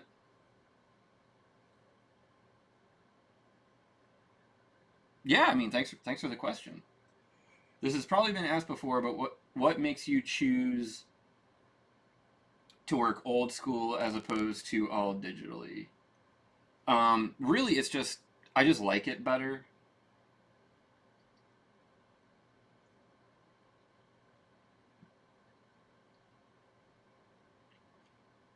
Like I like the way that it feels. I like the fact that you have original art that you can then sell or gift to people. Um, yeah, it's just a personal preference thing. I don't have any like really. I mean, I guess I have a strong enough opinion to make me want to do it, but I don't have any kind of like soapbox to get on for one or the other. It's just what I personally enjoy, so it's what I stick with.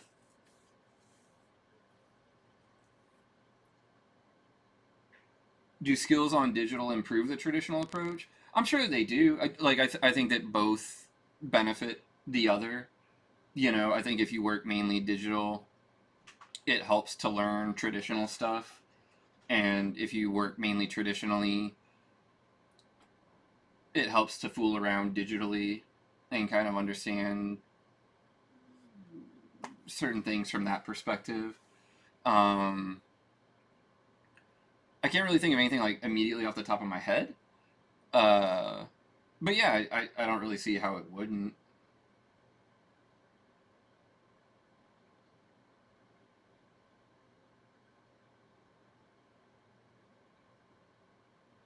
you know, maybe working digitally, if you go from digital back to traditional, um,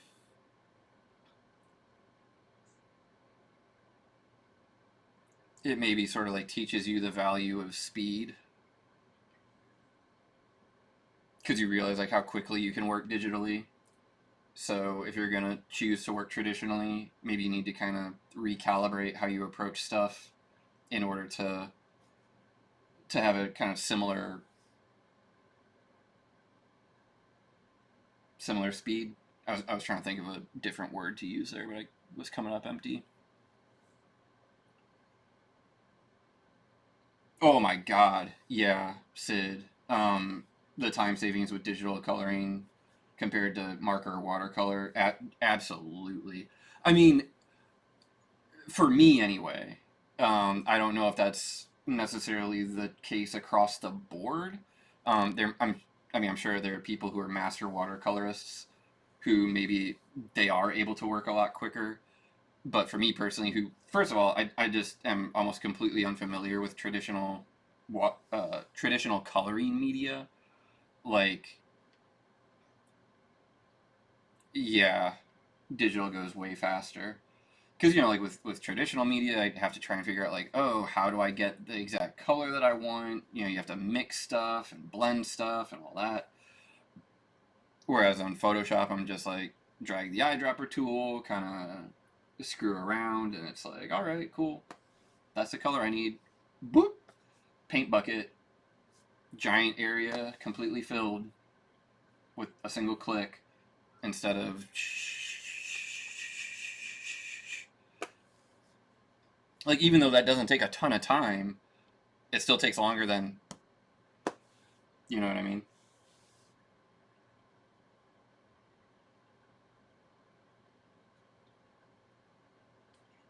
Yeah, Neil's got like a whole little factory of talent.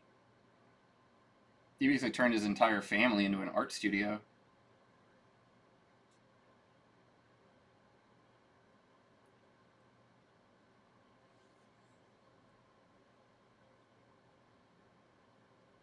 Oh yeah, huge fan of Bruce and Darwin.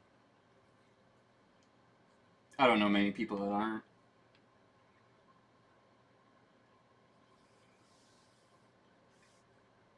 Although it's probably a little bit more obvious in my work than it is in say I don't know Sean Gordon Murphy's or something.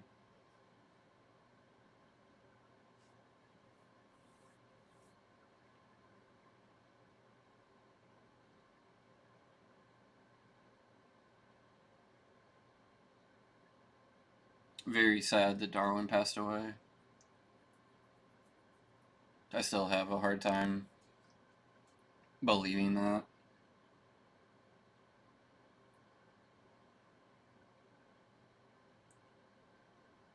Way too soon.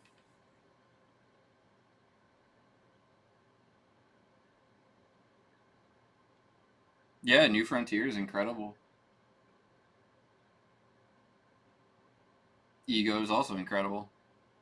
I'm looking at both right now. Over to the left of my drawing area on my bookcases, I've got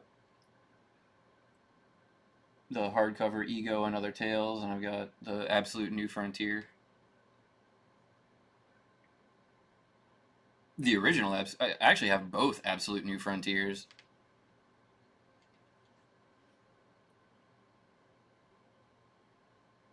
because they like reprinted it, I guess, and kind of changed some stuff about it.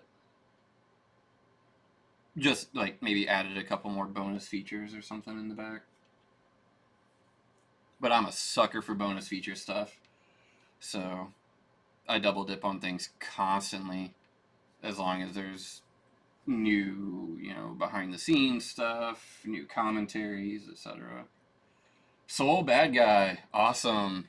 Man, I haven't played Guilty Gear in a long time, but thank you so much for the follow.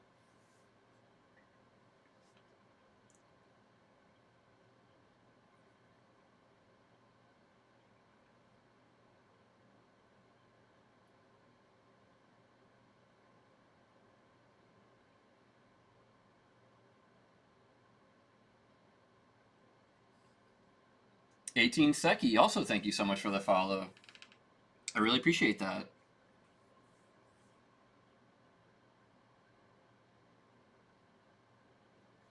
And yeah, just one more time, a quick reminder, I will be back on tomorrow,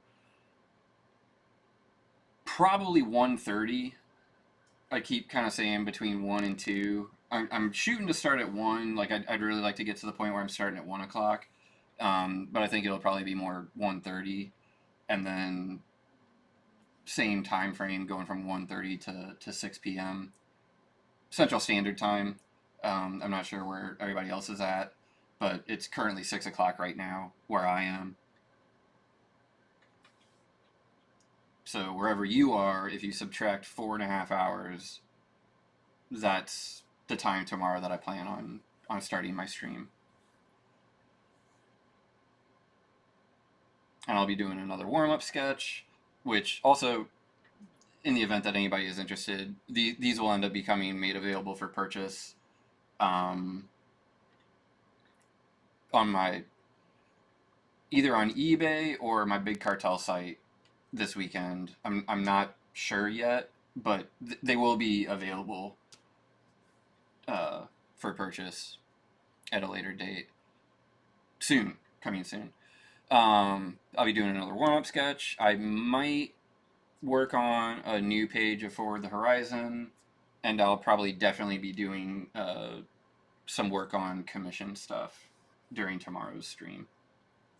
So, Mike, I'm glad you let me know. In that case, I will hold off on working on your Harley commission until you show back up. I'll be sure to make a note of that to myself.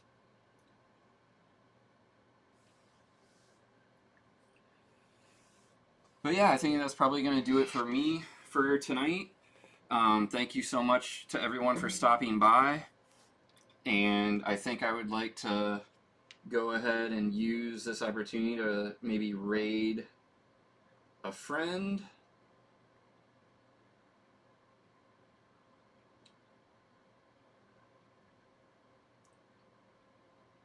And actually, it turns out I don't have anybody online right now. So, no raids today. But again, thank you so much to everybody who came out. I hope to see some of you all tomorrow. And enjoy the rest of your evening, okay? All right, everybody. Take care.